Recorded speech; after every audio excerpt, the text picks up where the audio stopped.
army's loud applauses rise, and the long shout runs echoing through the skies. Illustration: Venus. Illustration: map, titled the Greeks Antique.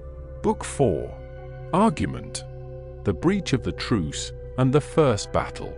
The gods deliberate in council concerning the Trojan War. They agree upon the continuation of it, and Jupiter sends down Minerva to break the truce. She persuades Pandarus to aim an arrow at Menelaus, who is wounded but cured by Machaon.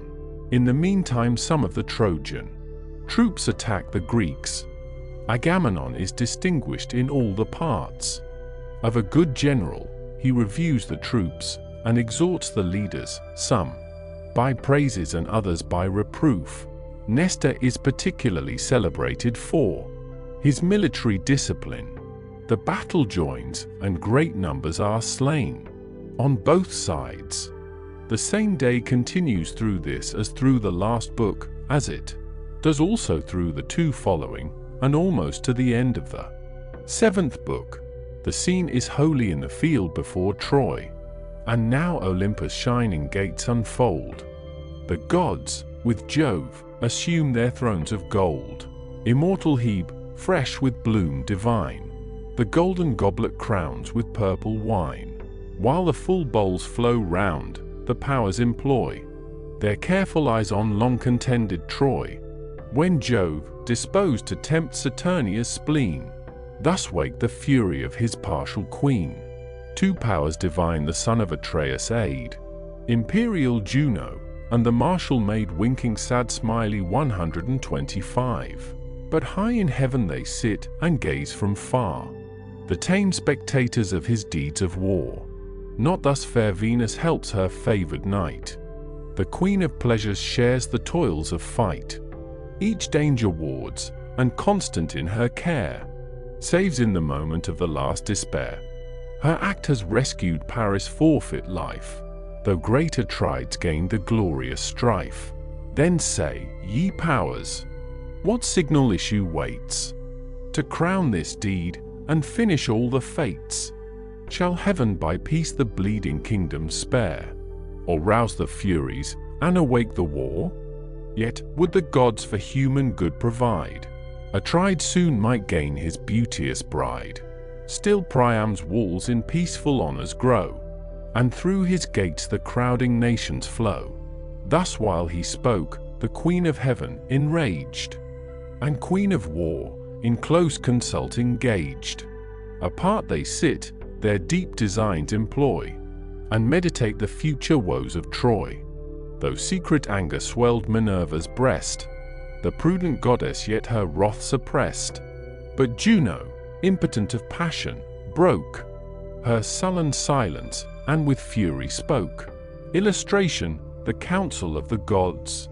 Shall then, O tyrant of the ethereal reign, my schemes, my labors, and my hopes be vain?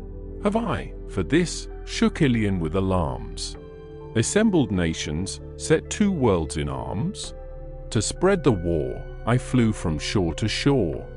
The immortal coursers scarce the labor bore. At length ripe vengeance o'er their heads impends, but Jove himself the faithless race defends. Loth as thou art to punish lawless lust, not all the gods are partial and unjust. The sire whose thunder shakes the cloudy skies sighs from his inmost soul, and thus replies: O lasting rancor, O insatiate hate, to Phrygia's monarch and the Phrygian state! What high offense has fired the wife of Jove? Can wretched mortals harm the powers above, that Troy and Troy's whole race thou wouldst confound, and yon fair structures level with the ground? Haste, leave the skies, fulfill thy stern desire, burst all her gates, and wrap her walls in fire. Let Priam bleed, if yet you thirst for more. Bleed all his sons, and Iliad float with gore. To boundless vengeance the wide realm be given, till vast destruction glut the Queen of Heaven. So let it be, and Jove his peace enjoy. 126. when heaven no longer hears the name of Troy. But should this arm prepare to wreak our hate on thy loved realms, whose guilt demands their fate, presume not thou the lifted bolt to stay. Remember Troy, and give the vengeance way. For know, of all the numerous towns that rise beneath the rolling sun and starry skies, which gods have raised, or earth-born men enjoy, none stands so dear to Jove as sacred Troy. No mortals merit more distinguished grace than godlike Priam, or than Priam's race. Still to our name their hecatombs expire, and altars blaze with unextinguished fire. At this the goddess rolled her radiant eyes, then on the thunderer fixed them, and replies, 3 towns are Juno's on the Grecian plains, more dear than all the extended earth contains. Mycenae, Argos, and the Spartan wall winking sad smiley 127. These thou mayst raise, nor I forbid their fall. 'Tis not in me the vengeance to remove the crimes sufficient that they share my love. Of power superior why should I complain? Resent I may, but must resent in vain. Yet some distinction Juno might require, sprung with thyself from one celestial sire, a goddess born to share the realms above, and styled the consort of the thundering Jove. Nor thou a wife and sister's right deny winking sad smiley 128. Let both consent, and both by terms comply. So shall the gods our joint decrees obey, and heaven shall act as we direct the way. See ready Pallas waits thy high commands, to raise in arms the Greek and Phrygian bands. Their sudden friendship by her arts may cease, and the proud Trojans first infringe the peace. The sire of men and monarch of the sky, the advice approved, and bade Minerva fly, dissolve the league, and all her arts employ, to make the breach the faithless act of Troy. Fired with the charge, she headlong urged her flight, and shot like lightning from Olympus' height, as the red comet from Saturnia sent, to fright the nations with a dire portent, a fatal sign to armies on the plain, or trembling sailors on the wintry main. With sweeping glories glides along in air, and shakes the sparkles from its blazing hair. Sad smiley 129. Between both armies thus, in open sight, shot the bright goddess in a trail of light. With eyes erect the gazing hosts admire the power descending, and the heavens on fire. The gods, they cried, the gods this signal sent, and fate now labors with some vast event. Jove seals the league, all bloodier scenes prepares. Jove, the great arbiter of peace and wars, they said, while Pallas through the Trojan throng, in shape immortal, passed disguised along.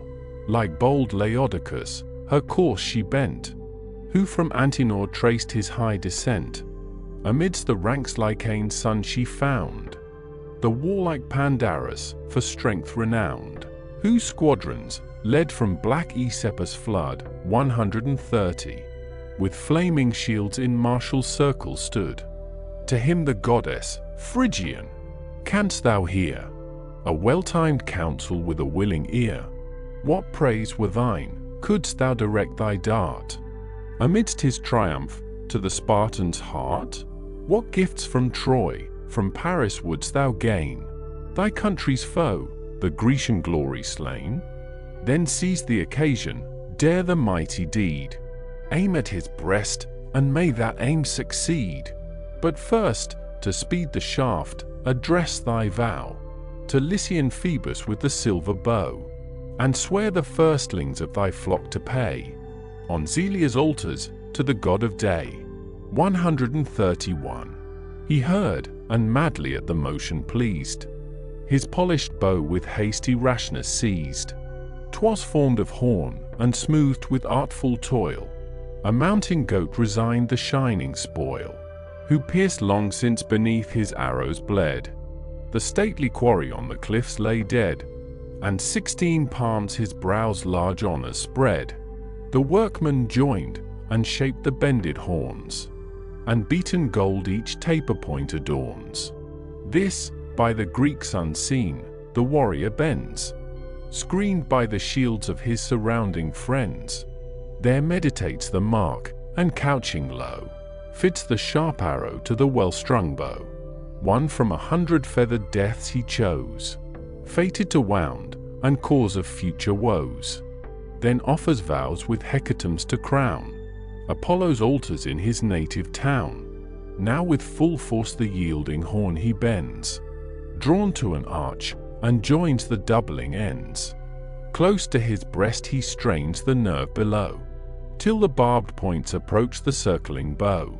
The impatient weapon whizzes on the wing, sounds the tough horn, and twangs the quivering string. But thee, Atrides, in that dangerous hour, the gods forget not, nor thy guardian power.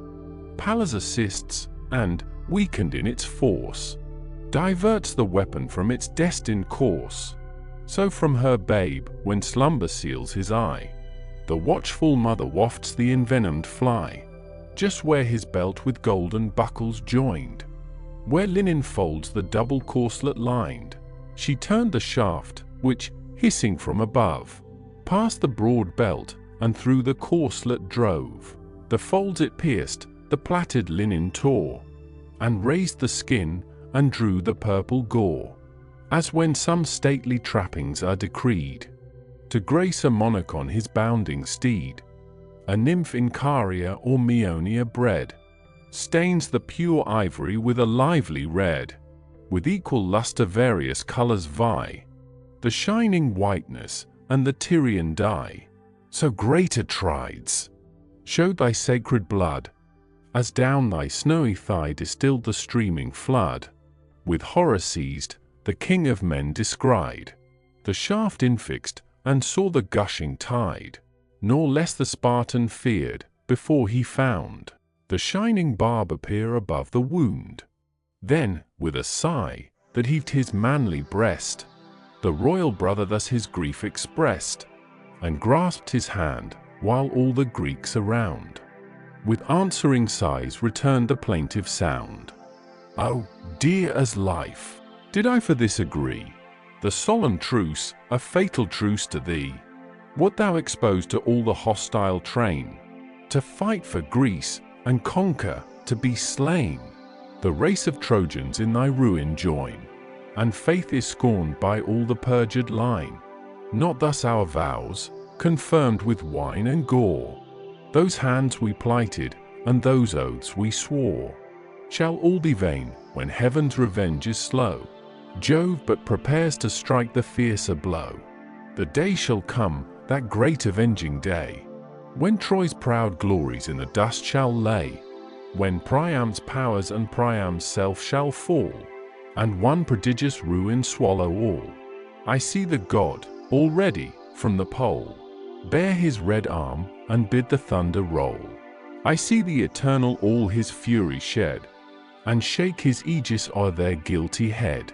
Such mighty woes on perjured princes wait. But thou, alas, deservest a happier fate. Still must I mourn the period of thy days, and only mourn, without my share of praise. Deprived of thee, the heartless Greeks no more shall dream of conquests on the hostile shore. Troy seized of Helen, and our glory lost, thy bones shall moulder on a foreign coast, while some proud Trojan thus insulting cries, and spurns the dust where Menelaus lies. Such are the trophies Greece from Iliad brings, and such the conquest of her king of kings. Lo, his proud vessel scattered o'er the main, and unrevenged, his mighty brother slain. Oh, ere that dire disgrace shall blast my fame, o'erwhelm me, earth, and hide a monarch's shame. He said, a leader's and a brother's fears possess his soul, which thus the Spartan cheers. Let not thy words the warmth of Greece abate. The feeble dart is guiltless of my fate, stiff with the rich embroidered work around. My varied belt repelled the flying wound, to whom the king, my brother and my friend, thus, always thus, may heaven thy life defend. Now seek some skillful hand, whose powerful art may stanch the effusion and extract the dart. Herald, be swift, and bid Machaon bring his speedy succor to the Spartan king. Pierced with a winged shaft, the deed of Troy, the Grecian sorrow, and the Dardan's joy. With hasty zeal the swift Amphibius flies. Through the thick files he darts his searching eyes, and finds Machaon, where sublime he stands, 132, in arms encircled with his native bands. Then thus, Machaon, to the king repair. His wounded brother claims thy timely care, pierced by some Lycian or Dardanian bow. A grief to us, a triumph to the foe. The heavy tidings grieved the godlike man. Swift to his succor through the ranks he ran. The dauntless king yet standing firm he found, and all the chiefs in deep concern around. Where to the steely point the reed was joined, the shaft he drew, but left the head behind. Straight the broad belt with gay embroidery graced. He loosed the corslet from his breast unbraced, then sucked the blood, and sovereign balm infused, 133, which Chiron gave, and Aesculapius used. While round the prince the Greeks employ their care, the Trojans rush tumultuous to the war. Once more they glitter in refulgent arms. Once more the fields are filled with dire alarms. Nor had you seen the king of men appear, confused, unactive, or surprised with fear, but fond of glory, with severe delight. His beating bosom claimed the rising fight. No longer with his warlike steeds he stayed, or pressed the car with polished brass inlaid, but left Eurymedon the reins to guide. The fiery coursers snorted at his side. On foot through all the martial ranks he moves, and these encourages, and those reproves. Brave men, he cries, to such who boldly dare urge their swift steeds to face the coming war. Your ancient valor on the foes approve. Jove is with Greece, and let us trust in Jove. 'Tis not for us, but guilty Troy, to dread, whose crimes sit heavy on her perjured head. Her sons and matrons Greece shall lead in chains, and her dead warriors strew the mournful plains. Thus with new ardor he the brave inspires, or thus the fearful with reproaches fires. Shame to your country, scandal of your kind, born to the fate ye well deserve to find. Why stand ye gazing round the dreadful plain, prepared for flight, but doomed to fly in vain? Confused and panting thus, the hunted deer falls as he flies, a victim to his fear.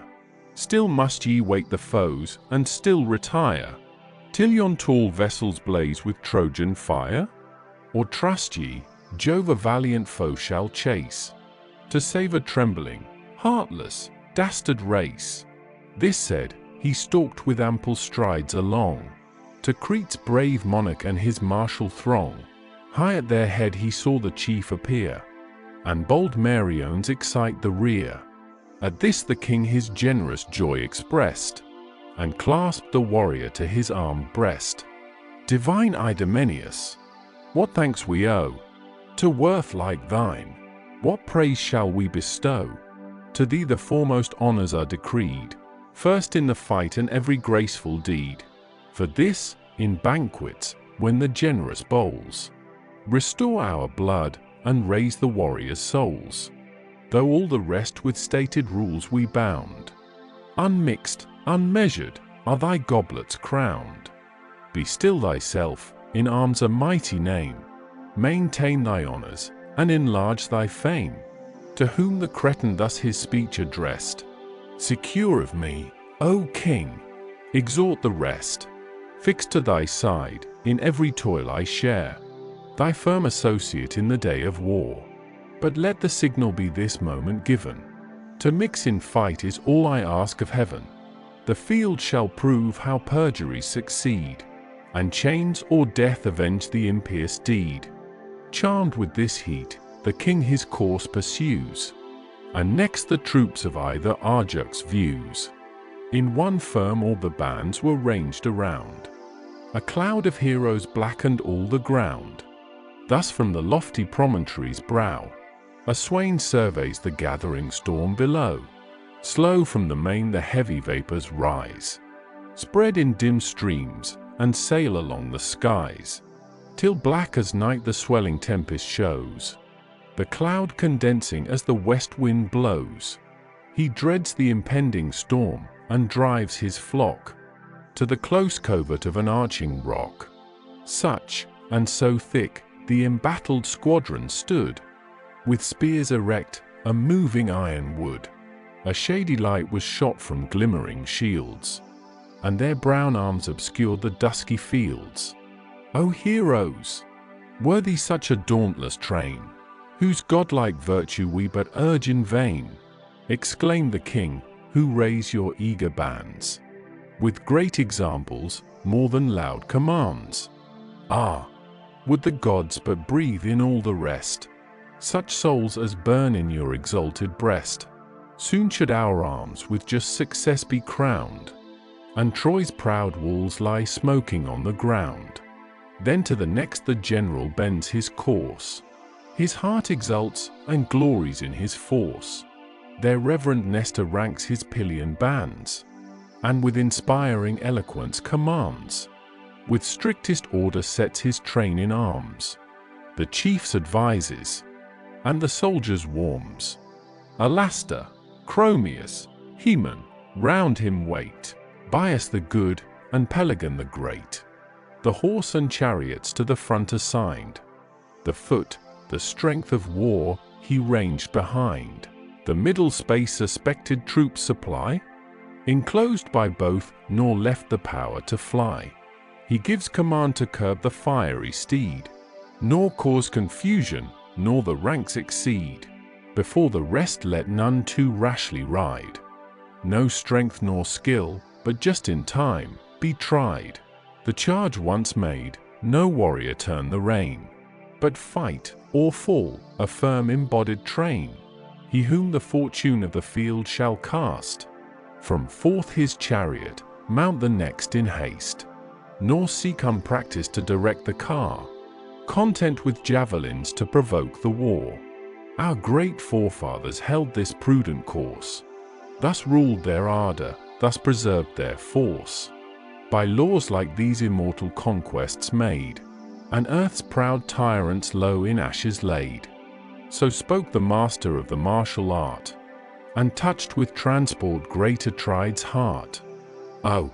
Hadst thou strength to match thy brave desires, and nerves to second what thy soul inspires, but wasting years, that with a human race, exhaust thy spirits, and thy arms unbrace. What once thou wert, O ever mightst thou be, and age the lot of any chief but thee. Thus to the experienced Prince Atrides cried. He shook his hoary locks, and thus replied, Well might I wish, could mortal wish renew, 134. That strength which once in boiling youth I knew, such as I was, when Eruthalion, slain, beneath this arm, fell prostrate on the plain. But heaven its gifts not all at once bestows. These years with wisdom crowns, with action those. The field of combat fits the young and bold. The solemn counsel best becomes the old. To you the glorious conflict I resign. Let sage advice, the palm of age, be mine. He said. With joy the monarch marched before, and found Menestheus on the dusty shore, with whom the firm Athenian phalanx stands, and next Ulysses, with his subject bands. Remote their forces lay, nor knew so far the peace infringed, nor heard the sounds of war. The tumult late begun, they stood intent to watch the motion, dubious of the event. The king, who saw their squadrons yet unmoved, with hasty ardor thus the chiefs reproved. Can Peleus' son forget a warrior's part, and fears Ulysses, skilled in every art? Why stand you distant, and the rest expect to mix in combat which yourselves neglect? From you 'twas hoped among the first to dare the shock of armies, and commence the war. For this your names are called before the rest, to share the pleasures of the genial feast. And can you, chiefs, without a blush survey, hold troops before you laboring in the fray? Say, is it thus those honors you requite? The first in banquets, but the last in fight. Ulysses heard the hero's warmth o'erspread his cheek with blushes, and severe he said, "Take back the unjust reproach. Behold we stand, sheathed in bright arms, and but expect command. If glorious deeds afford thy soul delight, behold me plunging in the thickest fight. Then give thy warrior chief a warrior's due, who dares to act whate'er thou darest he to view." Struck with his generous wrath, the king replies, "O great in action, and in counsel wise, with ours thy care and ardor are the same, nor need I to commend, nor to blame. Sage as thou art, and learned in humankind, forgive the transport of a martial mind, haste to the fight, secure of just amends. The gods that make shall keep the worthy friends." He said, and passed where great Tydides lay, his steeds and chariots wedged in firm array. The warlike Sthenelus attends his side winking smiley, 135. To whom with stern reproach the monarch cried, "O son of Tydeus, he whose strength could tame the bounding steed, in arms a mighty name, canst thou, remote, the mingling hosts descry, with hands unactive and a careless eye? Not thus thy sire the fierce encounter feared, still first in front the matchless prince appeared. What glorious toils, what wonders they recite! Who viewed him laboring through the ranks of fight? I saw him once, when gathering martial powers, a peaceful guest, he sought Mycenae's towers. Armies he asked, and armies had been given, not we denied, but Jove forbade from heaven, while dreadful comets glaring from afar forewarned the horrors of the Trojan War, 136. Next, sent by Greece from where Asopus flows, a fearless envoy, he approached the foes. Thebes' hostile walls unguarded and alone, dauntless he enters and demands the throne. The tyrant feasting with his chiefs he found, and dared to combat all those chiefs around. Dared and subdued before their haughty lord, for Pallas strung his arm and edged his sword. Stung with the shame, within the winding way, to bar his passage 50 warriors lay. 2 heroes led the secret squadron on, Mason the fierce, and hardy Lycophon. Those 50 slaughtered in the gloomy vale, he spared but one to bear the dreadful tale. Such Tydeus was, and such his martial fire. Gods! How the son degenerates from the sire! No words the godlike Diamond returned, but heard respectful, and in secret burned. Not so fierce Capaneus' undaunted son, stern as his sire, the boaster thus begun. "What needs, O monarch, this invidious praise? Ourselves to lessen, while our sire you raise. Dare to be just, Atrides, and confess our value equal, though our fury less. With fewer troops we stormed the Theban wall, and happier saw the sevenfold city fall." 137. In impious acts the guilty father died, the son subdued, for heaven was on their side. Far more than heirs of all our parents' fame, our glories darken their diminished name. To him Tydides thus, "My friend, forbear, suppress thy passion, and the king revere. His high concern may well excuse this rage, whose cause we follow, and whose war we wage. His the first praise were Ilion's towers o'erthrown, and, if we fail, the chief disgrace his own. Let him the Greeks to hardy toils excite, 'tis ours to labor in the glorious fight." He spoke, and ardent, on the trembling ground, sprung from his car, his ringing arms resound. Dire was the clang, and dreadful from afar, of armed Tydides rushing to the war, as when the winds, ascending by degrees, 138, first move the whitening surface of the seas. The billows float in order to the shore, the wave behind rolls on the wave before, till, with the growing storm, the deeps arise, foam o'er the rocks, and thunder to the skies. So to the fight the thick battalions throng, shields urged on shields, and men drove men along.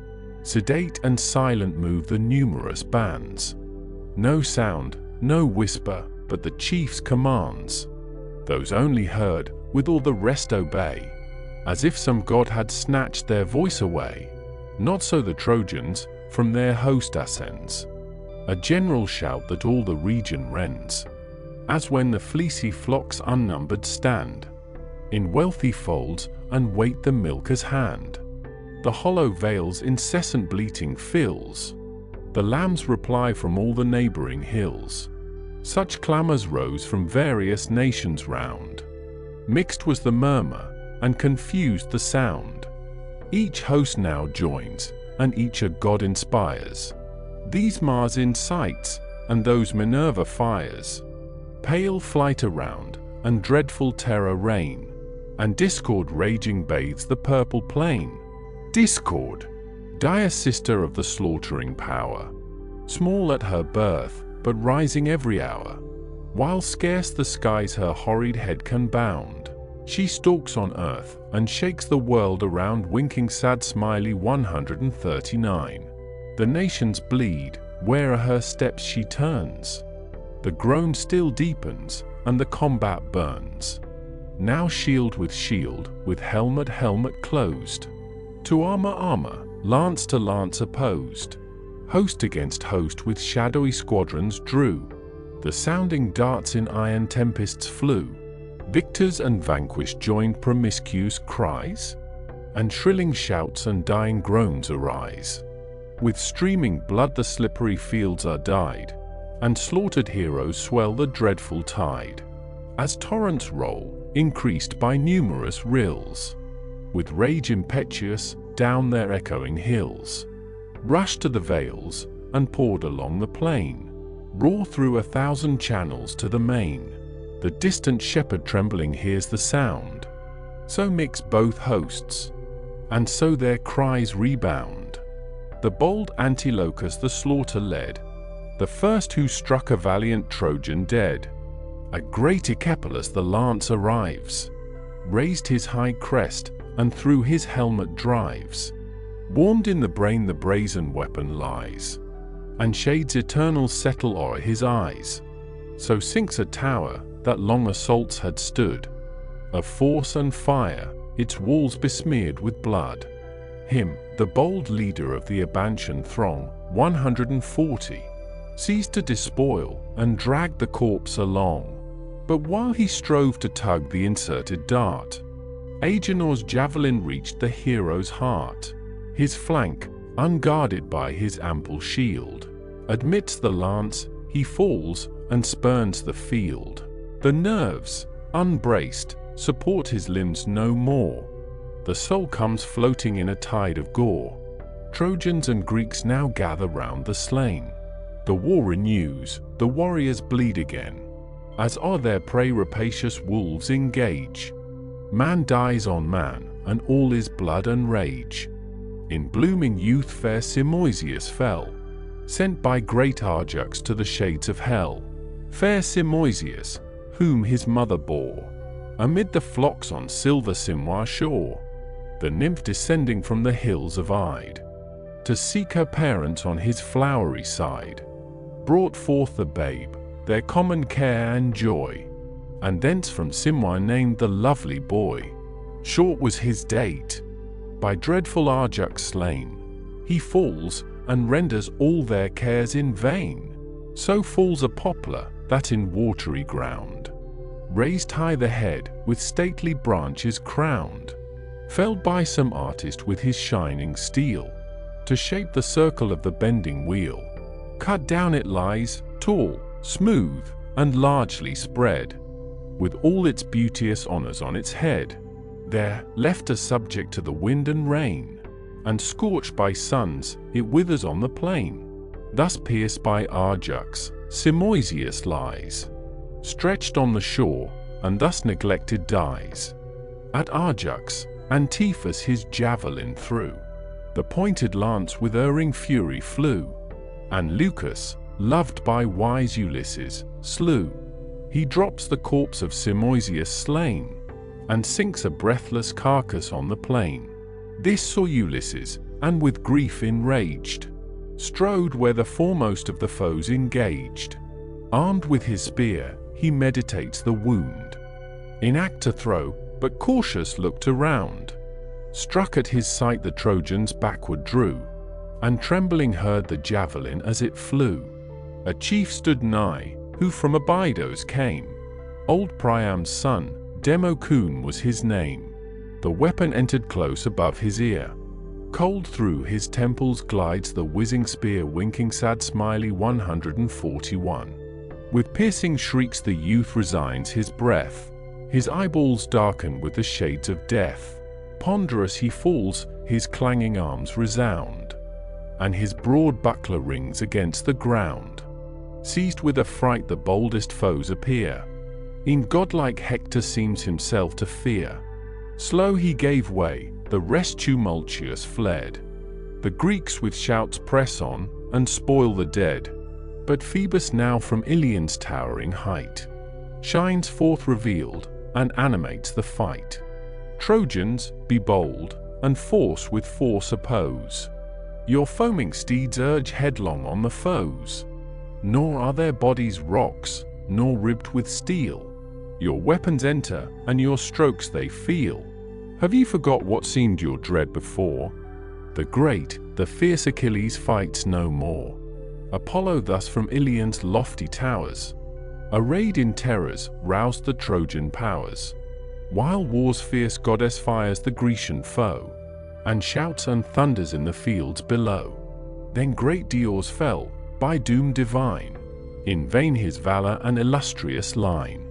A broken rock the force of Pyrrhus threw, who from cold Aenus led the Thracian crew, 142. Full on his ankle dropped the ponderous stone, burst the strong nerves, and crashed the solid bone. Supine he tumbles on the crimson sands, before his helpless friends and native bands, and spreads for aid his unavailing hands. The foe rushed furious as he pants for breath, and through his navel drove the pointed death. His gushing entrails smoked upon the ground, and the warm life came issuing from the wound. His lance bold Thoas at the conqueror sent, deep in his breast above the pap it went. Amid the lungs was fixed the winged wood, and quivering in his heaving bosom stood, till from the dying chief, approaching near, the Aetolian warrior tugged his weighty spear, then sudden waved his flaming falchion round, and gashed his belly with a ghastly wound. The corpse now breathless on the bloody plain, to spoil his arms the victor strove in vain. The Thracian bands against the victor pressed, a grove of lances glittered at his breast. Stern Thoas, glaring with revengeful eyes, in sullen fury slowly quits the prize. Thus fell two heroes, one the pride of Thrace, and one the leader of the Epean race. Death's sable shade at once o'ercast their eyes. In dust the vanquished and the victor lies.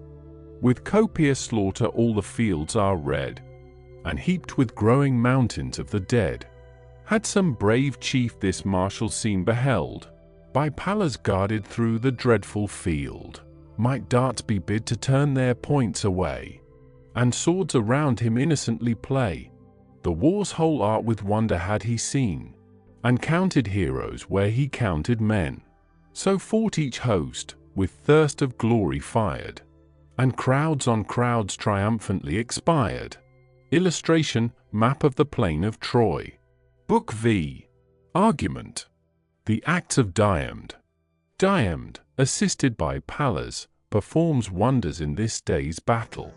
Pandarus wounds him with an arrow, but the goddess cures him, enables him to discern gods from mortals, and prohibits him from contending with any of the former, excepting Venus.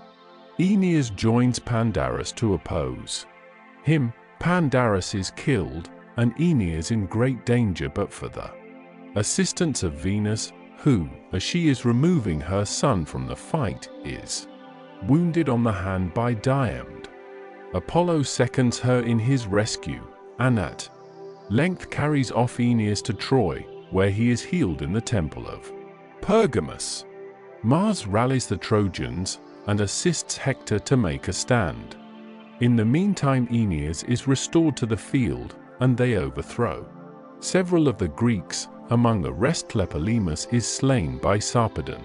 Juno and Minerva descend to resist Mars. The latter incites Diam to go against that god. He wounds him and sends him groaning to heaven. The first battle continues through this book. The scene is the same as in the former, but Pallas' now tie-dyed soul inspires 143, fills with her force, and warms with all her fires. Above the Greeks his deathless fame to raise, and crown her hero with distinguished praise. High on his helm celestial lightnings play, his beamy shield emits a living ray. The unwearied blaze incessant streams supplies, like the red star that fires the autumnal skies. When fresh he rears his radiant orb to sight, and, bathed in ocean, shoots a keener light. Such glories Pallas on the chief bestowed, such, from his arms, the fierce effulgence flowed. Onward she drives him, furious to engage, where the fight burns, and where the thickest rage. The sons of Dares first the combat sought, a wealthy priest, but rich without a fault. In Vulcan's fane the father's days were led, the sons to toils of glorious battle bred. These singled from their troops the fight maintain, these, from their steeds, tie-dyed on the plain. Fierce for renown the brother chiefs draw near, and first bold Phegeus cast his sounding spear, which o'er the warrior's shoulder took its course, and spent in empty air its erring force. Not so, Tydides, flew thy lance in vain, but pierced his breast, and stretched him on the plain. Seized with unusual fear, Idaeus fled, left the rich chariot, and his brother dead. And had not Vulcan lent celestial aid, he too had sunk to death's eternal shade. But in a smoky cloud the god of fire preserved the son, in pity to the sire.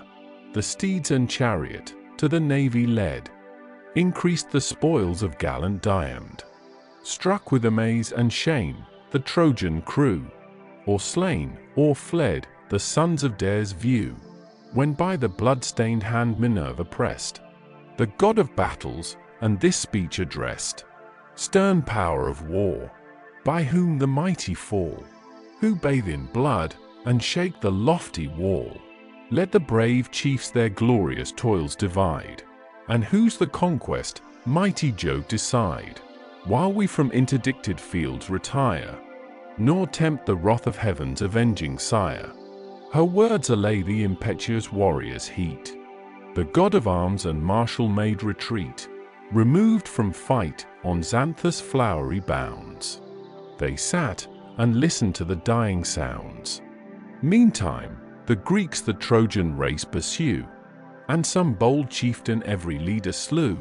First Odysseus falls, and bites the bloody sand, his death ennobled by Atrides' hand. As he to flight his wheeling car addressed, the speedy javelin drove from back to breast. In dust the mighty Halizonian lay, his arms resound, the spirit wings its way. Thy fate was next, O Phaestus, doomed to feel the great Idomeneus' protended steel, whom bore ascent, his son and only joy, from fruitful Tarn to the fields of Troy. The Cretan javelin reached him from afar, and pierced his shoulder as he mounts his car. Back from the car he tumbles to the ground, and everlasting shades his eyes surround.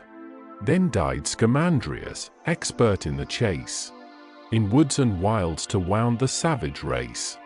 Diana taught him all her sylvan arts, to bend the bow, and aim unerring darts. But vainly here Diana's arts he tries. The fatal lance arrests him as he flies. From Menelaus' arm the weapon sent, through his broad back and heaving bosom went.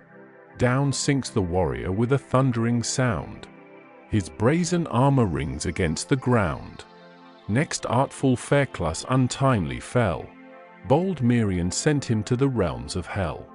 Thy father's skill, O Patroclus, was thine, the graceful fabric and the fair design. For loved by Pallas, Pallas did impart to him the shipwright's and the builder's art. Beneath his hand the fleet of Paris rose, the fatal cause of all his country's woes. But he, the mystic will of heaven unknown, nor saw his country's peril, nor his own. The hapless artist, while confused he fled. The spear of Merion mingled with the dead. Through his right hip, with forceful fury cast, between the bladder and the bone it passed. Prone on his knees he falls with fruitless cries, and death in lasting slumber seals his eyes. From Meg's force the swift Podeus fled, Antenor's offspring from a foreign bed, whose generous spouse, Theanor, heavenly fair, nursed the young stranger with a mother's care. How vain those cares, when Meg's in the rear, full in his nape infixed the fatal spear. Swift through his crackling jaws the weapon glides, and the cold tongue and grinning teeth divides. Then died Hypsina, generous and divine, sprung from the brave Dolopian's mighty line, who near adored Scamander made abode, priest of the stream, and honored as a god. On him, amidst the flying numbers found, Eurypylus inflicts a deadly wound. On his broad shoulders fell the forceful brand, thence glancing downwards, lopped his holy hand, which stained with sacred blood the blushing sand. Down sunk the priest, the purple hand of death closed his dim eye, and fate suppressed his breath. Thus toiled the chiefs, in different parts engaged. In every quarter fierce Tydides raged. Amid the Greek, amid the Trojan train, wrapped through the ranks he thunders o'er the plain.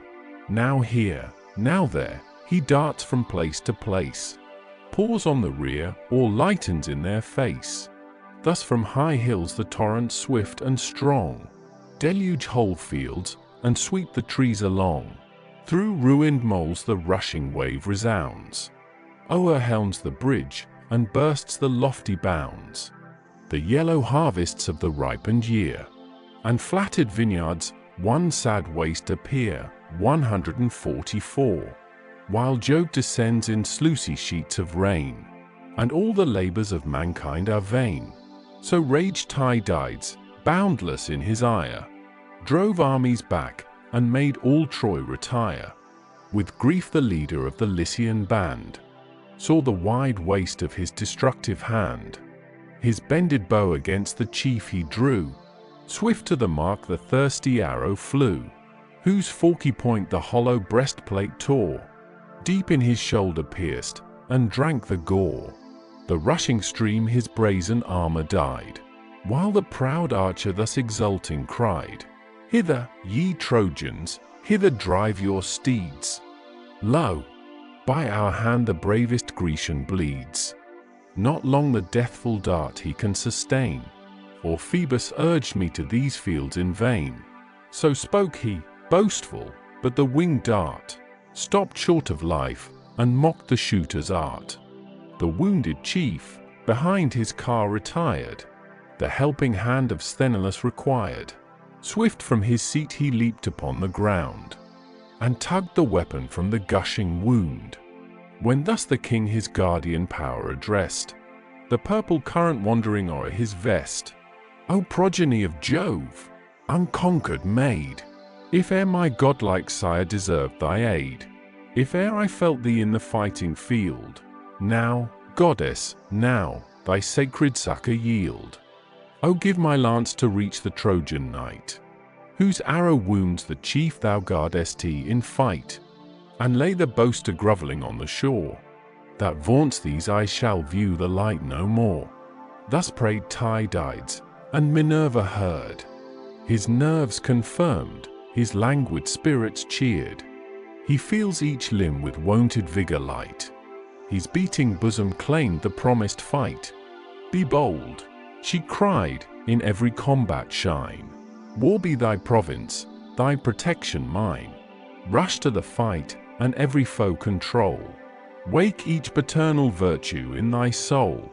Strength swells thy boiling breast, infused by me, and all thy godlike father breathes in thee.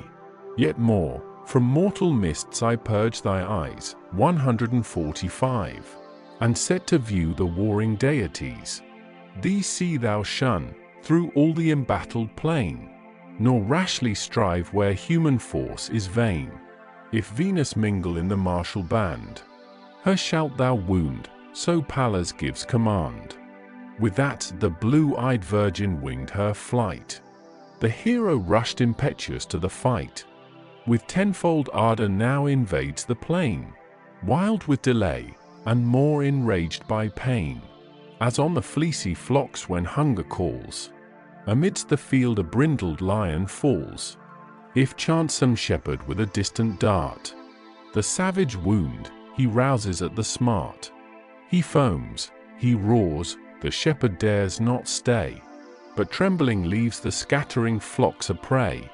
Heaps fall on heaps, he bathes with blood the ground, then leaps victorious o'er the lofty mound. Not with less fury stern Tydides flew, and two brave leaders at an instant slew. Astinus breathless fell, and by his side his people's pastor, good Hypnor, died. Astinus' breast the deadly lance receives, Hypenor's shoulder his broad falchion cleaves. Those slain he left, and sprung with noble rage, Abas and Polyidus to engage, sons of Eurydamas, who, wise and old, could fate foresee, and mystic dreams unfold. The youths returned not from the doubtful plain, and the sad father tried his arts in vain. No mystic dream could make their fates appear, though now determined by Tydides' spear. Young Xanthus next, and Thun felt his rage, the joy and hope of Phaenop's feeble age.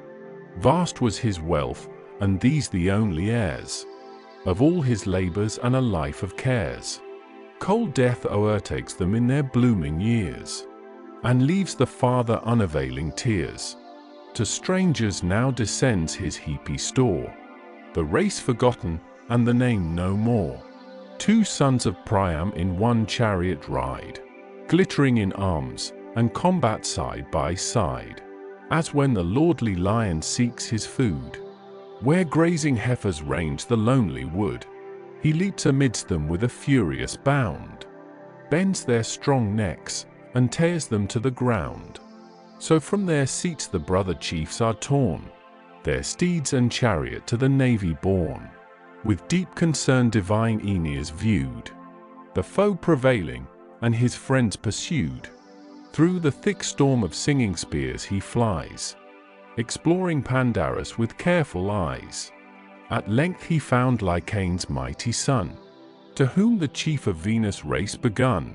Where, Pandarus, are all thy honors now? Thy winged arrows and unerring bow, thy matchless skill, thy yet unrivaled fame, and boasted glory of the Lycian name? O pierce that mortal, if we mortal call, that wondrous force by which whole armies fall, or God incensed, who quits the distant skies, to punish Troy for slighted sacrifice. Which, O avert from our unhappy state, for what so dreadful as celestial hate? Who he be, propitiate Jove with prayer. If man, destroy; if God, entreat to spare. To him the Lycian, whom your eyes behold, if right I judge, is Dium the bold. Such coursers whirl him o'er the dusty field, so towers his helmet, and so flames his shield. If it is a god, he wears that chief's disguise, or if that chief, some guardian of the skies, involved in clouds, protects him in the fray, and turns unseen the frustrate dart away. I winged an arrow, which not idly fell. The stroke had fixed him to the gates of hell. But some god, some angry god withstands. His fate was due to these unerring hands. Skilled in the bow, on foot I sought the war, nor joined swift horses to the rapid car. 10 polished chariots I possessed at home, and still they grace Lycaon's princely dome. There veiled in spacious coverlets they stand, and twice 10 coursers wait their lord's command. The good old warrior bade me trust to these, when first for Troy I sailed the sacred seas. In fields, aloft, the whirling car to guide, and through the ranks of death triumphant ride. But vain with youth, and yet to thrift inclined, I heard his counsels with unheedful mind, and thought the steeds, your large supplies unknown, might fail of forage in the straitened town. So took my bow and pointed darts in hand, and left the chariots in my native land. Too late, O friend, my rashness I deplore. These shafts, once fatal, carry death no more. Tydeus and Atreus' sons their points have found, and undissembled gore pursued the wound. In vain they bleed, this unavailing bow serves, not to slaughter, but provoke the foe. In evil hour these bended horns I strung, and seized the quiver where it idly hung. Cursed be the fate that sent me to the field, without a warrior's arms, the spear and shield. If e'er with life I quit the Trojan plain, if e'er I see my spouse and sire again, this bow, unfaithful to my glorious aims, broke by my hand, shall feed the blazing flames. To whom the leader of the Dardan race, be calm, nor Phoebus' honored gift disgrace. The distant dart be praised, though here we need the rushing chariot and the bounding steed. Against yon hero let us bend our course, and, hand to hand, encounter force with force.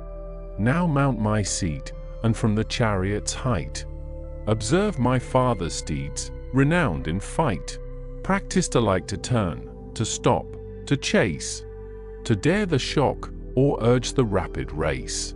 Secure with these, through fighting fields we go, or safe to Troy, if Jove assist the foe. Haste, seize the whip, and snatch the guiding rein. The warrior's fury let this arm sustain, or, if to combat thy bold heart incline, take thou the spear, the chariot's care be mine. O Prince, Lycaon's valiant son replied, as thine the steeds, be thine the task to guide. The horses, practised to their lord's command, shall bear the rein and answer to thy hand. But if, unhappy, we desert the fight, thy voice alone can animate their flight. Else shall our fates be numbered with the dead, and these, the victor's prize, in triumph led. Thine be the guidance, then, with spear and shield, myself will charge this terror of the field. And now both heroes mount the glittering car. The bounding coursers rush amidst the war. Their fierce approach bold Sthenelus espied, who thus, alarmed, to great Tydides cried, O friend, 2 chiefs of force immense I see. Dreadful they come, and bend their rage on thee. Lo, the brave heir of old Lycaon's line, and great Aeneas, sprung from race divine. Enough is given to fame. Ascend thy car, and save a life, the bulwark of our war. At this the hero cast a gloomy look, fixed on the chief with scorn, and thus he spoke. Me dost thou bid to shun the coming fight? Me wouldst thou move to base, inglorious flight? No, 'tis not honest in my soul to fear, nor was Tydides born to tremble here. I hate the cumbrous chariot's slow advance, and the long distance of the flying lance. But while my nerves are strong, my force entire, thus front the foe, and emulate my sire. Nor shall yon steeds, that fierce to fight convey, Those threatening heroes, bear them both away. One chief at least beneath this arm shall die. So Pallas tells me, and forbids to fly. But if she dooms, and if no god withstand, that both shall fall by one victorious hand. Then heed my words, my horses here detain, fixed to the chariot by the straitened rein. Swift to Aeneas' empty seat proceed, and seize the coursers of ethereal breed, the race of those which once the thundering god 146 for ravished Ganymede on Tros bestowed, the best that e'er on earth's broad surface run, beneath the rising or the setting sun. Hence great Anchises stole a breed unknown by mortal mares from fierce Laomedon, for of this race his ample stalls contain, and to transport Aeneas o'er the plain. These were the rich immortal prize our own, through the wide world should make our glory known. Thus while they spoke, the foe came furious on, and stern like Cain's warlike race begun. Prince, thou art met, though late in vain assailed. The spear may enter where the arrow failed, he said, then shook the ponderous lance, and flung on his broad shield the sounding weapon rung, pierced the tough orb, and in his cuirass hung. He bleeds, the pride of Greece, the boaster cries, our triumph now, the mighty warrior lies. Mistaken vaunter, Diamd replied winking smiley, thy dart has erred, and now my spear be tried. Ye escape not both, one, headlong from his car, with hostile blood shall glut the god of war. He spoke, and rising hurled his forceful dart, which, driven by Pallas, pierced a vital part. Full in his face it entered, and betwixt the nose and eyeball the proud Lycian fixed, crashed all his jaws, and cleft the tongue within, till the bright point looked out beneath the chin. Headlong he falls, his helmet knocks the ground. Earth groans beneath him, and his arms resound. The starting coursers tremble with affright. The soul indignant seeks the realms of night. To guard his slaughtered friend, Aeneas flies, his spear extending where the carcass lies. Watchful he wheels, protects it every way, as the grim lion stalks around his prey. O'er the fallen trunk his ample shield displayed, he hides the hero with his mighty shade, and threats aloud. The Greeks with longing eyes behold at distance, but forbear the prize. Then fierce Tydides stoops, and from the fields, heaved with vast force, a rocky fragment wields. Not two strong men the enormous weight could raise, such men as live in these degenerate days. Sad smiley 147. He swung it round, and, gathering strength to throw, discharged the ponderous ruin at the foe, where to the hip the inserted thigh unites. Full on the bone the pointed marble lights, through both the tendons broke the rugged stone, and stripped the skin, and cracked the solid bone. Sunk on his knees, and staggering with his pains, his falling bulk his bended arm sustains. Lost in a dizzy mist the warrior lies. A sudden cloud comes swimming o'er his eyes. There the brave chief, who mighty numbers swayed, oppressed had sunk to death's eternal shade. But heavenly Venus, mindful of the love she bore Anchises in the Idaean grove, his danger views with anguish and despair, and guards her offspring with a mother's care. About her much-loved son her arms she throws, her arms whose whiteness match the falling snows, screened from the foe behind her shining veil. The swords wave harmless, and the javelins fail, safe through the rushing horse and feathered flight of sounding shafts she bears him from the fight. Nor Sthenelus, with unassisting hands, remained unheedful of his lord's commands. His panting steeds, removed from out the war, he fixed with straitened traces to the car. Next, rushing to the Dardan spoil, detains the heavenly coursers with the flowing manes. These in proud triumph to the fleet conveyed. No longer now a Trojan lord obeyed. That charge to bold Deipolus he gave, whom most he loved, as brave men love the brave. Then mounting on his car, resumed the reign, and followed where tide swept the plain. Meanwhile, his conquest ravished from his eyes, the raging chief in chase of Venus flies.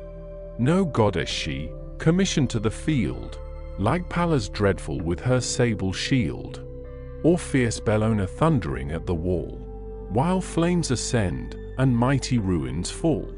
He knew soft combats suit the tender dame, new to the field and still a foe to fame. Through breaking ranks his furious course he bends, and at the goddess his broad lance extends. Through her bright veil the daring weapon drove, the ambrosial veil which all the graces wove. Her snowy hand the razing steel profaned, and the transparent skin with crimson stained. From the clear vein a stream immortal flowed, such stream as issues from a wounded god winking sad smiley 148. Pure emanation, uncorrupted flood, unlike our gross, diseased, terrestrial blood. For not the bread of man their life sustains, nor wine's inflaming juice supplies their veins.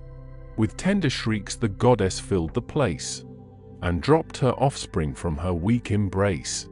Him Phoebus took, he casts a cloud around the fainting chief, and wards the mortal wound. Then with a voice that shook the vaulted skies, the king insults the goddess as she flies. Ill with Jove's daughter bloody fights agree. The field of combat is no scene for thee. Go, let thy own soft sex employ thy care.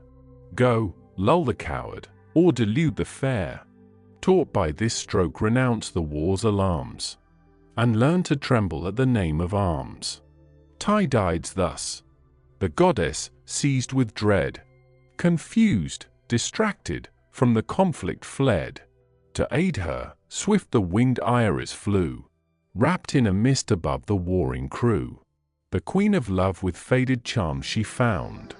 Pale was her cheek, and livid looked the wound. To Mars, who sat remote, they bent their way. Far, on the left, with clouds involved he lay.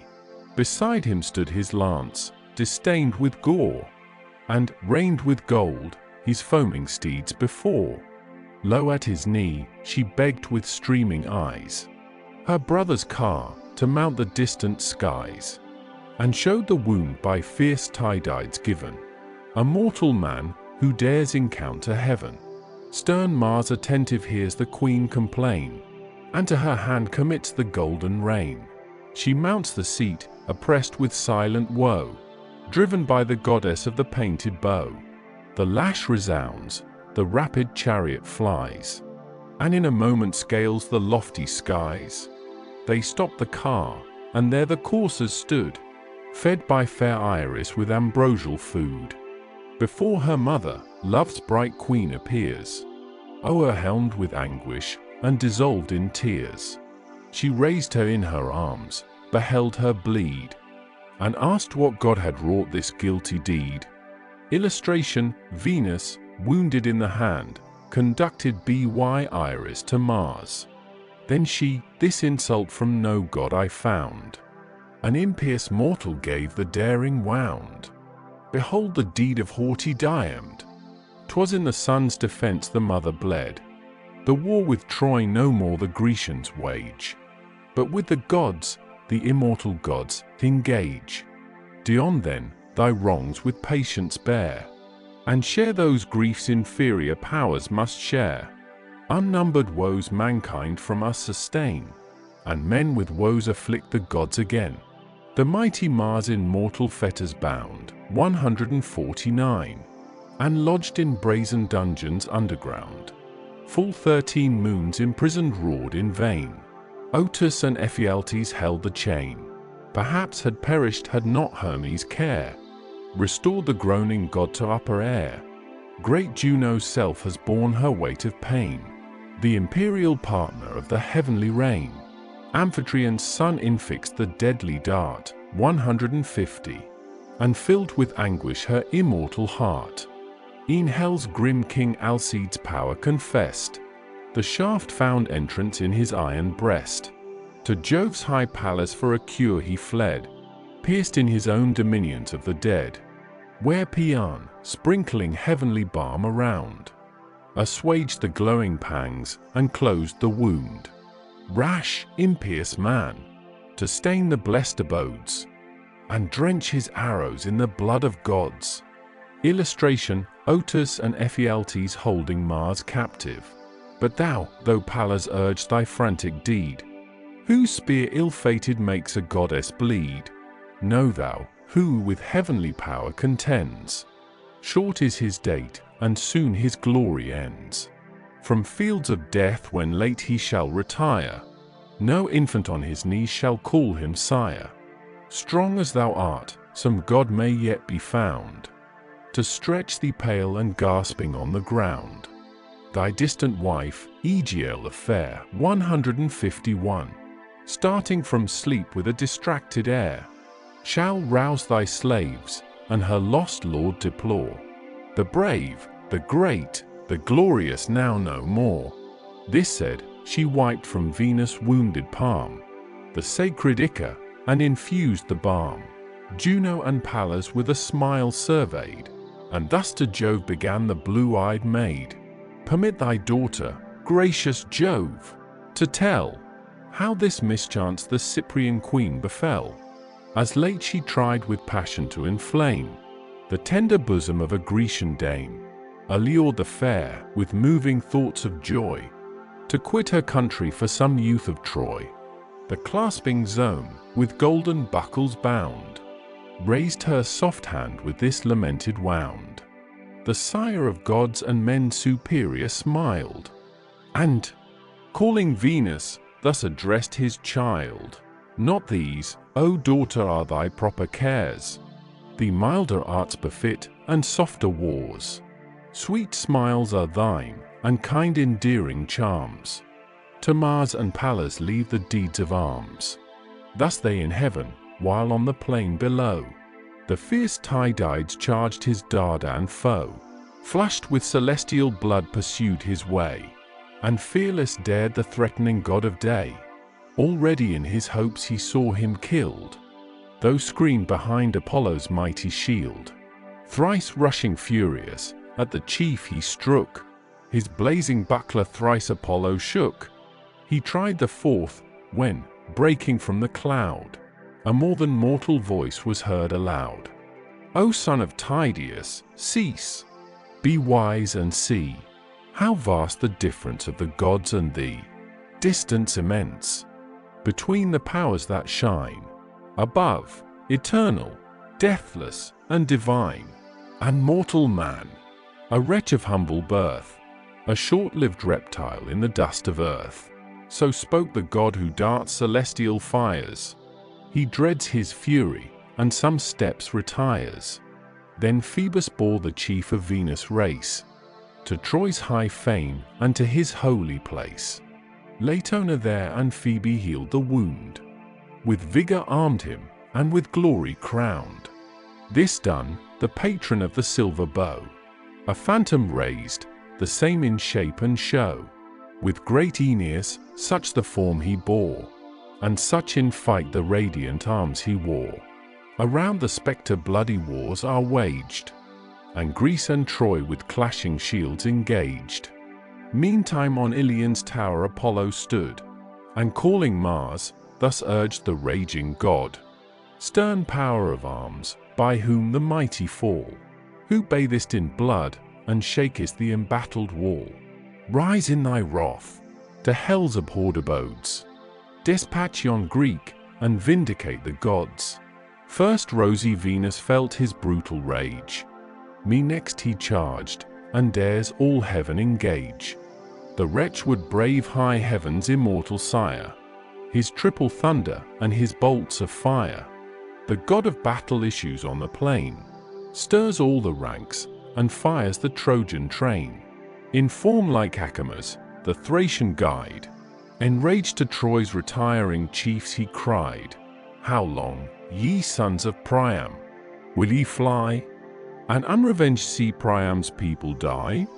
Still unresisted shall the foe destroy, and stretch the slaughter to the gates of Troy?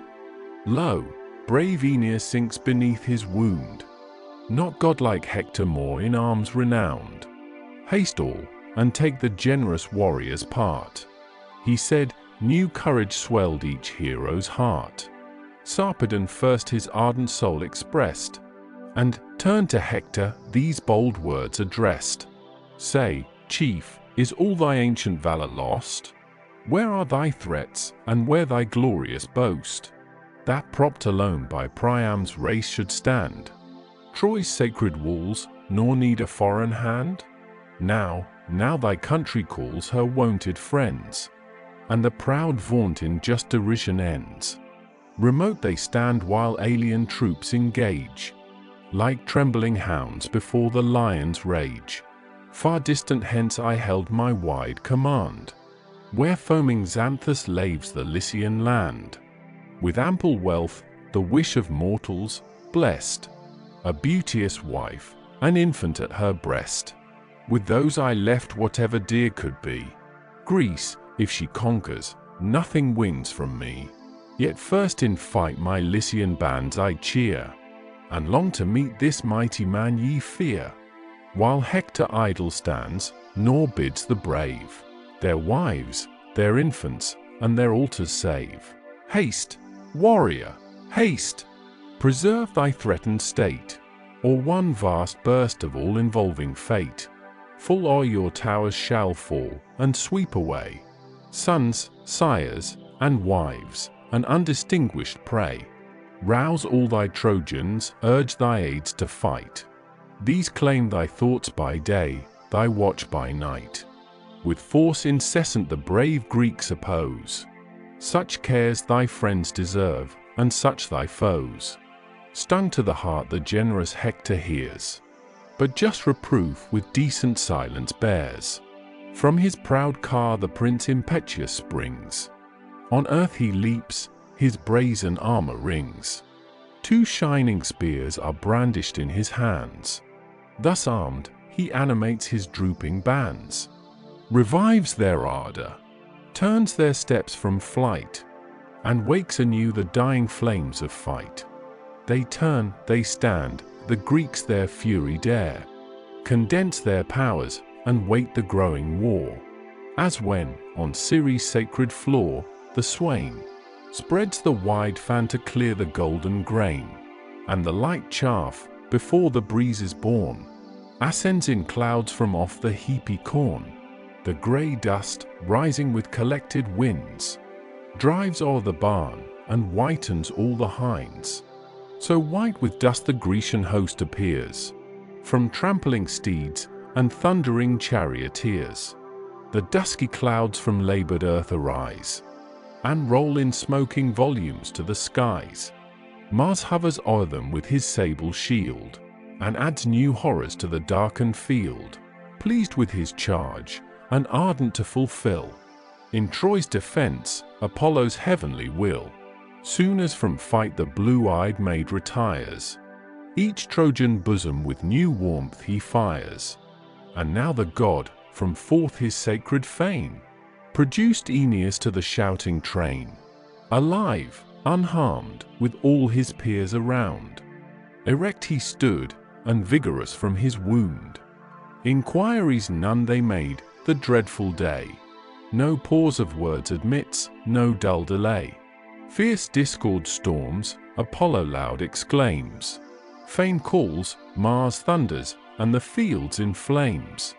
Stern Diomede with either Arjux stood, and great Ulysses, bathed in hostile blood, embodied close the laboring Grecian train.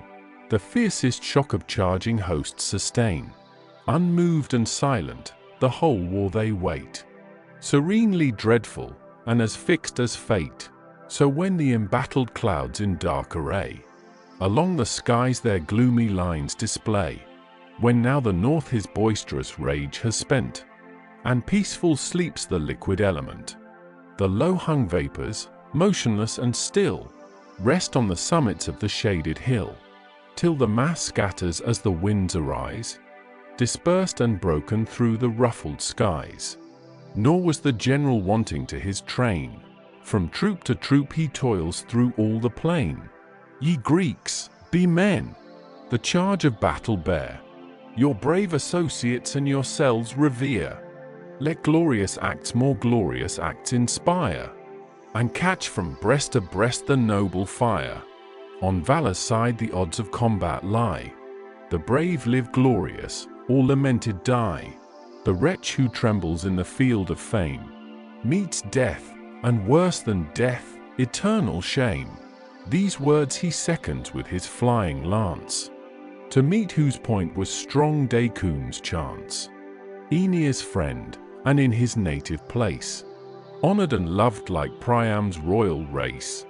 Long had he fought the foremost in the field, but now the monarch's lance transpierced his shield. His shield too weak the furious dart to stay. Through his broad belt the weapon forced its way.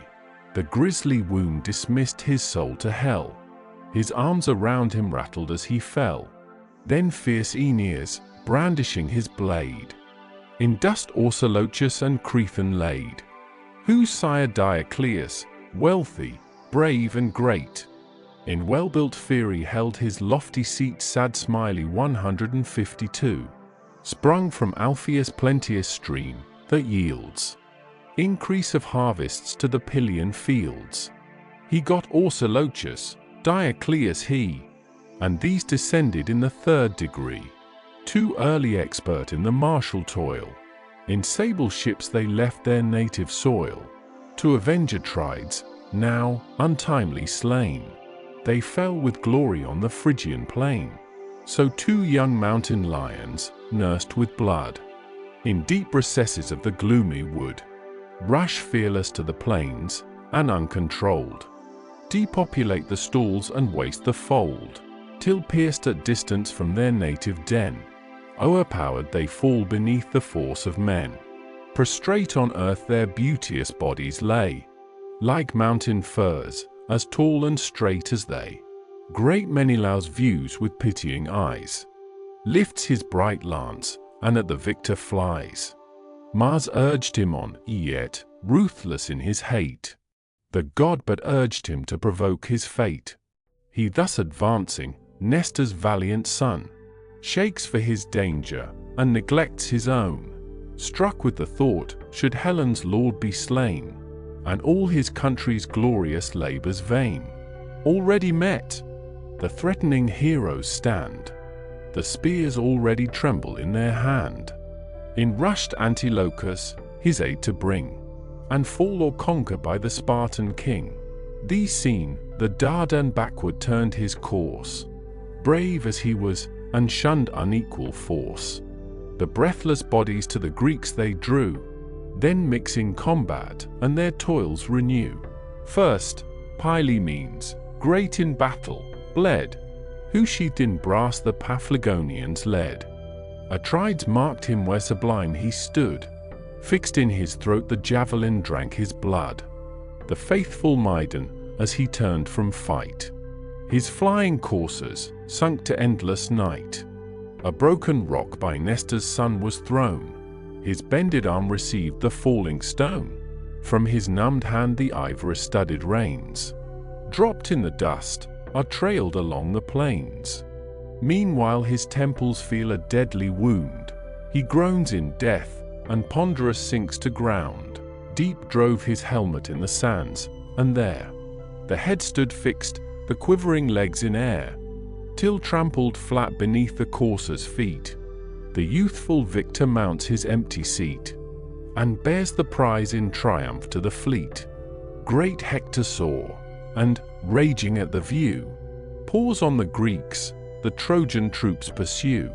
He fires his host with animating cries, and brings along the furies of the skies. Mars, stern destroyer, and Bellona dread, flame in the front, and thunder at their head. This swells the tumult and the rage of fight, that shakes a spear that casts a dreadful light. Where Hector marched, the god of battles shined, now stormed before him, and now raged behind. Tydides paused amidst his full career. Then first the hero's manly breast knew fear, as when some simple swain his cot forsakes, and wide through fens an unknown journey takes. If chance a swelling brook his passage stay, and foam impervious across the wanderer's way, confused he stops, a length of country past, eyes the rough waves, and tired, returns at last. Amazed no less the great Tydides stands. He stayed, and turning thus addressed his bands. No wonder, Greeks, that all to Hector yield.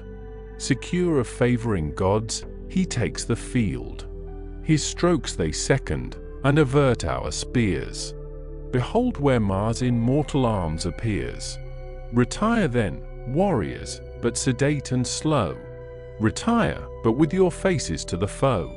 Trust not too much your unavailing might. 'Tis not with Troy, but with the gods ye fight. Now near the Greeks the black battalions drew, and first two leaders valiant Hector slew. His force Anchialus and Mnestheus found, in every art of glorious war renowned. In the same car the chiefs to combat ride, and fought united, and united died. Struck at the sight, the mighty Ajax glows, with thirst of vengeance, and assaults the foes. His massy spear with matchless fury sent, through Amphius' belt and heaving belly went.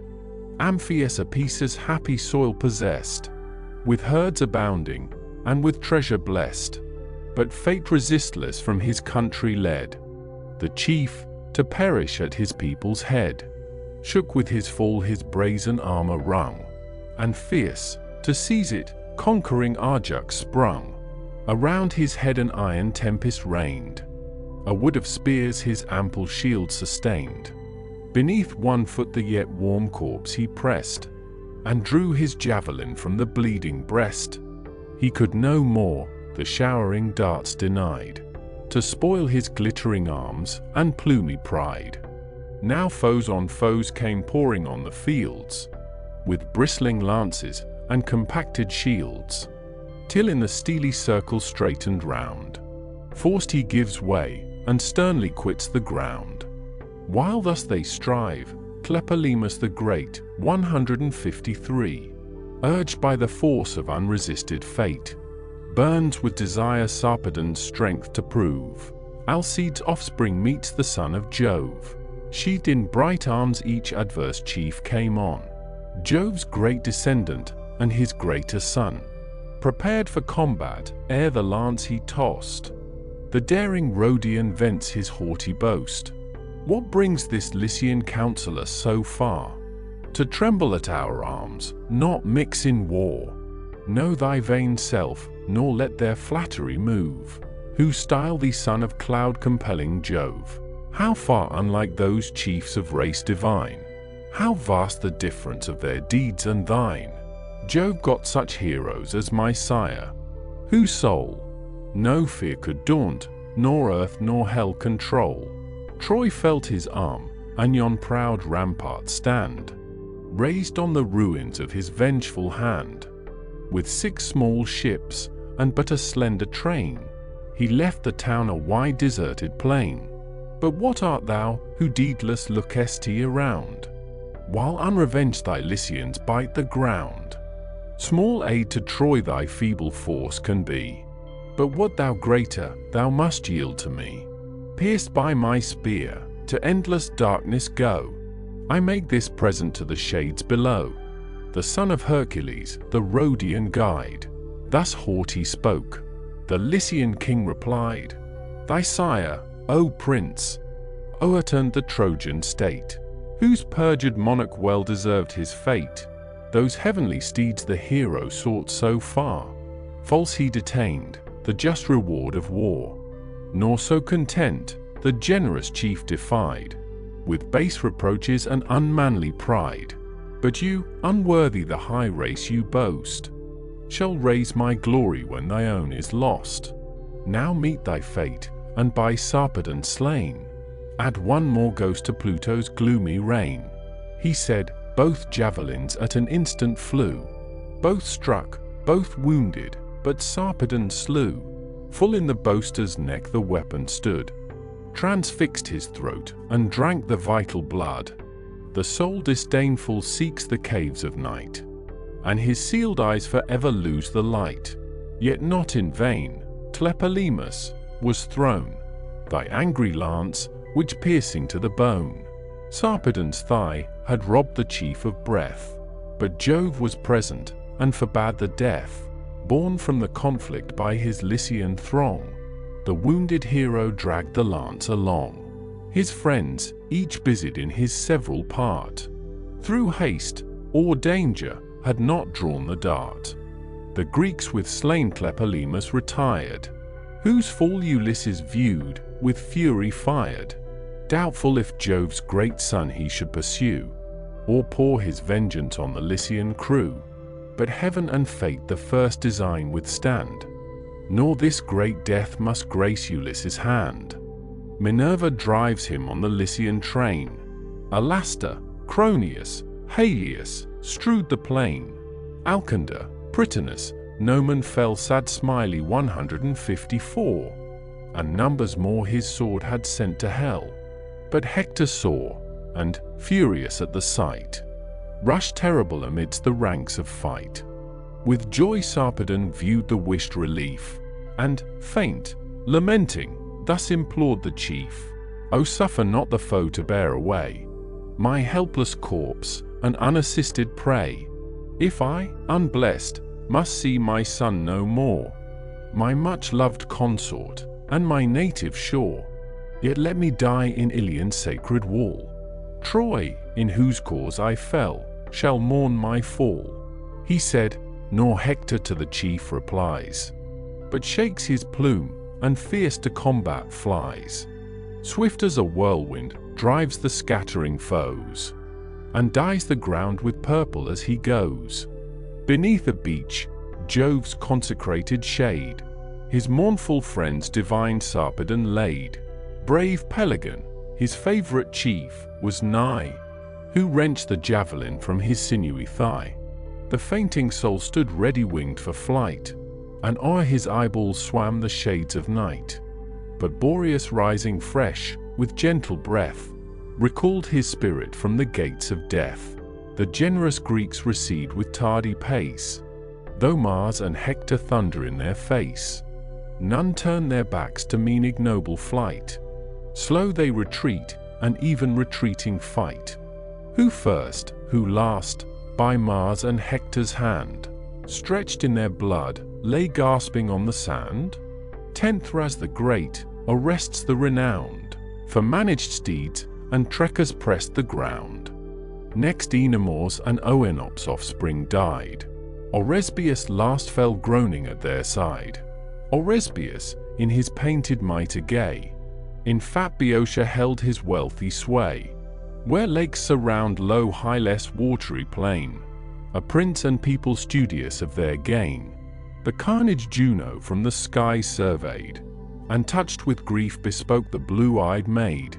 O, sight accursed! Shall faithless Troy prevail? And shall our promise to our people fail?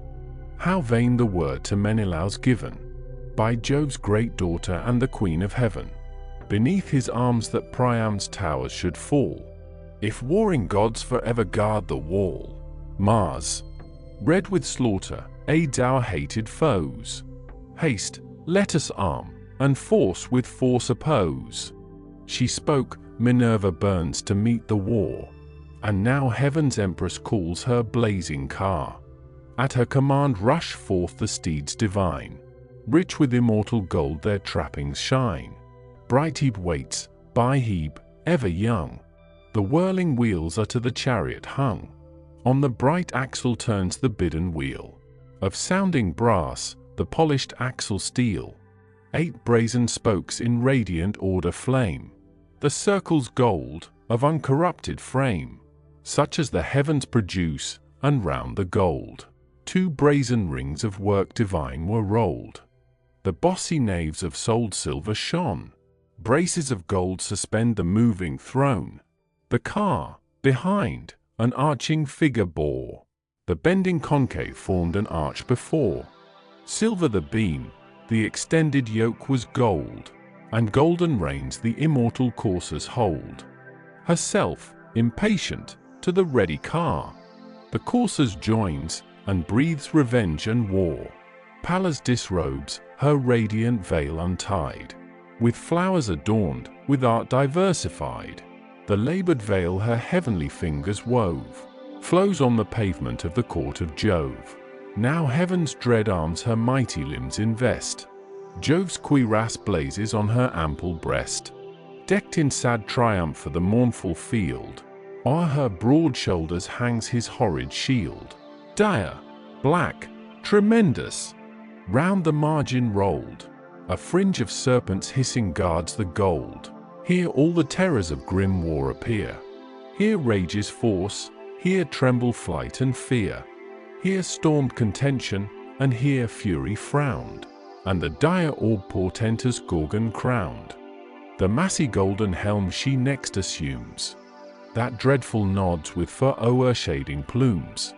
So vast, the broad circumference contains 100 armies on 100 plains. The goddess thus the imperial car ascends. Shook by her arm the mighty javelin bends. Ponderous and huge, that when her fury burns, proud tyrants humbles, and whole hosts o'erturns. Swift at the scourge the ethereal coursers fly, while the smooth chariot cuts the liquid sky. Heaven's gates spontaneous open to the powers, 155. Heaven's golden gates, kept by the winged hours winking sad smiley, 156. Commissioned in alternate watch they stand, the sun's bright portals and the sky's command. Involving clouds the eternal gates of day, or the dark barrier roll with ease away. The sounding hinges ring on either side. The gloomy volumes, pierced with light, divide. The chariot mounts, where deep in ambient skies, confused, Olympus' 100 heads arise. Where far apart the thunderer fills his throne, are all the gods superior and alone. There with her snowy hand the queen restrains the fiery steeds, and thus to Jove complains. O sire, can no resentment touch thy soul? Can Mars rebel, and does no thunder roll? What lawless rage on yon forbidden plain? What rash destruction? And what heroes slain? Venus and Phoebus with the dreadful bow smile on the slaughter, and enjoy my woe. Mad, furious power, whose unrelenting mind no god can govern, and no justice bind. Say, mighty Father, shall we scourge this pride, and drive from fight the impetuous homicide? To whom assenting, thus the thunderer said, Go, and the great Minerva be thy aid. To tame the monster god Minerva knows, and oft afflicts his brutal breast with woes. He said, Saturnia, ardent to obey, lashed her white steeds along the aerial way. Swift down the steep of heaven the chariot rolls, between the expanded earth and starry poles. Far as a shepherd, from some point on high, 157, o'er the wide main extends his boundless eye. Through such a space of air, with thundering sound, at every leap the immortal coursers bound. Troy now they reached and touched those banks divine, where silver Simwa and Scamander join. There Juno stopped, and her fair steeds unloosed.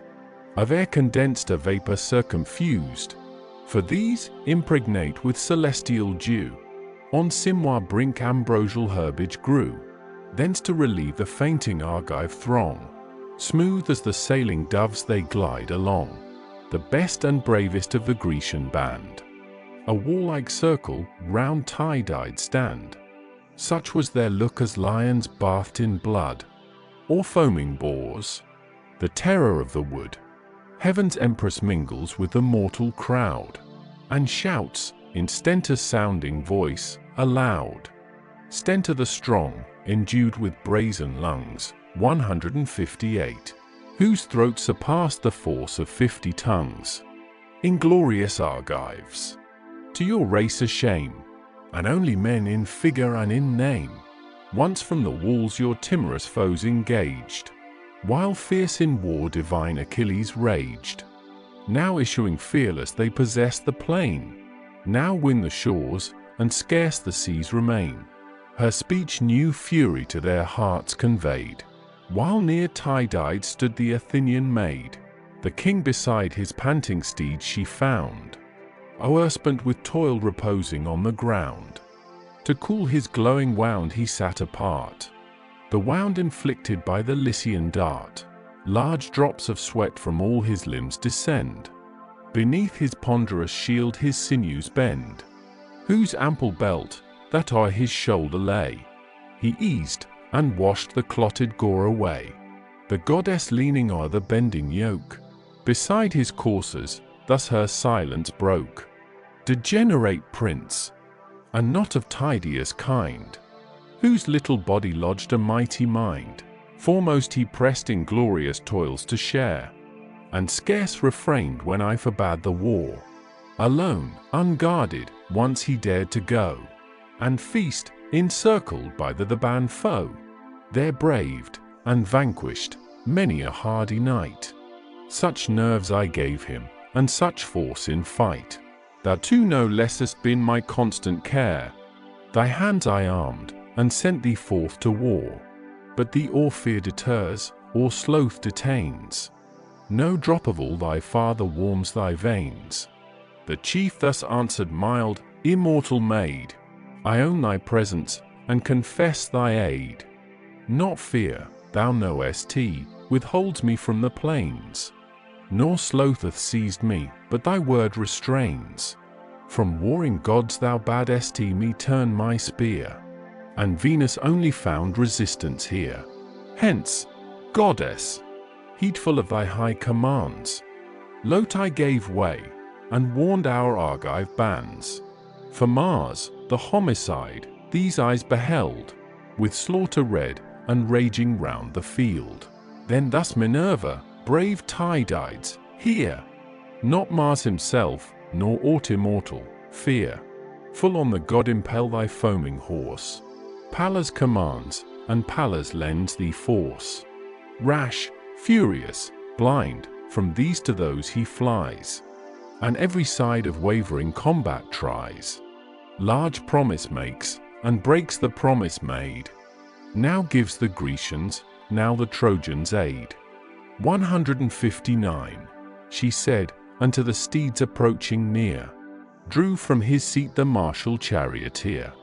The vigorous power the trembling car ascends, fierce for revenge, and diamed attends. The groaning axle bent beneath the load. So great a hero, and so great a god. She snatched the reins, she lashed with all her force, and full on Mars impelled the foaming horse.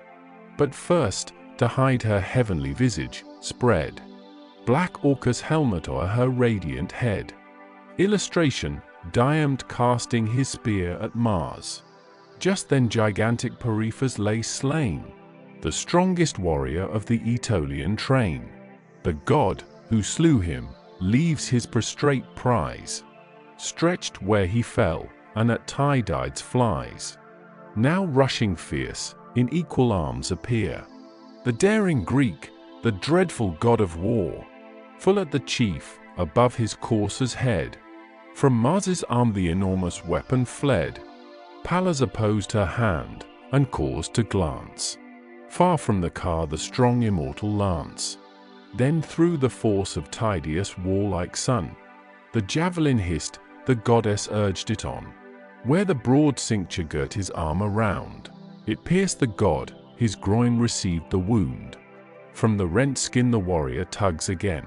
The smoking steel, Mars bellows with the pain, loud as the roar encountering armies yield.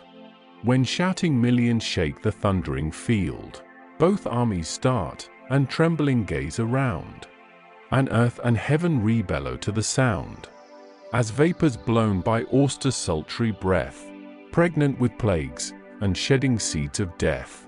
beneath the rage of burning Sirius rise, choke the parched earth, and blacken all the skies. In such a cloud the god from combat driven, high o'er the dusky whirlwind scales the heaven. Wild with his pain, he sought the bright abodes. There sullen sat beneath the sire of gods, showed the celestial blood, and with a groan, thus poured his plaints before the immortal throne. Can Jove, supine, flagitious facts survey, and brook the furies of this daring day? For mortal men celestial powers engage, and gods on gods exert eternal rage. From thee, O Father, all these ills we bear, and thy fell daughter with the shield and spear. Thou gavest that fury to the realms of light, pernicious, wild, regardless of the right. All heaven beside reveres thy sovereign sway. Thy voice we hear, and thy behests obey. 'Tis hers to offend, and even offending share. Thy breast, thy counsels, thy distinguished care. So boundless she, and thou so partial grown. Well may we deem the wondrous birth thy own. Now frantic Diamond, at her command, against the immortals lifts his raging hand. The heavenly Venus first his fury found. Me next encountering, me he dared to wound. Vanquished I fled, even I, the god of fight. From mortal madness scarce was saved by flight. Else hadst thou seen me sink on yonder plain, heat drowned, and heaving under loads of slain.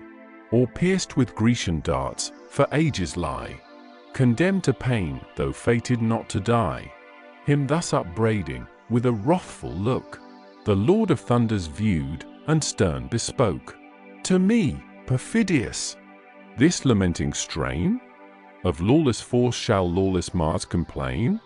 Of all the gods who tread the spangled skies, thou most unjust, most odious in our eyes. In human discord is thy dire delight, the waste of slaughter, and the rage of fight. No bounds, no law, thy fiery temper quells, and all thy mother in thy soul rebels. In vain our threats, in vain our power we use. She gives the example, and her son pursues. Yet long the inflicted pangs thou shalt not mourn, sprung since thou art from Jove, and heavenly born. Else, singed with lightning, hadst thou hence been thrown, where chained on burning rocks the Titans groan. Thus he who shakes Olympus with his nod, then gave to Paeon's care the bleeding god. 160. With gentle hand the balm he poured around, and healed the immortal flesh, and closed the wound. As when the fig's pressed juice, infused in cream, to curds coagulates the liquid stream. Sudden the fluids fix the parts combined. Such, and so soon, the ethereal texture joined. Cleansed from the dust and gore, fair he dressed, his mighty limbs in an immortal vest. Glorious he sat, in majesty restored, fast by the throne of heaven's superior Lord. Juno and Pallas mount the blessed abodes, their task performed, and mix among the gods. Illustration, Juno. Book 6. Argument. The episodes of Glaucus and Diamond, and of Hector and Andromache. The gods having left the field, the Grecians prevail. Helenus, the chief augur of Troy, commands Hector to return to the city in order to appoint a solemn procession of the queen and the Trojan matrons to the temple of Minerva, to entreat her to remove Diamond from the fight. The battle relaxing during the absence of Hector, Glaucus and Diamond have an interview between the two armies, where, coming to the knowledge of the friendship and hospitality passed between their ancestors, they make exchange of their arms. Hector, having performed the orders of Helenus, prevails upon Paris to return to the battle, and, taking a tender leave of his wife Andromache, hastens again to the field. The scene is first in the field of battle, between the rivers Simois and Scamander, and then changes to Troy. Now heaven forsakes the fight, the immortals yield to human force and human skill the field. Dark showers of javelins fly from foes to foes. Now here, now there, the tide of combat flows.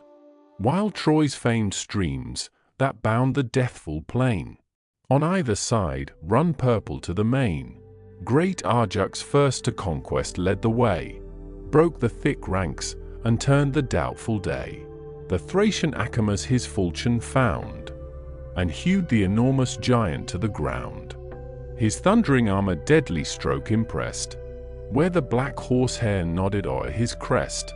Fixed in his front the brazen weapon lies, and seals in endless shades his swimming eyes. Next Teuthra's son disdained the sands with blood.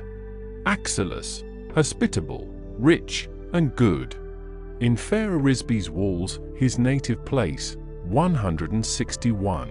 He held his seat, a friend to human race. Fast by the road, his ever-open door, obliged the wealthy, and relieved the poor. To stern Tydides now he falls a prey, no friend to guard him in the dreadful day. Breathless the good man fell, and by his side his faithful servant, old Calesius, died. By great Euryalus was Drasus slain, and next he laid Opheltius on the plain. Two twins were near, bold, beautiful, and young, from a fair Naiad and Bucolion sprung. Laomedon's white flocks Bucolion fed, that monarch's firstborn by a foreign bed. In secret woods he won the Naiad's grace, and two fair infants crowned his strong embrace. Here dead they lay in all their youthful charms. The ruthless victor stripped their shining arms. Astyaelus by Polypoetes fell, Ulysses' spear Pidite sent to hell. By Teucer's shaft brave Aeetion bled, and Nestor's son laid stern Ablerus dead. Great Agamemnon, leader of the brave, the mortal wound of rich Elatus gave, who held in Pedasus his proud abode, 162, until the banks where silver Satnio flowed.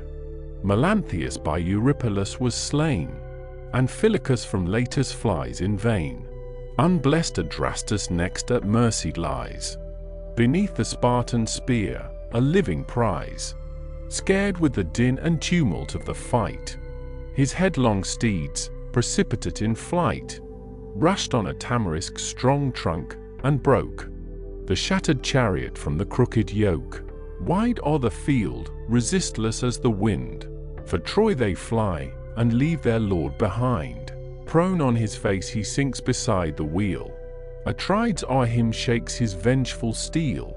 The fallen chief in suppliant posture pressed the victor's knees, and thus his prayer addressed: "O spare my youth, and for the life I owe, large gifts of price my father shall bestow. When fame shall tell, that, not in battle slain, thy hollow ships his captive son detain, rich heaps of brass shall in thy tent be told, 163, and steel well tempered, and persuasive gold." He said, compassion touched the hero's heart. He stood, suspended with a lifted dart, as pity pleaded for his vanquished prize.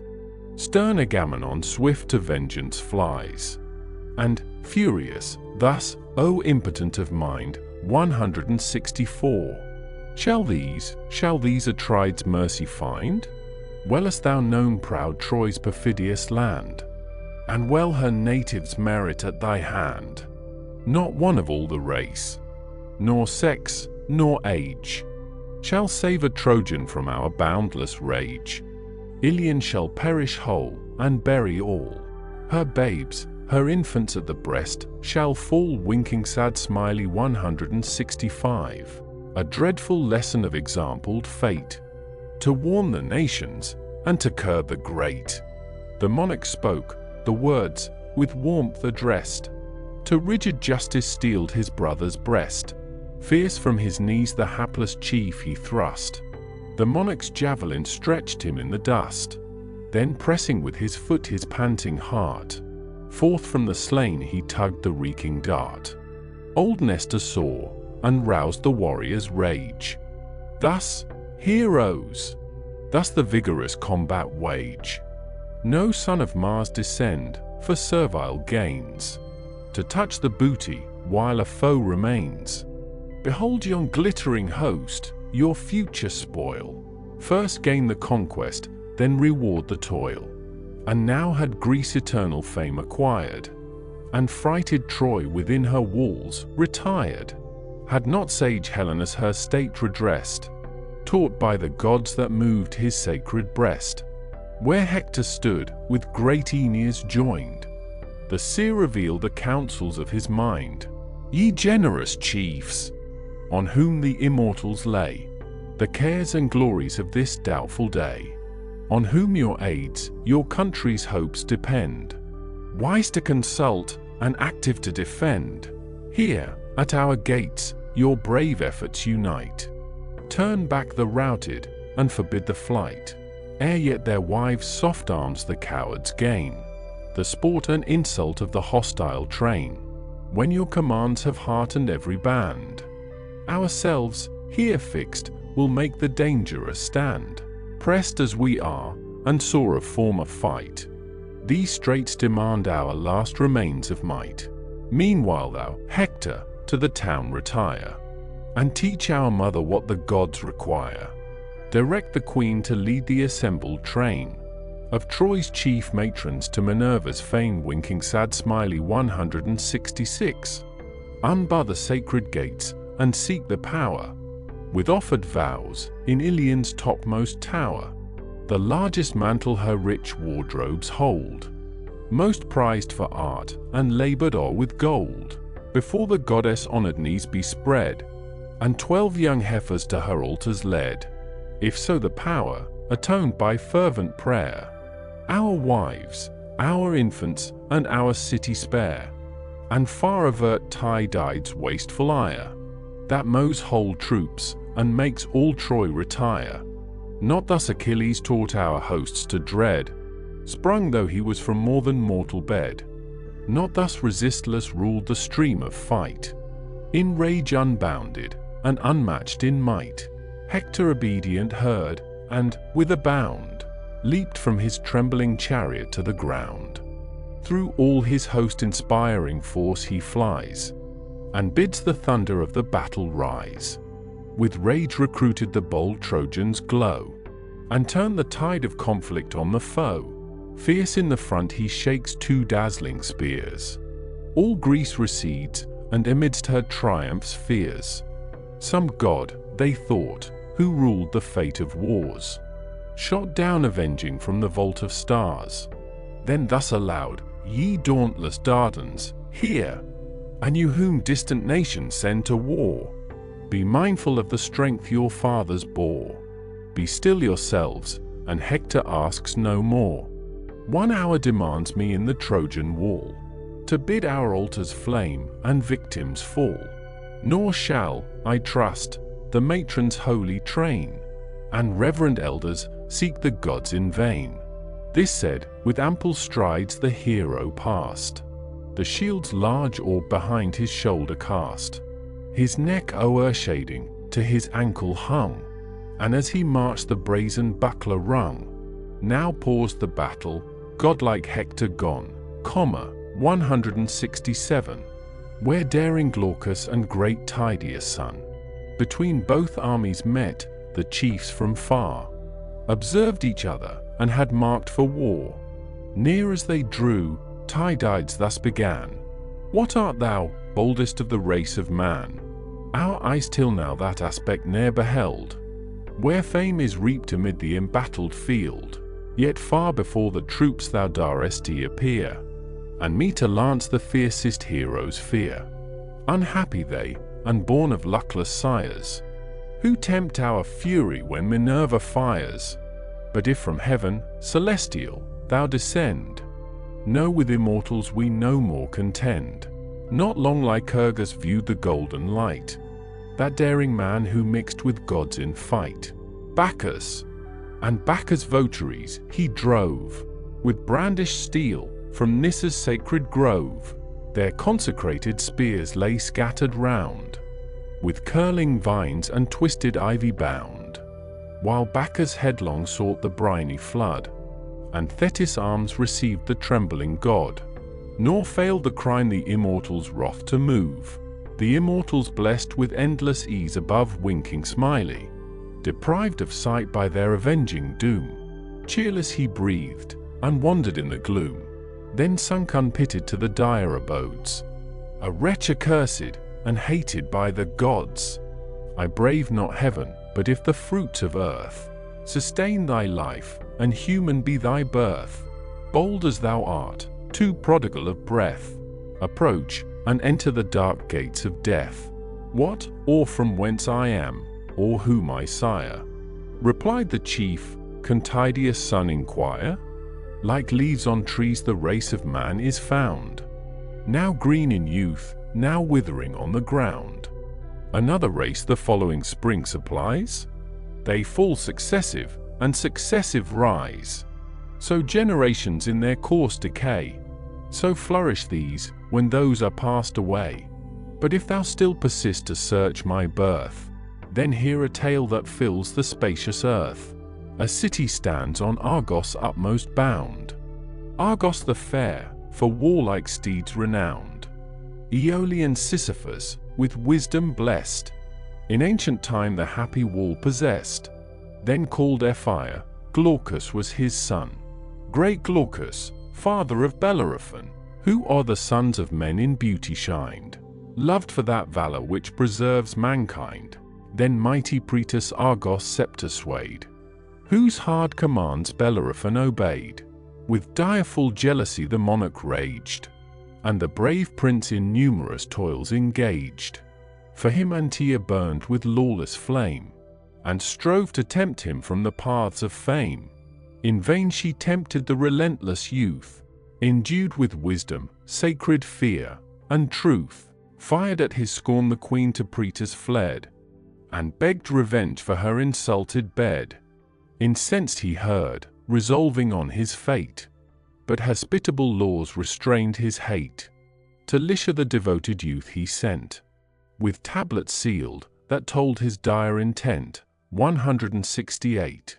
Now blessed by every power who guards the good, the chief arrived at Xanthus' silver flood. There Lycia's monarch paid him honors due. 9 days he feasted, and 9 bulls he slew. But when the 10th bright morning orient glowed, the faithful youth his monarch's mandate showed. The fatal tablets, till that instant sealed, the deathful secret to the king revealed. First, dire Chimera's conquest was enjoined, a mingled monster of no mortal kind. Behind, a dragon's fiery tail was spread, a goat's rough body bore a lion's head. Her pitchy nostrils flaky flames expire, her gaping throat emits infernal fire. This pest he slaughtered, for he read the skies, and trusted heaven's informing prodigies. Then met in arms the Solymian crew, 169, fiercest of men, and those the warriors slew. Next the bold Amazon's whole force defied, and conquered still, for heaven was on his side. Nor ended here his toils, his Lycian foes. At his return, a treacherous ambush rose, with levelled spears along the winding shore. There fell they breathless, and returned no more. At length the monarch, with repentant grief, confessed the gods, and God-descended chief his daughter gave, the stranger to detain.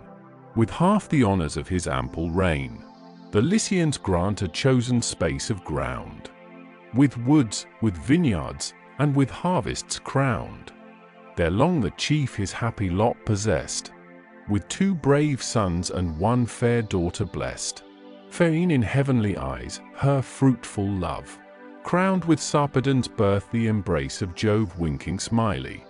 But when at last, distracted in his mind, forsook by heaven, forsaking humankind, wide o'er the alien field he chose to stray, a long, forlorn, uncomfortable way. 170. Woes heaped on woes consumed his wasted heart. His beauteous daughter fell by Phoebe's dart. His eldest born by raging Mars was slain in combat on the Solymian plain. Hippolochus survived, from him I came, the honored author of my birth and name. By his decree I sought the Trojan town, by his instructions learned to win renown, to stand the first in worth as in command, to add new honors to my native land. Before my eyes my mighty sires to place, and emulate the glories of our race. He spoke, and transport filled Tydide's heart. In earth the generous warrior fixed his dart. Then friendly, thus the Lycian prince addressed, "Welcome, my brave hereditary guest. Thus ever let us meet, with kind embrace, nor stain the sacred friendship of our race. No, chief, our grandsires have been guests of old, Aeneas the strong, Bellerophon the bold. Our ancient seat his honored presence graced, where 20 days in genial rites he passed. The parting heroes' mutual presence left. A golden goblet was thy grandsire's gift. Aeneas a belt of matchless work bestowed, that rich with Tyrian dye refulgent glowed. This from his pledge I learned, which, safely stored among my treasures, still adorns my board. For Tydeus left me young, when Thebes' wall beheld the sons of Greece untimely fall. Mindful of this, in friendship let us join, if heaven our steps to foreign lands incline. My guest in Argos thou, and I in Lycia thine. Enough of Trojans to this lance shall yield, in the full harvest of yon ample field. Enough of Greeks shall dye thy spear with gore, but thou and Dian be foes no more. Now change we arms, and prove to either host. We guard the friendship of the line we boast." Thus having said, the gallant chiefs alight. Their hands they join, their mutual faith they plight. Brave Glaucus then each narrow thought resigned. Jove warmed his bosom, and enlarged his mind, for Dian's brass arms, of mean device, for which 9 oxen paid, a vulgar price. He gave his own, of gold divinely wrought, 171. 100 beeves the shining purchase bought. Meantime the guardian of the Trojan state, great Hector, entered at the Scaean gate, 172. Beneath the beech trees' consecrated shades, the Trojan matrons and the Trojan maids around him flocked, all pressed with pious care, for husbands, brothers, sons, engaged in war. He bids the train in long procession go, and seek the gods, to avert the impending woe. And now to Priam's stately courts he came, rayed on arched columns of stupendous frame. O'er these a range of marble structure runs, the rich pavilions of his 50 sons. In 50 chambers lodged, and rooms of state, 173. Opposed to those, where Priam's daughters sate, 12 domes for them and their loved spouses shone, of equal beauty, and of polished stone. Hither great Hector passed, nor passed unseen, of royal Hecuba his mother queen, with her Laodice, whose beauteous face surpassed the nymphs of Troy's illustrious race. Long in a strict embrace she held her son, and pressed his hand, and tender thus begun, "O Hector, say, what great occasion calls my son from fight, when Greece surrounds our walls? Comest thou to supplicate the almighty power, with lifted hands, from Ilion's lofty tower? Stay, till I bring the cup with Bacchus crowned, in Jove's high name, to sprinkle on the ground, and pay due vows to all the gods around. Then with a plenteous draught refresh thy soul, and draw new spirits from the generous bowl. Spent as thou art with long laborious fight, the brave defender of thy country's right. Far hence be Bacchus' gifts," the chief rejoined, winking smiley. "Inflaming wine, pernicious to mankind, unnerves the limbs, and dulls the noble mind. Let chiefs abstain, and spare the sacred juice. To sprinkle to the gods, its better use. By me that holy office were profaned. Ill fits it me, with human gore disdained, to the pure skies these horrid hands to raise, or offer heaven's great sire polluted praise. You, with your matrons, go, a spotless train, and burn rich odors in Minerva's fane. The largest mantle your full wardrobes hold, most prized for art, and labored o'er with gold. Before the goddess honored knees be spread, and 12 young heifers to her altar led. So may the power, atoned by fervent prayer, our wives, our infants, and our city spare, and far avert Tydide's wasteful ire, who mows whole troops, and makes all Troy retire. Be this, O mother, your religious care. I go to rouse soft Paris to the war, if yet not lost to all the sense of shame. The recreant warrior hear the voice of fame.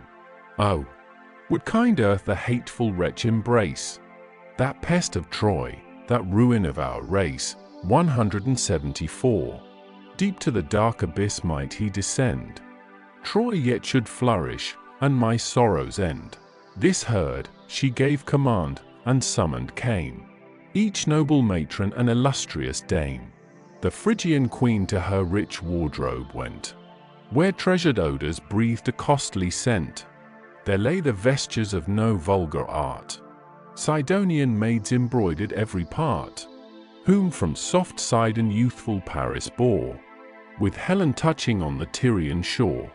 Here, as the queen revolved with careful eyes, the various textures and the various dyes, she chose a veil that shone superior far, and glowed refulgent as the morning star. Herself with this the long procession leads, the train majestically slow proceeds. Soon as to Ilion's topmost tower they come, and awful reach the high Palladian dome. Antenor's consort, fair Theano, waits, as Pallas priestess, and unbars the gates. With hands uplifted and imploring eyes, they fill the dome with supplicating cries. The priestess then the shining veil displays, placed on Minerva's knees, and thus she prays. O awful goddess, ever dreadful maid, Troy's strong defense, unconquered Pallas, aid. Break thou Tydide's spear, and let him fall, prone on the dust before the Trojan wall. So 12 young heifers, guiltless of the yoke, shall fill thy temple with a grateful smoke. But thou, atoned by penitence and prayer, ourselves, our infants, and our city spare.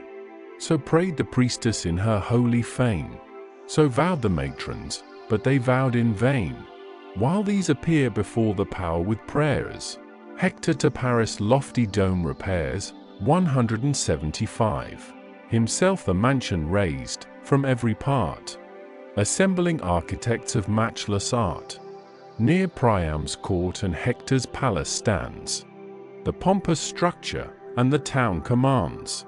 A spear the hero bore of wondrous strength, of full 10 cubits was the lancer's length, the steely point with golden ringlets joined, before him brandished, at each motion shined. Thus entering, in the glittering rooms he found his brother chief, whose useless arms lay round, his eyes delighting with their splendid show, brightening the shield, and polishing the bow. Beside him Helen with her virgin stands, guides their rich labors, and instructs their hands. Him thus inactive, with an ardent look, the prince beheld, and high resenting spoke. Thy hate to Troy, is this the time to show? O wretch ill-fated, and thy country's foe! Paris and Greece against us both conspire, thy close resentment, and their vengeful ire. For thee great Ilion's guardian heroes fall, till heaps of dead alone defend her wall. For thee the soldier bleeds, the matron mourns, and wasteful war in all its fury burns. Ungrateful man, deserves not this thy care, our troops to hearten, and our toils to share? Rise, or behold the conquering flames ascend, and all the Phrygian glories at an end. Brother, 'tis just, replied the beauteous youth, Thy free remonstrance proves thy worth and truth. Yet charge my absence less, O generous chief, on hate to Troy, than conscious shame and grief. Here, hid from human eyes, thy brother sate, and mourned, in secret, his and Iliad's fate. 'Tis now enough, now glory spreads her charms, and beauteous Helen calls her chief to arms. Conquest today my happier sword may bless. 'Tis man's to fight, but heaven's to give success. But while I arm, contain thy ardent mind, or go, and Paris shall not lag behind. Illustration, Hector chiding Paris. He said, nor answered Priam's warlike son, when Helen thus with lowly grace begun. O, generous brother, if the guilty dame that caused these woes deserve a sister's name, would heaven, ere all these dreadful deeds were done, the day that showed me to the golden sun, had seen my death, why did not whirlwinds bear the fatal infant to the fowls of air? Why sunk I not beneath the whelming tide, and midst the roarings of the waters died? Heaven filled up all my ills, and I accursed bore all, and Paris of those ills the worst. Helen at least a braver spouse might claim, warmed with some virtue, some regard of fame. Now tired with toils, thy fainting limbs recline, with toils, sustained for Paris' sake and mine. The gods have linked our miserable doom, our present woe, and infamy to come. Wide shall it spread, and last through ages long.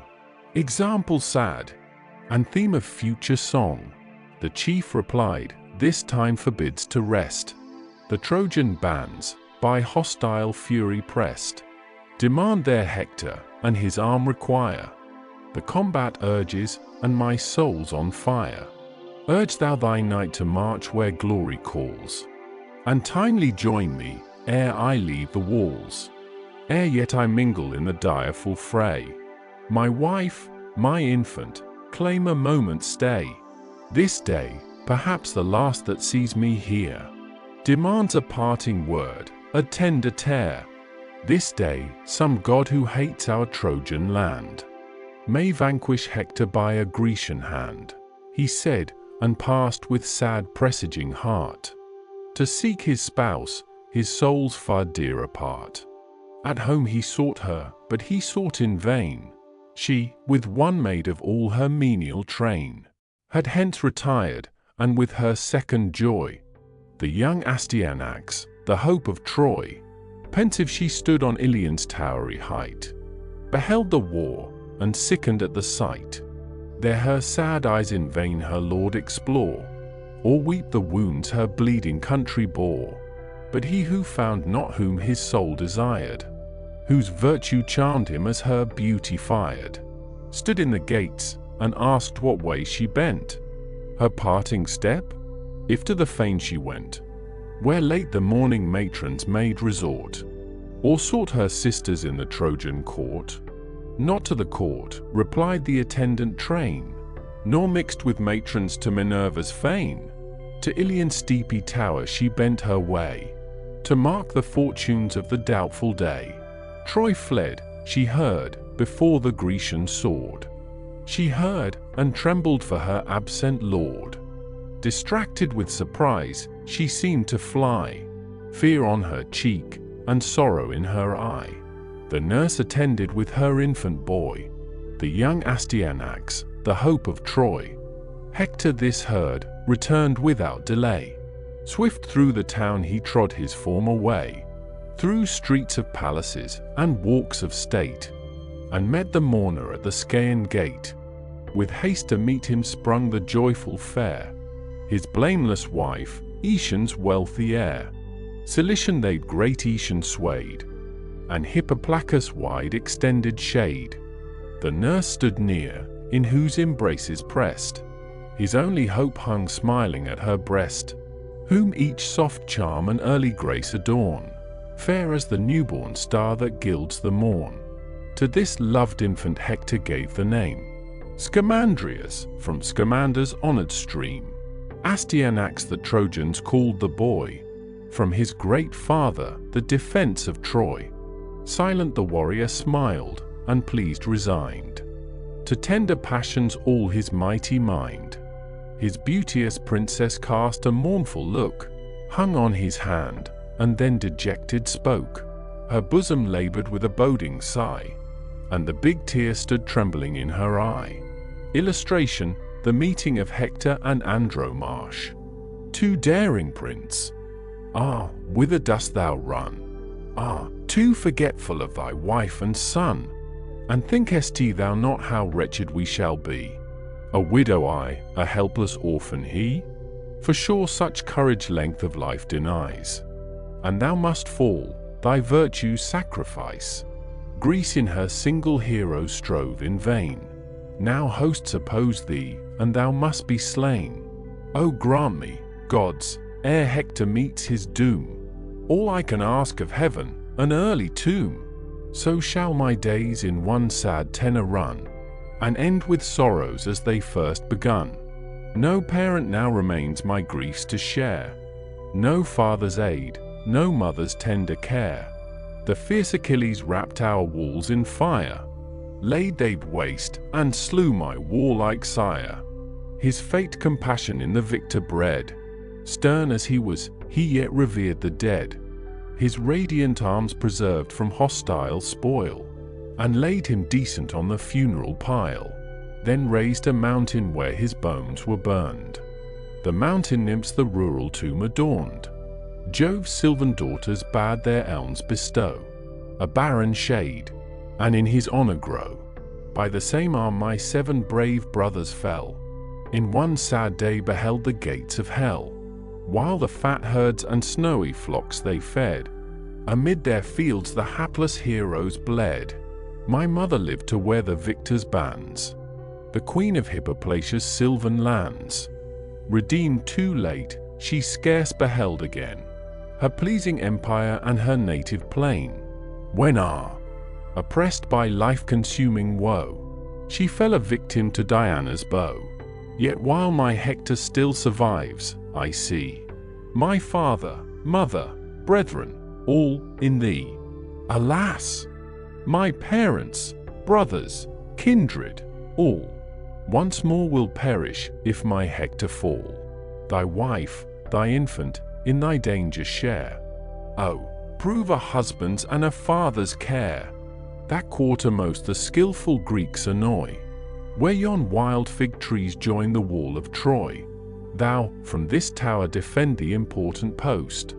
There Agamemnon points his dreadful host. That past Tydides, Ajax, strive to gain, and there the vengeful Spartan fires his train. Thrice our bold foes the fierce attack have given, or led by hopes, or dictated from heaven. Let others in the field their arms employ, but stay my Hector here, and guard his Troy. The chief replied, that post shall be my care. Not that alone, but all the works of war. How would the sons of Troy, in arms renowned, and Troy's proud dames, whose garments sweep the ground, attain the lustre of my former name? Should Hector basely quit the field of fame? My early youth was bred to martial pains. My soul impels me to the embattled plains. Let me be foremost to defend the throne, and guard my father's glories and my own. Yet come it will, the day decreed by fates. How my heart trembles while my tongue relates the day when thou, imperial Troy, must bend, and see thy warriors fall, thy glories end. And yet no dire presage so wounds my mind. My mother's death, the ruin of my kind, not Priam's hoary hairs defiled with gore, not all my brothers gasping on the shore, as thine, Andromache. Thy griefs I dread. I see thee trembling, weeping, captive led. In Argive looms our battles to design, and woes, of which so large a part was thine, to bear the victor's hard commands, or bring the weight of waters from Hyperia's spring. There while you groan beneath the load of life, they cry, behold the mighty Hector's wife. Some haughty Greek, who lives thy tears to see, embitters all thy woes by naming me. The thoughts of glory past and present shame, 1,000 griefs shall waken at the name. May I lie cold before that dreadful day, pressed with a load of monumental clay. Thy Hector, wrapped in everlasting sleep, shall neither hear thee sigh, nor see thee weep. Thus having spoke, the illustrious chief of Troy stretched his fond arms to clasp the lovely boy. The babe clung crying to his nurse's breast, scared at the dazzling helm and nodding crest. With secret pleasure each fond parent smiled, and Hector haste to relieve his child. The glittering terrors from his brows unbound, and placed the beaming helmet on the ground. Then kissed the child, and, lifting high in air, thus to the gods preferred a father's prayer. O thou, whose glory fills the ethereal throne, and all ye deathless powers, protect my son. Grant him, like me, to purchase just renown, to guard the Trojans, to defend the crown, against his country's foes the war to wage, and rise the Hector of the future age. So when triumphant from successful toils, of heroes slain he bears the reeking spoils, whole hosts may hail him with deserved acclaim, and say, this chief transcends his father's fame.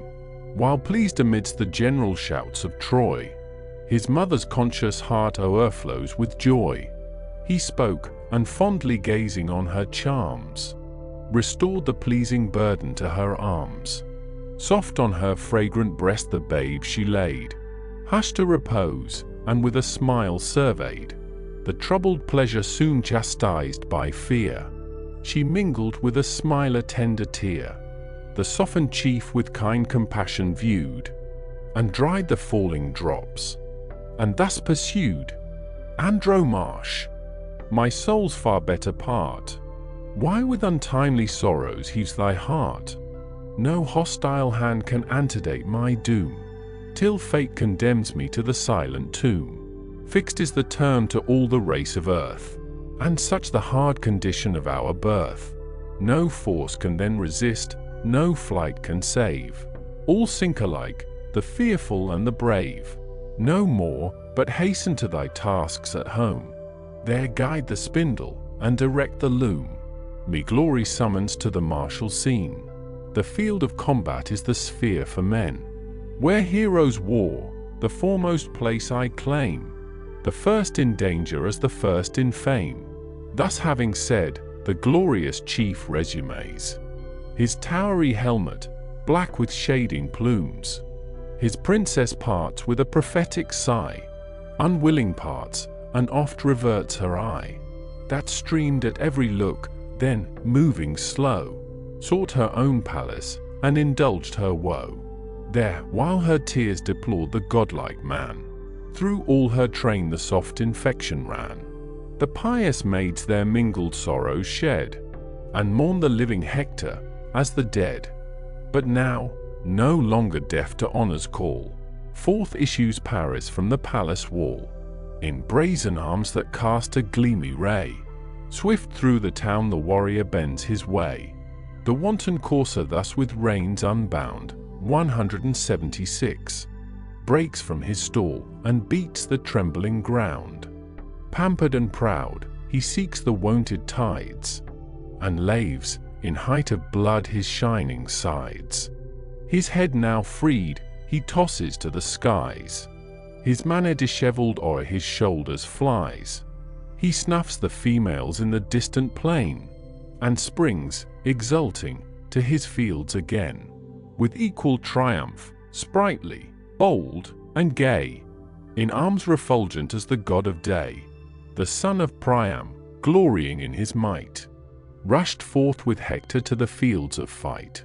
And now, the warriors passing on the way, the graceful Paris first excused his stay, to whom the noble Hector thus replied, O chief, in blood, and now in arms, allied, thy power in war with justice none contest. Known is thy courage, and thy strength confessed. What pity sloth should seize a soul so brave, or godlike Paris live a woman's slave? My heart weeps blood at what the Trojans say, and hopes thy deeds shall wipe the stain away. Haste then, in all their glorious labors share, for much they suffer, for thy sake, in war. These ills shall cease, we know by Jove's decree. We crown the bold to heaven and liberty, while the proud foe his frustrate triumphs mourns, and Greece indignant through her seas returns. Illustration, bows and bow case. Illustration, Iris. Book 7. Argument. The single combat of Hector and Ajax. The battle renewing with double ardor upon the return of Hector. Minerva is under apprehensions for the Greeks. Apollo, seeing her descend from Olympus, joins her near the Scaean gate. They agree to put off the general engagement for that day, and incite Hector to challenge the Greeks to a single combat. 9 of the princes accepting the challenge, the lot is cast and falls upon Ajax. These heroes, after several attacks, are parted by the night. The Trojans calling a council, Antenor purposes the delivery of Helen to the Greeks, to which Paris will not consent, but offers to restore them her riches. Priam sends a herald to make this offer, and to demand a truce for burning the dead, the last of which only is agreed to by Agamemnon. When the funerals are performed, the Greeks, pursuant to the advice of Nestor, erect a fortification to protect their fleet and camp, flanked with towers, and defended by a ditch and palisades. Neptune testifies his jealousy at this work, but is pacified by a promise from Jupiter. Both armies pass the night in feasting, but Jupiter disheartens the Trojans with thunder and other signs of his wrath. The 23rd day ends with the duel of Hector and Ajax. The next day the truce is agreed, another is taken up in the funeral rites of the slain, and one more in building the fortification before the ships. So that somewhat about 3 days is employed in this book. The scene lies wholly in the field. So spoke the guardian of the Trojan state, then rushed impetuous through the Scaean gate. Him Paris followed to the dire alarms, both breathing slaughter, both resolved in arms. As when to sailors laboring through the main, that long have heaved the weary oar in vain, Jove bids at length the expected gales arise. The gales blow grateful, and the vessel flies. So welcome these to Troy's desiring train. The bands are cheered, the war awakes again. Bold Paris first the work of death begun. On great Menestheus, Aretha's son, sprung from the fair Philomeda's embrace. The pleasing Oron was his native place. Then sunk Ionius to the shades below. Beneath his steely casque, 177, he felt the blow, full on his neck, from Hector's weighty hand, and rolled, with limbs relaxed, along the land. By Glaucus' spear the bold Iphinus bleeds, fixed in the shoulder as he mounts his steeds. Headlong he tumbles, his slack nerves unbound, drop the cold useless members on the ground. When now Minerva saw her Argives slain, from vast Olympus to the gleaming plain, fierce she descends, Apollo marked her flight, nor shot less swift from Ilion's towery height. Radiant they met, beneath the beech-end shade, when thus Apollo to the blue-eyed maid, "What cause, O daughter of almighty Jove, thus wings thy progress from the realms above? Once more impetuous dost thou bend thy way, to give to Greece the long-divided day? Too much has Troy already felt thy hate. Now breathe thy rage, and hush the stern debate. This day the business of the field suspend. War soon shall kindle, and great Ilion bend, since vengeful goddesses confederate join, to raise her walls, though built by hands divine." To whom the progeny of Jove replies, "I left, for this, the council of the skies, But who shall bid conflicting hosts forbear? What art shall calm the furious sons of war? To her the god, great Hector's sole insight, to dare the boldest Greek to single fight, till Greece, provoked, from all her numbers show a warrior worthy to be Hector's foe. At this agreed, the heavenly powers withdrew. Sage Helenus their secret counsels knew. Hector, inspired, he sought, to him addressed, thus told the dictates of his sacred breast. O son of Priam, let thy faithful ear receive my words, thy friend and brother hear. Go forth persuasive, and awhile engage the warring nations to suspend their rage. Then dare the boldest of the hostile train to mortal combat on the listed plain. For not this day shall end thy glorious date. The gods have spoke it, and their voice is fate. He said, the warrior heard the word with joy. Then with his spear restrained the youth of Troy, held by the midst athwart. On either hand, the squadrons part, the expecting Trojans stand. Great Agamemnon bids the Greeks forbear. They breathe, and hush the tumult of the war. The Athenian maid, 178, and glorious god of day, with silent joy the settling hosts survey. In form of vultures, on the beach's height, they sit concealed, and wait the future fight. The thronging troops obscure the dusky fields, horried with bristling spears and gleaming shields. As when a general darkness veils the main, soft zephyr curling the wide plain, the waves scarce heave, the face of ocean sleeps, and a still horror saddens all the deeps. Thus in thick orders settling wide around, at length composed they sit, and shade the ground. Great Hector first amidst both armies broke the solemn silence, and their powers bespoke. Hear, all ye Trojan, all ye Grecian bands, what my soul prompts, and what some god commands. Great Jove, averse our warfare to compose, o'erwhelms the nations with new toils and woes. War with a fiercer tide once more returns, till Ilion falls, or till yon navy burns. You then, O princes of the Greeks, appear. 'Tis Hector speaks, and calls the gods to hear. From all your troops select the boldest knight, and him, the boldest, Hector dares to fight.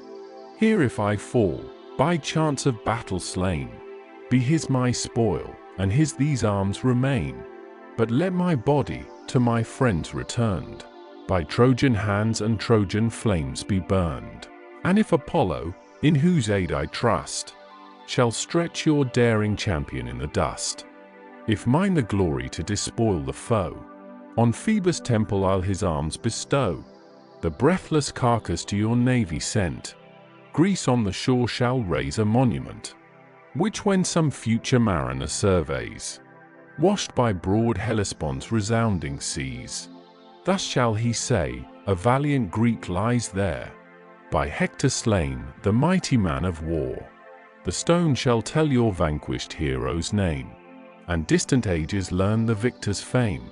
This fierce defiance Greece astonished heard, blushed to refuse, and to accept it feared. Stern Menelaus first the silence broke, and, inly groaning, thus opprobrious spoke. Women of Greece, O scandal of your race, whose coward souls your manly form disgrace! How great the shame, when every age shall know, that not a Grecian met this noble foe. Go then, resolve to earth, from whence ye grew, a heartless, spiritless, inglorious crew. Be what ye seem, unanimated clay. Myself will dare the danger of the day. 'Tis man's bold task the generous strife to try, but in the hands of God is victory. These words scarce spoke, with generous ardor pressed, his manly limbs in azure arms he dressed. That day, Atrides, a superior hand, had stretched thee breathless on the hostile strand, but all at once, thy fury to compose. The kings of Greece, an awful band, arose.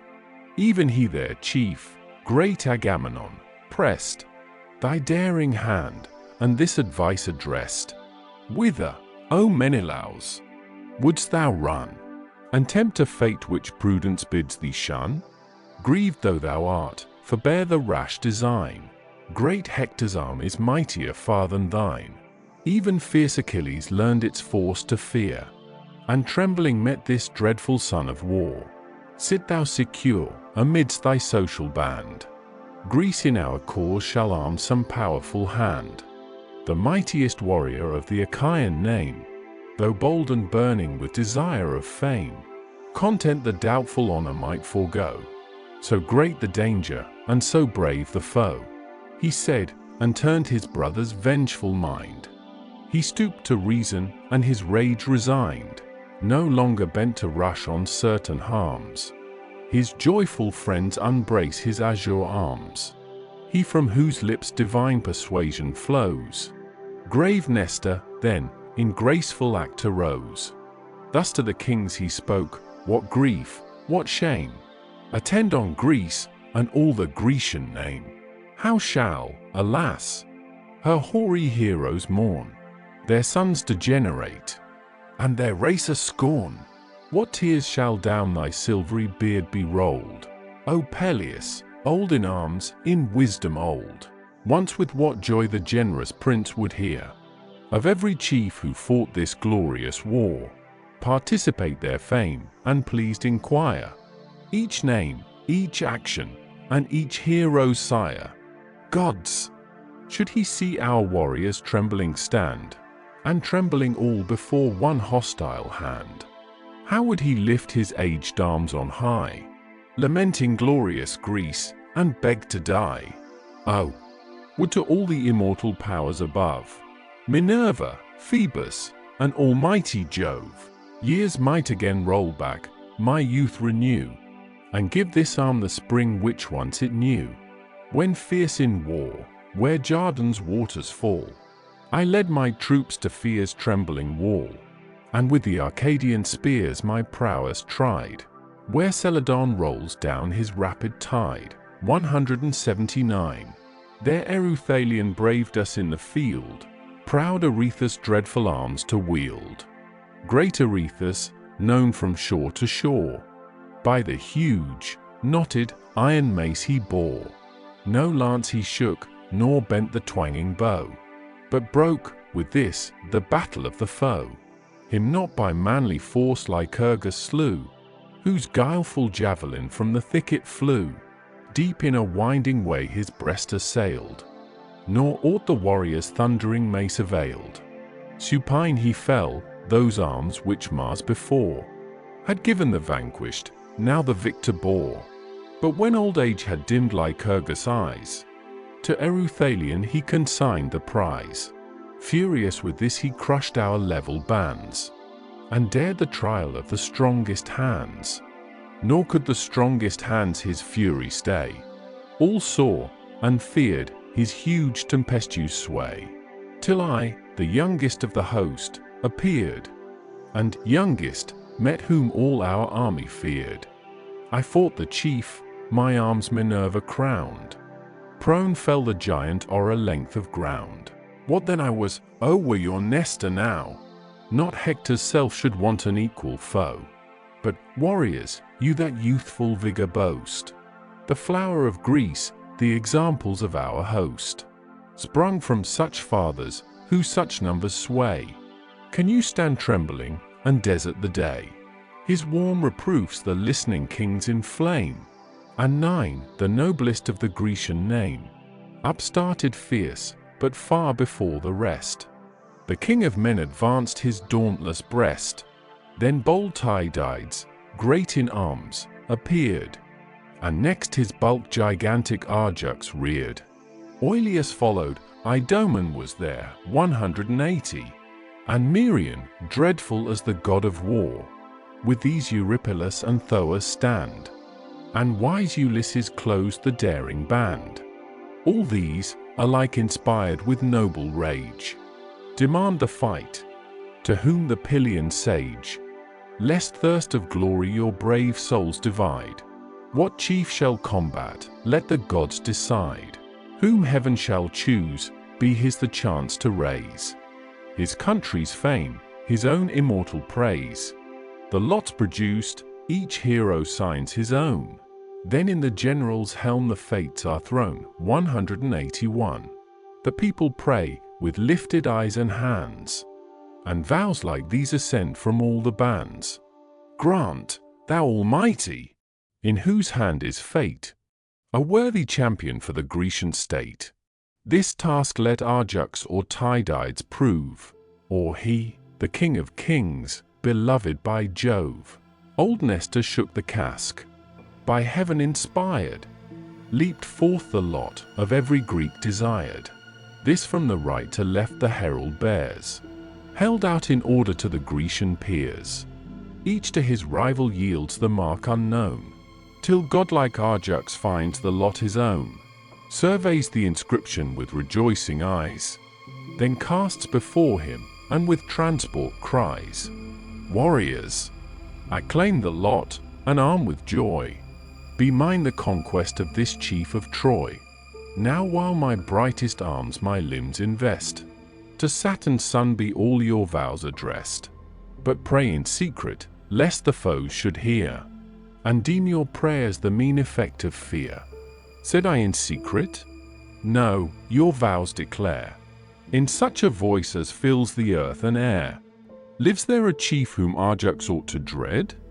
Ajax, in all the toils of battle bred, from warlike Salamis I drew my birth, and, born to combats, fear no force on earth. He said. The troops with elevated eyes implore the god whose thunder rents the skies. O Father of mankind, superior Lord, on lofty Ida's holy hill adored, who in the highest heaven hast fixed thy throne, supreme of gods, unbounded and alone, grant thou that Telamon may bear away the praise and conquest of this doubtful day. Or, if illustrious Hector be thy care, that both may claim it, and that both may share. Now Ajax braced his dazzling armor on. Sheathed in bright steel the giant warrior shone. He moves to combat with majestic pace. So stalks in arms the grisly god of Thrace. 182. When Jove to punish faithless men prepares, and gives whole nations to the waste of wars. Thus marched the chief, tremendous as a god. Grimly he smiled, earth trembled as he strode sad smiley. 183. His massy javelin quivering in his hand, he stood, the bulwark of the Grecian band. Through every Argive heart new transport ran. All Troy stood trembling at the mighty man. Even Hector paused, and with new doubt oppressed, felt his great heart suspended in his breast. 'Twas vain to seek retreat, and vain to fear. Himself had challenged, and the foe drew near. Stern Telamon behind his ample shield, as from a brazen tower, o'erlooked the field. Huge was its orb, with 7 thick folds o'ercast, of tough bull hides, of solid brass the last. The work of Tychius, who in Hyle dwelled, and in all arts of armory excelled. This Ajax bore before his manly breast, and, threatening, thus his adverse chief addressed. "Hector, approach my arm, and singly know what strength thou hast, and what the Grecian foe.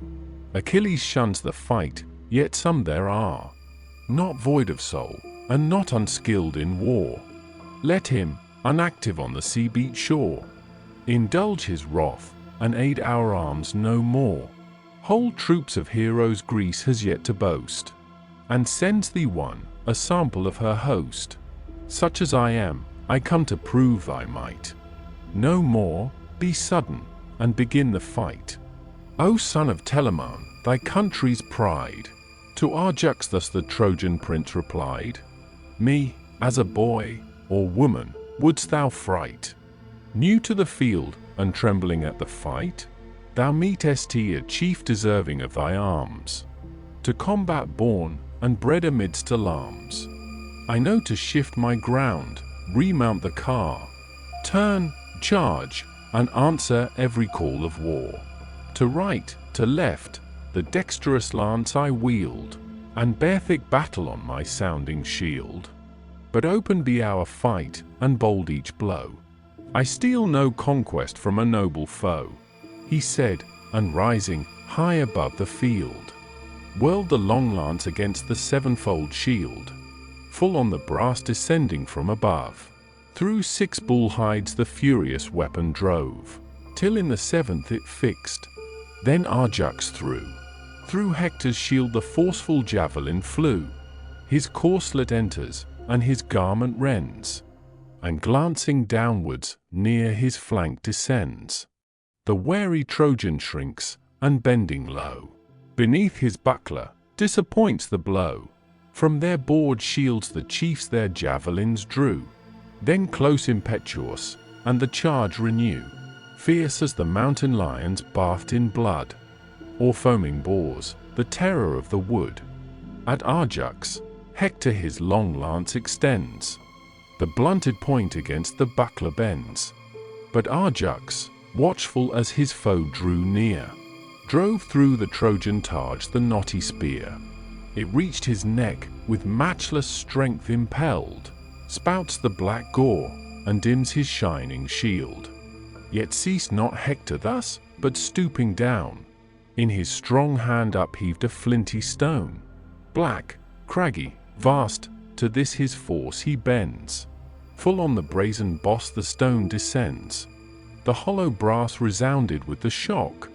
Then Ajax seized the fragment of a rock, applied each nerve, and swinging round on high, with force tempestuous, let the ruin fly. The huge stone thundering through his buckler broke. His slackened knees received the numbing stroke. Great Hector falls extended on the field, his bulk supporting on the shattered shield. Nor wanted heavenly aid, Apollo's might confirmed his sinews, and restored to fight. And now both heroes their broad falchions drew. In flaming circles round their heads they flew. But then by herald's voice the word was given. The sacred ministers of earth and heaven, divine Talthybius, whom the Greeks employ, and sage Idaeus on the part of Troy, between the swords their peaceful scepters reared. And first Idaeus' awful voice was heard. Illustration: Hector and Ajax separated by the heralds. Forbear, my sons, your further force to prove, both dear to men, and both beloved of Jove. To either host your matchless worth is known. Each sounds your praise, and war is all your own. But now the night extends her awful shade. The goddess parts you, be the night obeyed. 184. To whom great Ajax his high soul expressed, O sage, to Hector be these words addressed. Let him, who first provoked our chiefs to fight, let him demand the sanction of the night. If first he asked it, I content obey, and cease the strife when Hector shows the way. O first of Greeks, his noble foe rejoined, whom heaven adorns, superior to thy kind, with strength of body, and with worth of mind. Now martial law commands us to forbear. Hereafter we shall meet in glorious war. Some future day shall lengthen out the strife, and let the gods decide of death or life. Since, then, the night extends her gloomy shade, and heaven enjoins it, be the night obeyed. Return, brave Ajax, to thy Grecian friends, and joy the nations whom thy arm defends. As I shall glad each chief, and Trojan wife, who wearies heaven with vows for Hector's life. But let us, on this memorable day, exchange some gift, that Greece and Troy may say. Not hate, but glory, made these chiefs contend, and each brave foe was in his soul a friend. With that, a sword with stars of silver graced, the baldric studied, and the sheath enchased. He gave the Greek, the generous Greek bestowed, a radiant belt that rich with purple glowed. Then with majestic grace they quit the plain, This seeks the Grecian, that the Phrygian train. The Trojan bands returning Hector wait, and hail with joy the champion of their state. Escaped great Ajax, they survey him round, alive, unarmed, and vigorous from his wound. To Troy's high gates the godlike man they bear, their present triumph, as their late despair. But Ajax, glorying in his hardy deed, the well-armed Greeks to Agamemnon lead. A steer for sacrifice the king designed, of full 5 years, and of the nobler kind. The victim falls, they strip the smoking hide. The beast they quarter, and the joints divide. Then spread the tables, the repast prepare. Each takes his seat, and each receives his share. The king himself, an honorary sign, before great Ajax placed the mighty chine. 185. When now the rage of hunger was removed, Nestor in each persuasive art approved. The sage whose counsels long had swayed the rest, in words like these his prudent thought expressed. How dear, O kings, this fatal day has cost! What Greeks are perished! What a people lost! What tides of blood have drenched Scamander's shore!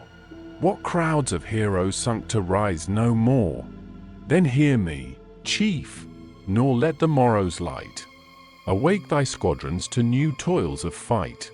Some space at least permit the war to breathe, while we to flames our slaughtered friends bequeath.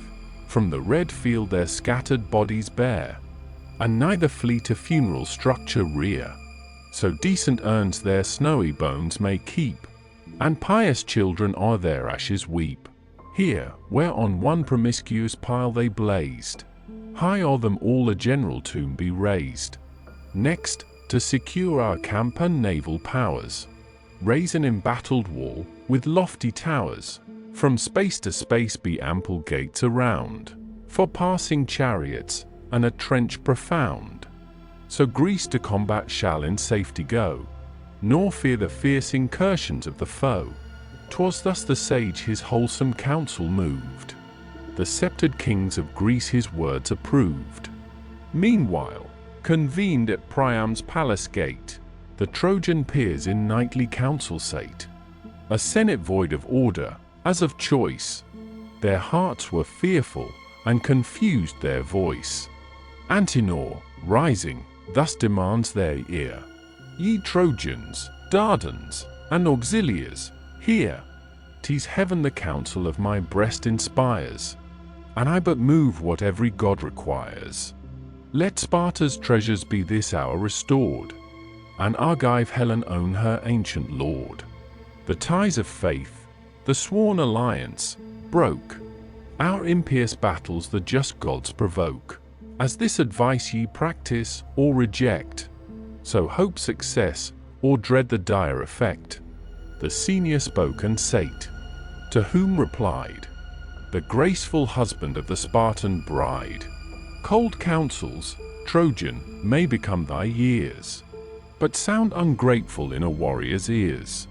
Old man, if void of fallacy or art, thy words express the purpose of thy heart. Thou, in thy time, more sound advice hast given, but wisdom has its date, assigned by heaven. Then hear me, princes of the Trojan name. Their treasures I'll restore, but not the dame. My treasures too, for peace, I will resign, but be this bright possession ever mine. 'Twas then, the growing discord to compose. Slow from his seat the reverend Priam rose. His godlike aspect deep attention drew. He paused, and these pacific words ensue. Ye Trojans, Dardans, and auxiliar bands, now take refreshment as the hour demands. Guard well the walls, relieve the watch of night, till the new sun restores the cheerful light. Then shall our herald, to the Atrides sent, before their ships proclaim my son's intent. Next let a truce be asked, that Troy may burn her slaughtered heroes, and their bones inurn. That done, once more the fate of war be tried, and whose the conquest, mighty Jove decide. The monarch spoke, the warriors snatched with haste, each at his post in arms, a short repast. Soon as the rosy morn had waked the day, to the black ships Odysseus bent his way. There, to the sons of Mars, in council found, he raised his voice, the host stood listening round. Ye sons of Atreus, and ye Greeks, give ear. The words of Troy, and Troy's great monarch, hear. Pleased may ye hear, so heaven succeed my prayers.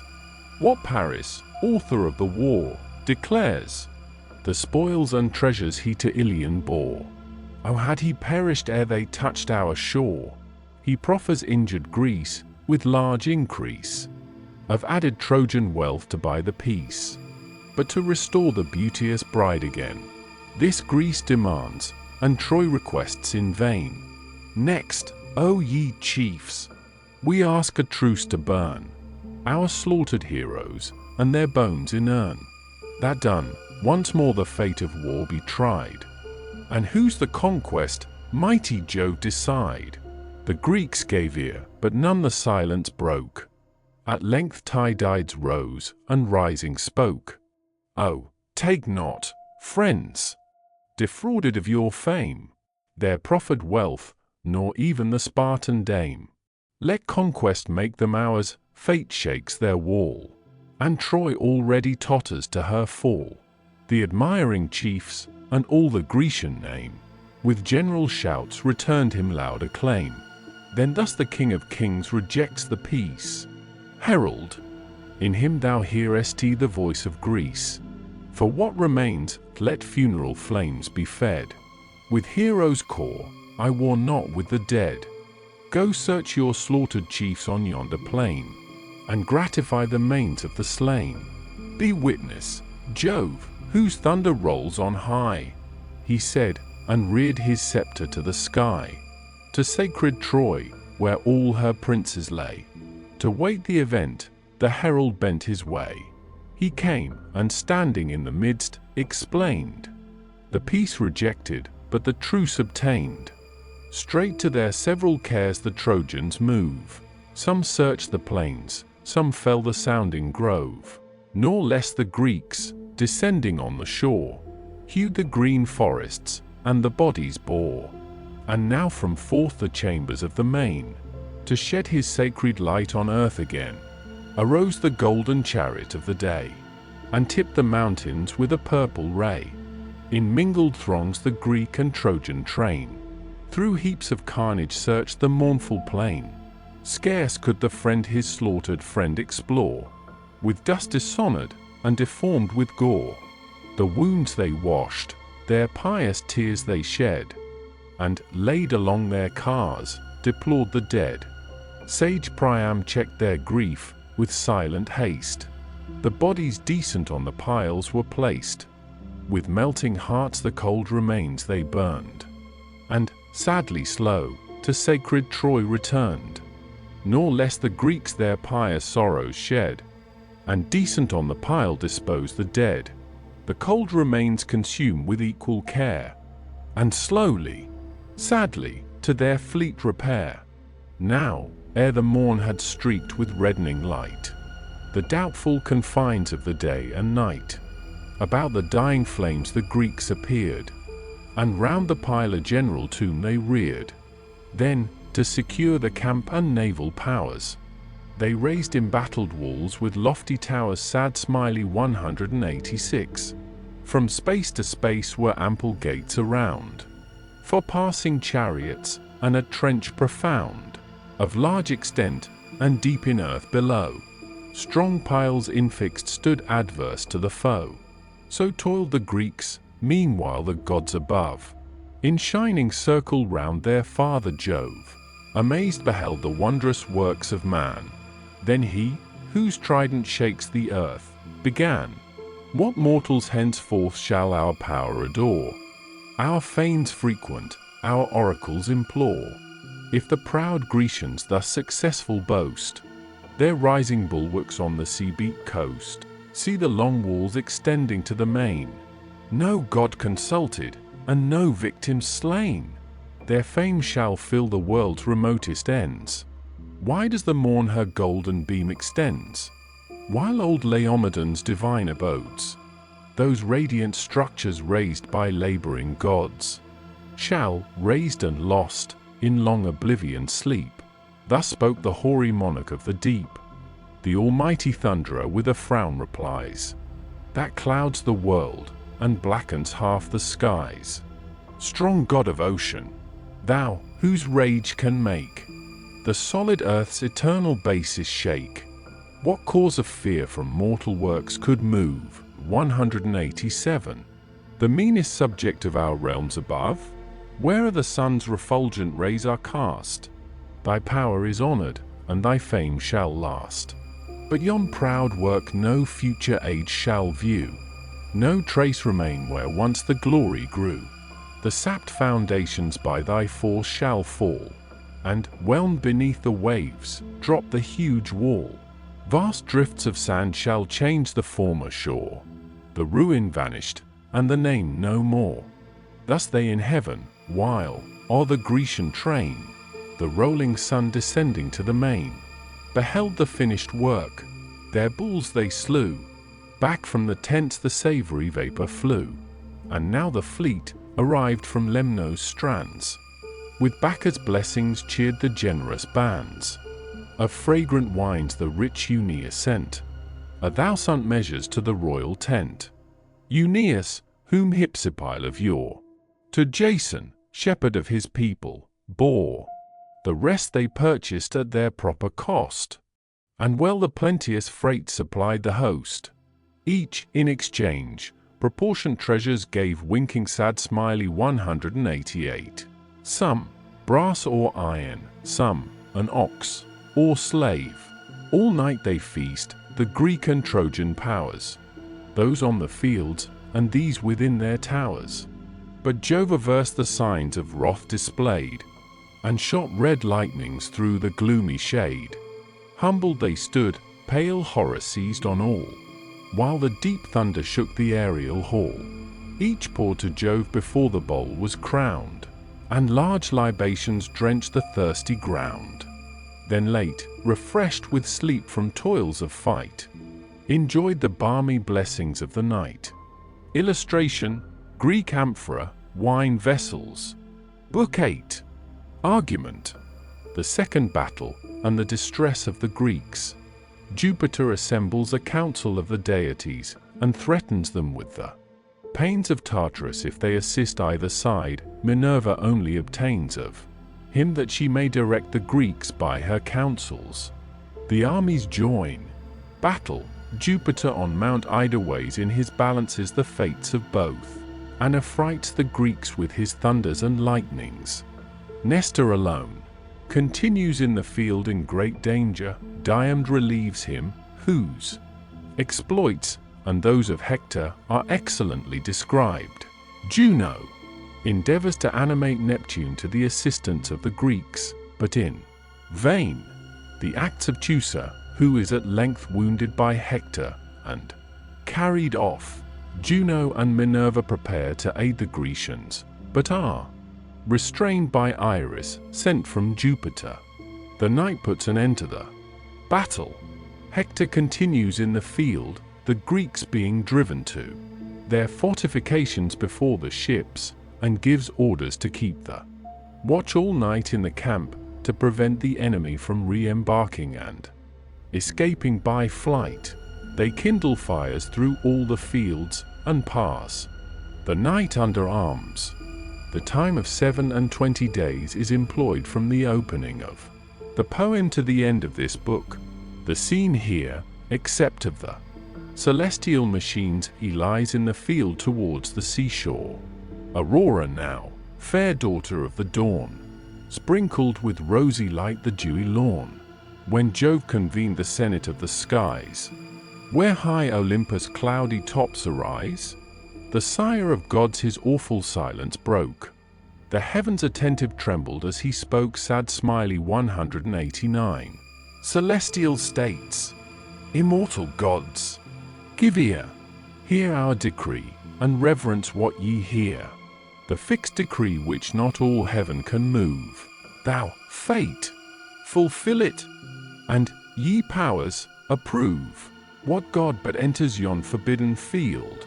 Who yields assistance, or but wills to yield?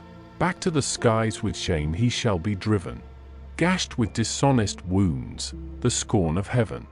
Or far, oh far, from steep Olympus thrown, low in the dark Tartarian gulf shall groan, with burning chains fixed to the brazen floors, and locked by hell's inexorable doors.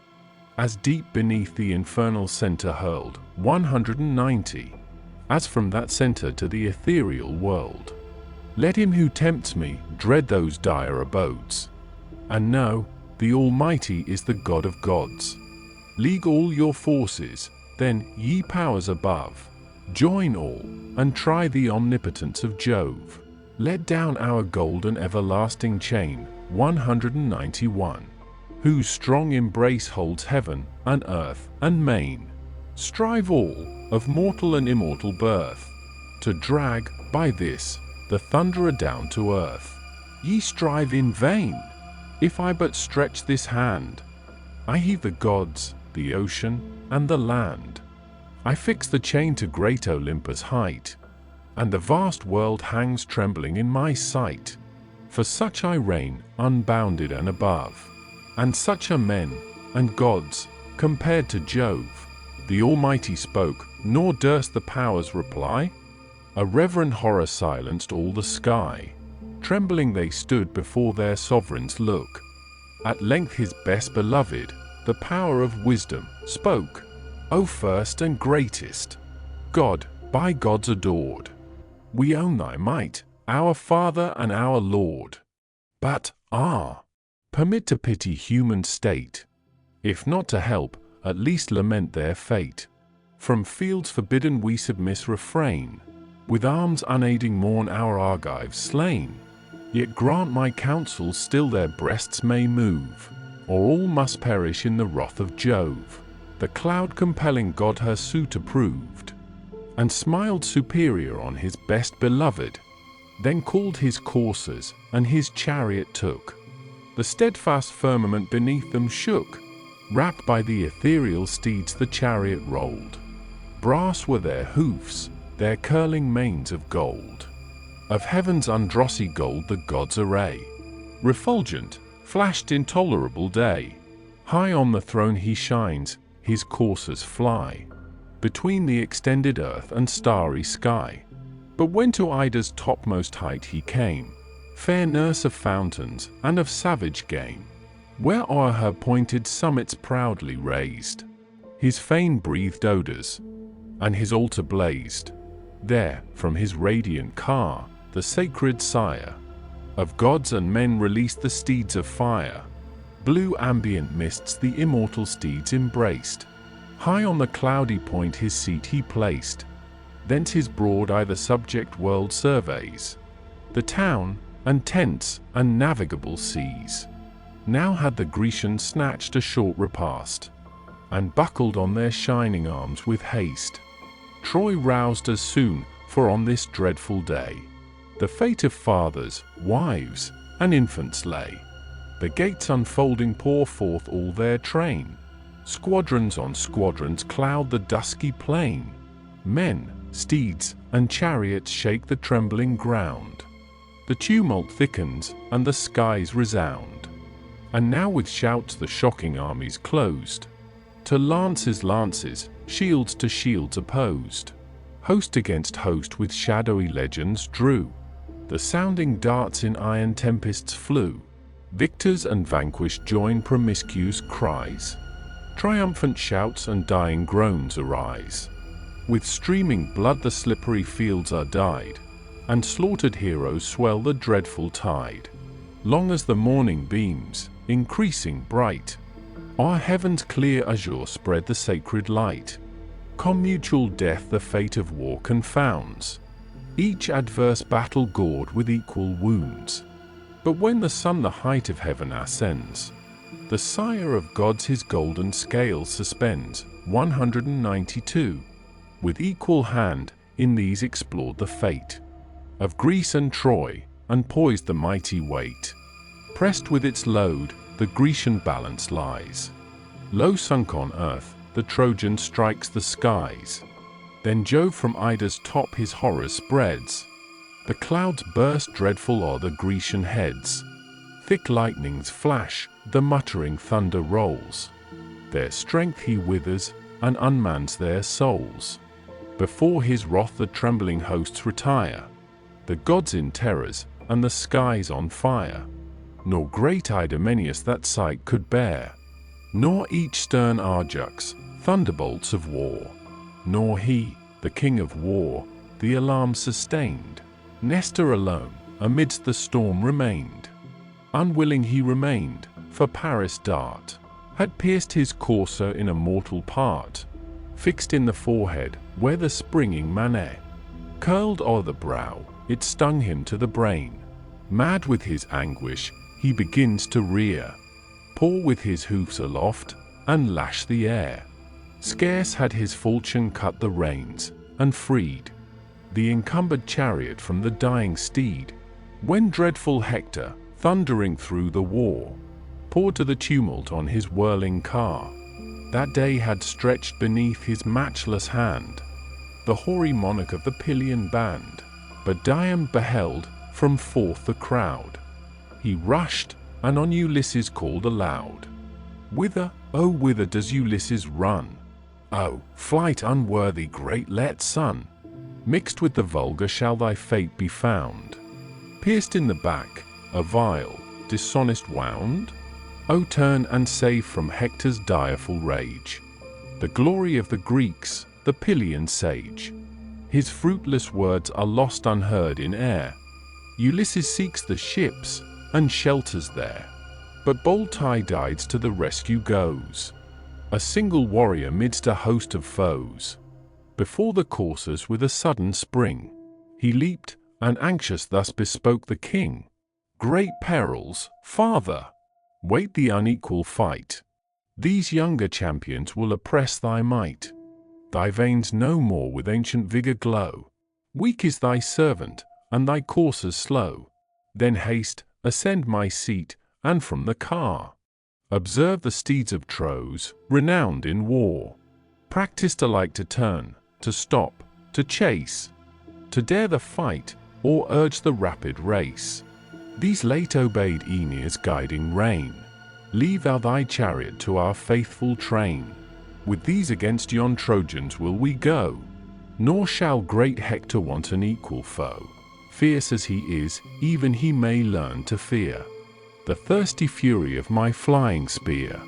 Thus said the chief, and Nestor, skilled in war, approves his counsel, and ascends the car.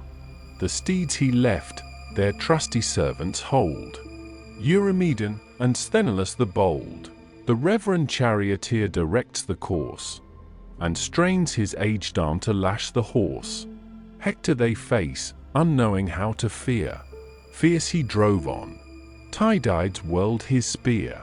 The spear with erring haste mistook its way, but plunged in Aeniopeus' bosom lay. His opening hand in death forsakes the rein. The steeds fly back, he falls, and spurns the plain. Great Hector sorrows for his servant killed, yet unrevenged permits to press the field, till, to supply his place and rule the car, rose Archeptolemus, the fierce in war, and now had death and horror covered all winking sad smiley 193. Like timorous flocks the Trojans in their wall, enclosed had bled, but Jove with awful sound rolled the big thunder o'er the vast profound. Full in Tydides' face the lightning flew. The ground before him flamed with sulphur blue. The quivering steeds fell prostrate at the sight, and Nestor's trembling hand confessed his fright. He dropped the reins, and, shook with sacred dread, thus, turning, warned the intrepid Diamd. O chief, too daring in thy friend's defense, retire advised, and urge the chariot hence. This day, Averse, the sovereign of the skies, assists great Hector, and our palm denies. some other son may see the happier hour, when Greece shall conquer by his heavenly power. 'Tis not in man his fixed decree to move, the great will glory to submit to Jove. O reverend prince, Tydides thus replies, thy years are awful, and thy words are wise. But what grief should haughty Hector boast? I fled inglorious to the guarded coast, before that dire disgrace shall blast my fame. O'erwhelm me, earth, and hide a warrior's shame. To whom Gerenian Nestor thus replied, sad smiley 194. Gods, can thy courage fear the Phrygians' pride? Hector may vaunt, but who shall heed the boast? Not those who felt thy arm, the Dardan host, nor Troy, yet bleeding in her heroes lost. Not even a Phrygian dame, who dreads the sword, that laid in dust her loved, lamented lord. He said, and, hasty, o'er the gasping throng, drives the swift steeds, the chariot smokes along. The shouts of Trojans thicken in the wind, the storm of hissing javelins pours behind. Then with a voice that shakes the solid skies, pleased, Hector braves the warrior as he flies. Go, mighty hero, graced above the rest, in seats of council and the sumptuous feast. Now hope no more those honors from thy train. Go less than woman, in the form of man, to scale our walls, to wrap our towers in flames, to lead in exile the fair Phrygian dames. Thy once proud hopes, presumptuous prince, are fled. This arm shall reach thy heart, and stretch thee dead. Now fears dissuade him, and now hopes invite, to stop his coursers, and to stand the fight. Thrice turned the chief, and thrice imperial Jove, on Ida's summits thundered from above. Great Hector heard, he saw the flashing light, the sign of conquest, and thus urged the fight. Hear, every Trojan, Lycian, Dardan band, all famed in war, and dreadful hand to hand. Be mindful of the wreaths your arms have won, your great forefathers' glories, and your own. Heard ye the voice of Jove? Success and fame await on Troy, on Greece eternal shame. In vain they skulk behind their boasted wall, weak bulwarks, destined by this arm to fall. High o'er their slighted trench our steeds shall bound, and pass victorious o'er the levelled mound. Soon as before yon hollow ships we stand, fight each with flames, and toss the blazing brand, till, their proud navy wrapped in smoke and fires, all Greece, encompassed, in one blaze expires. Furious he said, then bending o'er the yoke, encouraged his proud steeds, while thus he spoke. Now, Xanthus, Ethan, Lampus, urge the chase, and thou, Podargus, prove thy generous race. Be fleet, be fearless, this important day, and all your master's well-spent care repay. For this, high-fed, in plenteous stalls ye stand, served with pure wheat, and by a princess's hand. For this my spouse, of great Aetion's line, so oft has steeped the strengthening grain in wine. Now swift pursue, now thunder uncontrolled. Give me to seize rich Nestor's shield of gold, from Tydeus' shoulders strip the costly load. Vulcanian arms, the labor of a god, these if we gain, then victory, ye powers. This night, this glorious night, the fleet is ours. That heard, deep anguish stung Saturnia's soul. She shook her throne, that shook the starry pole, and thus to Neptune, thou, whose force can make the steadfast earth from her foundations shake. Sayest thou the Greeks by fates unjust oppressed, nor swells thy heart in that immortal breast? Yet Aegae, Hellas, thy power obey, 195, and gifts unceasing on thine altars lay. Would all the deities of Greece combine, in vain the gloomy thunderer might repine. Sole should he sit, with scarce a god to friend, and see his Trojans to the shades descend. Such be the scene from his Idaean bower. Ungrateful prospect to the sullen power. Neptune with wrath rejects the rash design. What rage, what madness, furious queen, is thine? I war not with the highest. All above submit and tremble at the hand of Jove. Now godlike Hector, to whose matchless might Jove gave the glory of the destined fight, squadrons on squadrons drives, and fills the fields with close-ranged chariots, and with thickened shields. Where the deep trench in length extended lay, compacted troops stand wedged in firm array. A dreadful front, they shake the brands, and threat with long-destroying flames the hostile fleet. The king of men, by Juno's self-inspired, toiled through the tents, and all his army fired. Swift as he moved, he lifted in his hand his purple robe, bright ensign of command. High on the midmost bark the king appeared. There, from Ulysses' deck, his voice was heard. To Ajax and Achilles reached the sound, whose distant ships the guarded navy bound. O Argives, shame of human race, he cried. The hollow vessels to his voice replied. Where now are all your glorious boasts of yore, your hasty triumphs on the Lemnian shore? Each fearless hero dares 100 foes, while the feast lasts and while the goblet flows. But who to meet one martial man is found, when the fight rages and the flames surround? O mighty Jove, O sire of the distressed, was ever king like me oppressed? With power immense, with justice armed in vain, my glory ravished, and my people slain. To thee my vows were breathed from every shore. What altar smoked not with our victims' gore? With fat of bulls I fed the constant flame, and asked destruction to the Trojan name. Now, gracious God, far humbler our demand. Give these at least escape from Hector's hand, and save the relics of the Grecian land. Thus prayed the king, and heaven's great father heard his vows, in bitterness of soul preferred. The wrath appeased, by happy signs declares, and gives the people to their monarch's prayers. His eagle, sacred bird of heaven, he sent, a fawn his talons trust, divine portent. High o'er the wondering hosts he soared above, who paid their vows to Panamphaean Jove. Then let the prey before his altar fall. The Greeks beheld, and transport seized on all. Encouraged by the sign, the troops revive, and fierce on Troy with doubled fury drive.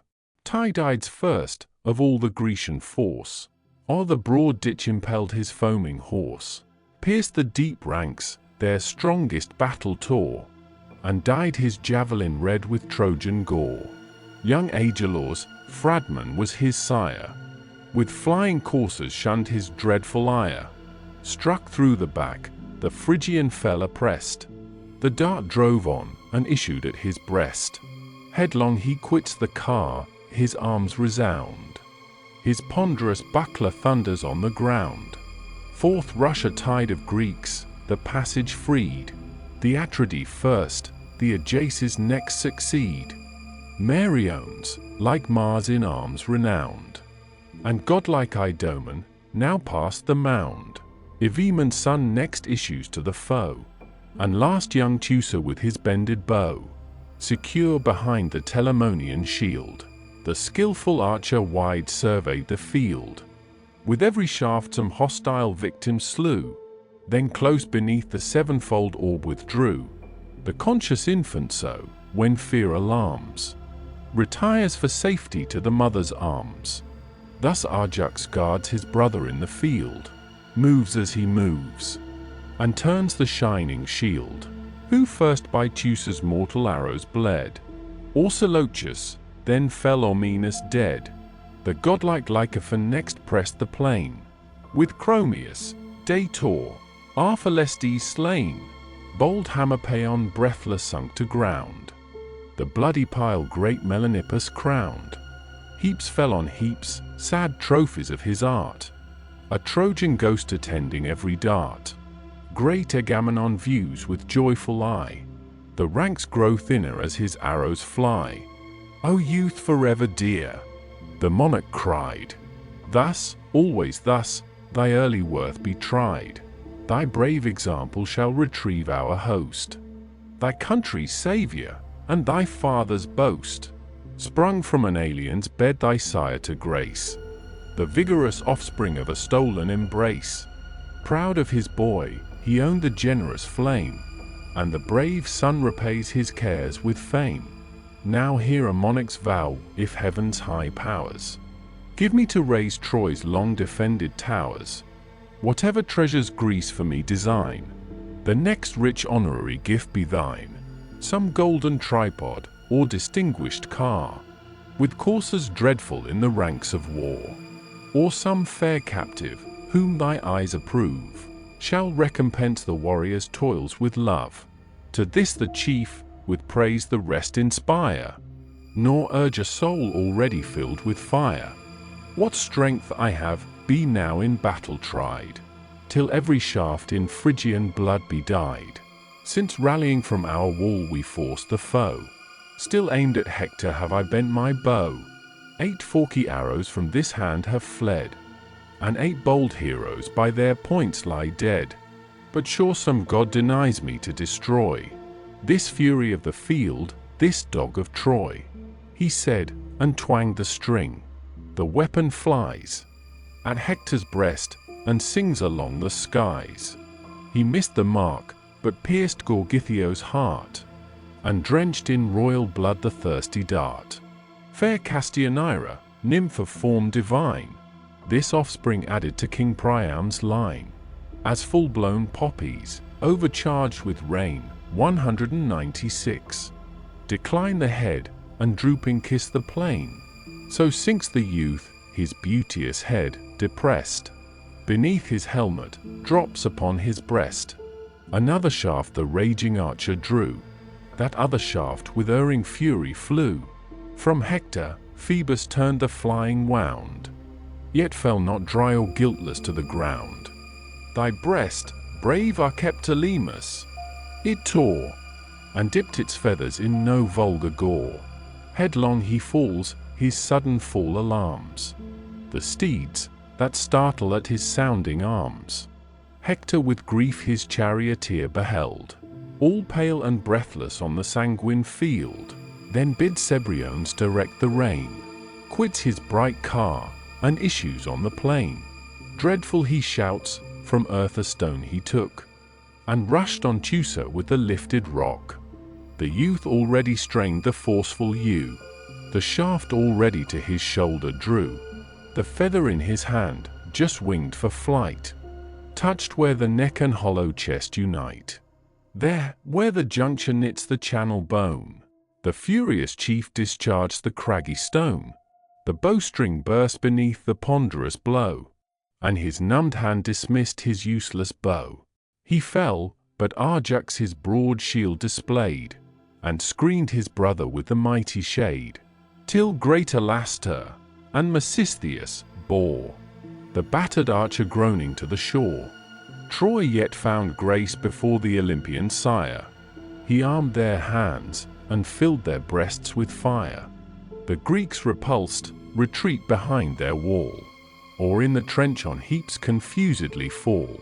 First of the foe, great Hector marched along, with terror clothed, and more than mortal strong, as the bold hound, that gives the lion chase, with beating bosom, and with eager pace, hangs on his haunch, or fastens on his heels, guards as he turns, and circles as he wheels. Thus oft the Grecians turned, but still they flew. Thus following, Hector still the hindmost slew. When flying they had passed the trench profound, and many a chief lay gasping on the ground. Before the ships a desperate stand they made, and fired the troops, and called the gods to aid. Fierce on his rattling chariot Hector came, his eyes like Gorgon shot a sanguine flame, that withered all their host. Like Mars he stood, dire as the monster, dreadful as the god. Their strong distress the wife of Jove surveyed, then pensive thus, to war's triumphant maid, O daughter of that god, whose arm can wield the avenging bolt, and shake the sable shield, now, in this moment of her last despair, shall wretched Greece no more confess our care, condemned to suffer the full force of fate, and drain the dregs of heaven's relentless hate. Gods! Shall one raging hand thus level all? What numbers fell? What numbers yet shall fall? What power divine shall Hector's wrath assuage? Still swells the slaughter, and still grows the rage. So spake the imperial regent of the skies, to whom the goddess with the azure eyes. Long since had Hector stained these fields with gore, stretched by some Argive on his native shore. But he above, the sire of heaven, withstands, mocks our attempts, and slights our just demands. The stubborn god, inflexible and hard, forgets my service and deserved reward. Saved I, for this, his favourite son distressed, by stern Eurystheus with long labours pressed. He begged, with tears he begged, in deep dismay. I shot from heaven, and gave his arm the day. Oh, had my wisdom known this dire event, when to grim Pluto's gloomy gates he went. The triple dog had never felt his chain, nor Styx been crossed, nor hell explored in vain. Averse to me of all his heaven of gods, at Thetis' suit the partial thunderer nods, to grace her gloomy, fierce, resenting son. My hopes are frustrate, and my Greeks undone. Some future day, perhaps, he may be moved to call his blue-eyed maid his best beloved. Haste, launch thy chariot, through yon ranks to ride. Myself will arm, and thunder at thy side. Then, goddess, say, shall Hector glory then? That terror of the Greeks, that man of men, when Juno's self and Pallas shall appear, all dreadful in the crimson walks of war. What mighty Trojan then, on yonder shore, expiring, pale, and terrible no more, shall feast the fowls, and glut the dogs with gore? She ceased, and Juno reined the steeds with care. Heaven's awful empress, Saturn's other heir, Pallas, meanwhile, her various veil unbound, with flowers adorned, with art immortal crowned. The radiant robe her sacred fingers wove, floats in rich waves, and spreads the court of Jove. Her father's arms her mighty limbs invest, his cuirass blazes on her ample breast. The vigorous power the trembling car ascends, shook by her arm, the massy javelin bends. Huge, ponderous, strong, that when her fury burns, proud tyrants humbles, and whole hosts o'erturns. Saturnia lends the lash, the coursers fly, smooth glides the chariot through the liquid sky. Heaven's gates spontaneous open to the powers, heaven's golden gates, kept by the winged hours. Commissioned in alternate watch they stand, the sun's bright portals and the sky's command. Close, or unfold, the eternal gates of day. Bar heaven with clouds, or roll those clouds away. The sounding hinges ring, the clouds divide. Prone down the steep of heaven their course they guide. But Jove, incensed, from Ida's top surveyed, and thus enjoined the many-colored maid. Illustration, Juno and Minerva going to assist the Greeks. For Mantia, mount the winds, and stop their car. Against the highest who shall wage the war? If furious yet they dare the vain debate. Thus have I spoke, and what I speak is fate. Their coursers crushed beneath the wheels shall lie, their car in fragments, scattered o'er the sky. My lightning these rebellious shall confound, and hurl them flaming, headlong, to the ground. Condemned for 10 revolving years to weep, the wounds impressed by burning thunder deep. So shall Minerva learn to fear our ire, nor dare to combat hers and nature's sire. For Juno, headstrong and imperious still, She claims some title to transgress our will. Swift as the wind, the various-colored maid, from Ida's top her golden wings displayed. To great Olympus' shining gate she flies.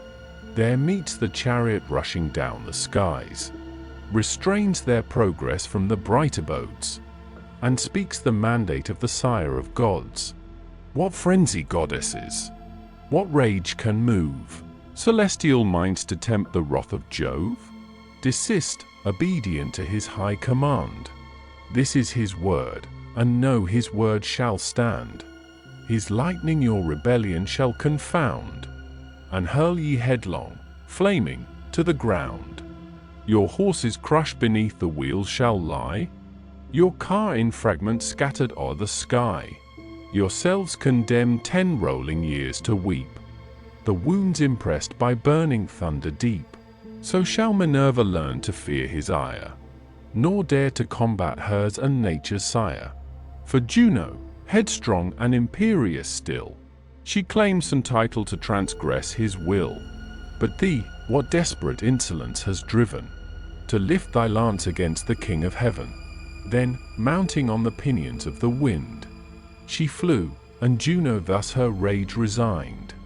O daughter of that god, whose arm can wield the avenging bolt, and shake the saber shield, no more let beings of superior birth contend with Jove for this low race of earth. Triumphant now miserably slain, they breathe or perish as the fates ordain. But Jove's high counsels full effect shall find, and, ever constant, ever rule mankind. She spoke, and backward turned her steeds of light, adorned with manes of gold, and heavenly bright. The hours unloosed them, panting as they stood, and heaped their mangers with ambrosial food. There tied, they rest in high celestial stalls, the chariot propped against the crystal walls. The pensive goddesses, abashed, controlled, mix with the gods, and fill their seats of gold. Illustration: the hours taking the horses from Juno's car, and now the thunderer meditates his flight, from Ida's summits to the Olympian height. Swifter than thought, the wheels instinctive fly, flame through the vast of air, and reach the sky. 'Twas Neptune's charge his coursers to unbrace, and fix the car on its immortal base. There stood the chariot, beaming forth its rays, till with a snowy veil he screened ablaze. He, whose all-conscious eyes the world behold, the eternal thunderer sat, enthroned in gold. High heaven the footstool of his feet he makes, and wide beneath him all Olympus shakes. Trembling afar the offending powers appeared, confused and silent, for his frown they feared. He saw their soul, and thus his word imparts: Pallas and Juno, say, why heave your hearts? Soon was your battle o'er, proud Troy retired before your face, and in your wrath expired. But know, who the almighty power withstand? Unmatched our force, unconquered is our hand. Who shall the sovereign of the skies control? Not all the gods that crown the starry pole. Your hearts shall tremble, if our arms we take, and each immortal nerve with horror shake. For thus I speak, and what I speak shall stand. What power soe'er provokes our lifted hand, on this our hill no more shall hold his place. Cut off, and exiled from the ethereal race, Juno and Pallas grieving hear the doom, but feast their souls on Ilian's woes to come. Though secret anger swelled Minerva's breast, the prudent goddess yet her wrath repressed. But Juno, impotent of rage, replies, What hast thou said, O tyrant of the skies? Strength and omnipotence invest thy throne. 'Tis thine to punish, ours to grieve alone. For Greece we grieve, abandoned by her fate, to drink the dregs of thy unmeasured hate. From fields forbidden we submiss refrain, with arms unaiding see our Argives slain. Yet grant our counsels still their breasts may move, lest all should perish in the rage of Jove. The goddess thus, and thus the god replies, Who swells the clouds and blackens all the skies? The morning sun, awaked by loud alarms, shall see the almighty thunderer in arms. What heaps of Argives then shall load the plain? Those radiant eyes shall view, and view in vain. Nor shall great Hector cease the rage of fight, the navy flaming, and thy Greeks in flight, even till the day when certain fates ordain that stern Achilles, his Patroclus slain, shall rise in vengeance, and lay waste the plain. For such is fate, nor canst thou turn its course. With all thy rage, with all thy rebel force, fly, if thou wilt, to earth's remotest bound, where on her utmost verge the seas resound, where cursed Iapetus and Saturn dwell, fast by the brink, within the streams of hell. No sun e'er gilds the gloomy horrors there, no cheerful gales refresh the lazy air. There arm once more the bold Titanian band, an arm in vain, for what I will, shall stand. Now deep in ocean sunk the lamp of light, and drew behind the cloudy veil of night. The conquering Trojans mourn his beams decayed, the Greeks rejoicing bless the friendly shade. The victors keep the field, and Hector calls a martial council near the navy walls. These to Scamander's bank apart he led, where thinly scattered lay the heaps of dead. The assembled chiefs, descending on the ground, attend his order, and their prince surround. A massy spear he bore of mighty strength, of full 10 cubits was the lancer's length.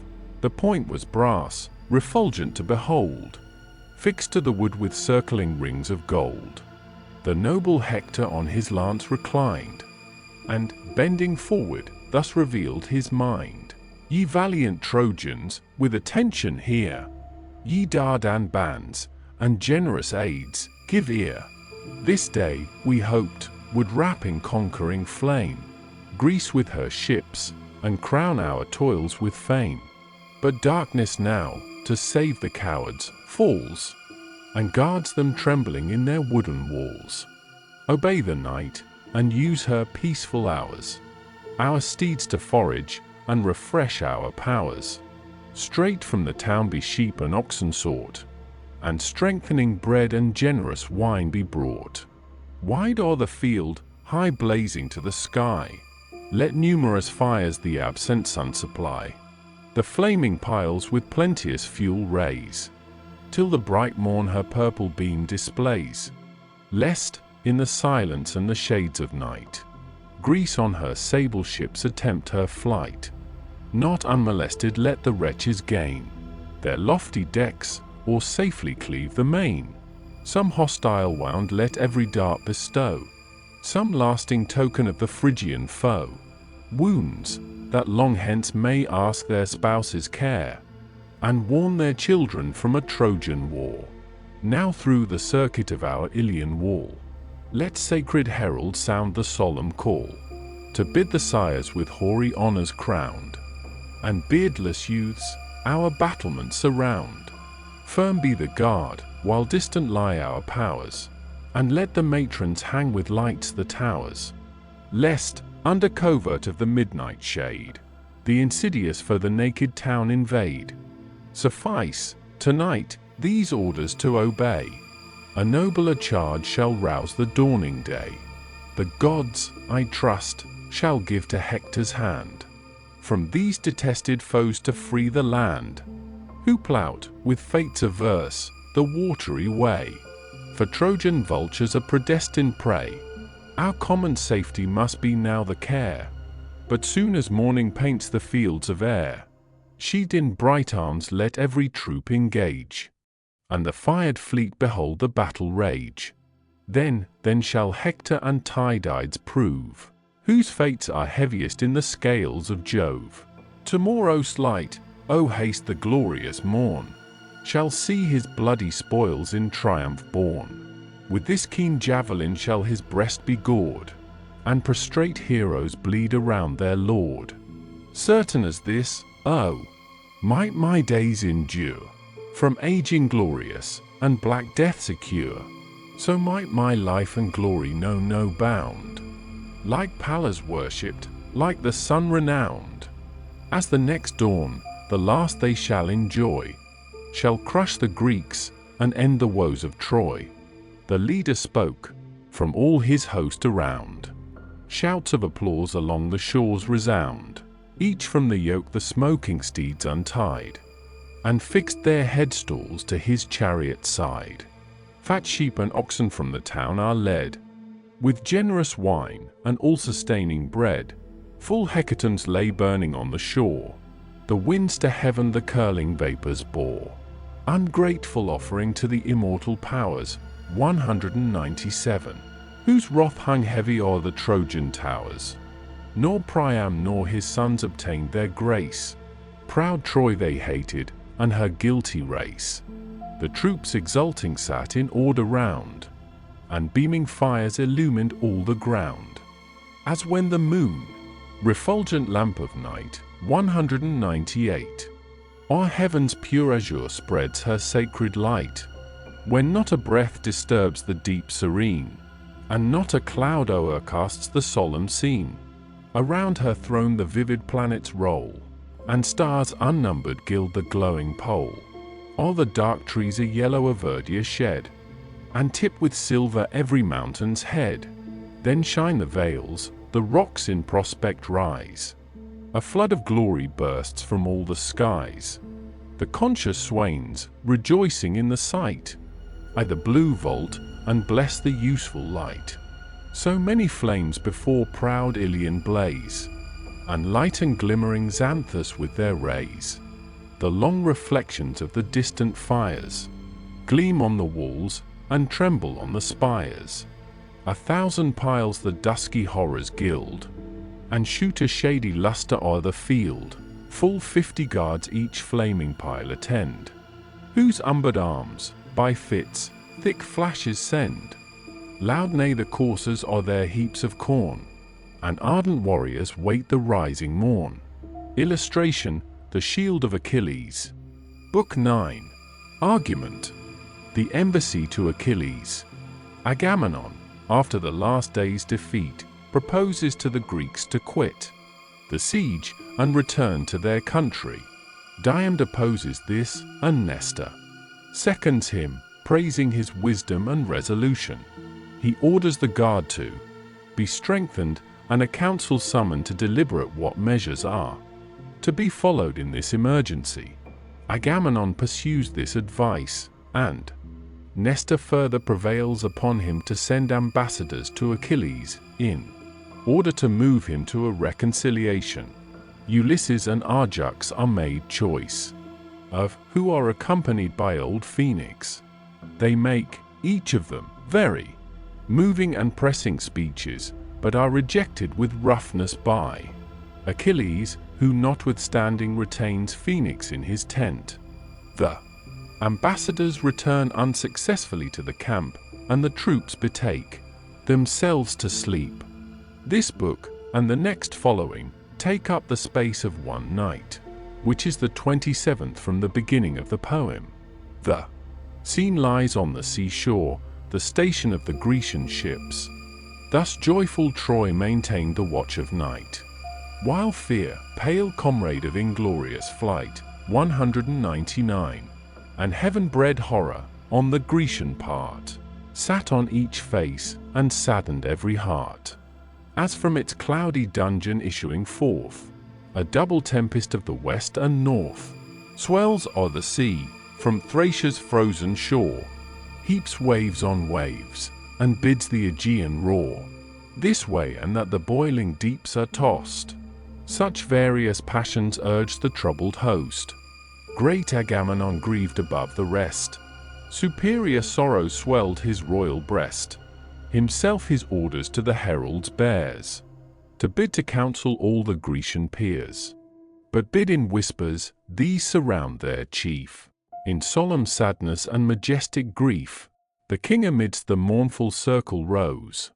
Down his wan cheek a briny torrent flows. So silent fountains, from a rock's tall head, in sable streams soft trickling waters shed. With more than vulgar grief he stood oppressed, words, mixed with sighs, thus bursting from his breast. Ye sons of Greece, partake your leaders' care, fellows in arms and princes of the war. Of partial Jove too justly we complain, and heavenly oracles believed in vain. A safe return was promised to our toils, with conquest honored and enriched with spoils. Now shameful flight alone can save the host, our wealth, our people, and our glory lost. So Jove decrees, almighty Lord of all, Jove, at whose nod whole empires rise or fall, who shakes the feeble props of human trust, and towers and armies humbles to the dust. Haste then, forever quit these fatal fields, haste to the joys our native country yields. Spread all your canvas, all your oars employ, nor hope the fall of heaven defended Troy. He said, deep silence held the Grecian band. Silent, unmoved in dire dismay they stand. A pensive scene, till Tydeus' warlike son rolled on the king his eyes, and thus begun. When kings advise us to renounce our fame, first let him speak who first has suffered shame. If I oppose thee, prince, thy wrath withhold. The laws of counsel bid my tongue be bold. Thou first, and thou alone, in fields of fight, durst brand my courage, and defame my might. Nor from a friend the unkind reproach appeared. The Greeks stood witness, all our army heard. The gods, O chief, from whom our honours spring, the gods have made thee but by halves a king. They gave thee sceptres, and a wide command. They gave dominion o'er the seas and land, the noblest power that might the world control. They gave thee not a brave and virtuous soul. Is this a general's voice, that would suggest fears like his own to every Grecian breast? Confiding in our want of worth, he stands, and if we fly, 'tis what our king commands. Go thou, inglorious, from the embattled plain, ships thou hast store, and nearest to the main. A noble care the Grecians shall employ, to combat, conquer, and extirpate Troy. Here Greece shall stay, or, if all Greece retire, myself shall stay, till Troy or I expire. Myself, and Sthenelus, will fight for fame. God bade us fight, and 'twas with God we came. He ceased, the Greeks loud acclamations raise, and voice to voice resounds Tydides' praise. Wise Nestor then his reverend figure reared. He spoke, the host in still attention heard sad smiley 200. O truly great, in whom the gods have joined such strength of body with such force of mind. In conduct, as in courage, you excel, still first to act what you advise so well. These wholesome counsels which thy wisdom moves, applauding Greece with common voice approves. Kings thou canst blame, a bold but prudent youth, and blame even kings with praise, because with truth, and yet those years that since thy birth have run, would hardly style thee Nestor's youngest son. Then let me add what yet remains behind, a thought unfinished in that generous mind. Age bids me speak, nor shall the advice I bring distaste the people, or offend the king. Cursed is the man, and void of law and right, unworthy property, unworthy light, unfit for public rule, or private care. That wretch, that monster, who delights in war, whose lust is murder, and whose horrid joy, to tear his country, and his kind destroy. This night, refresh and fortify thy train. Between the trench and wall let guards remain.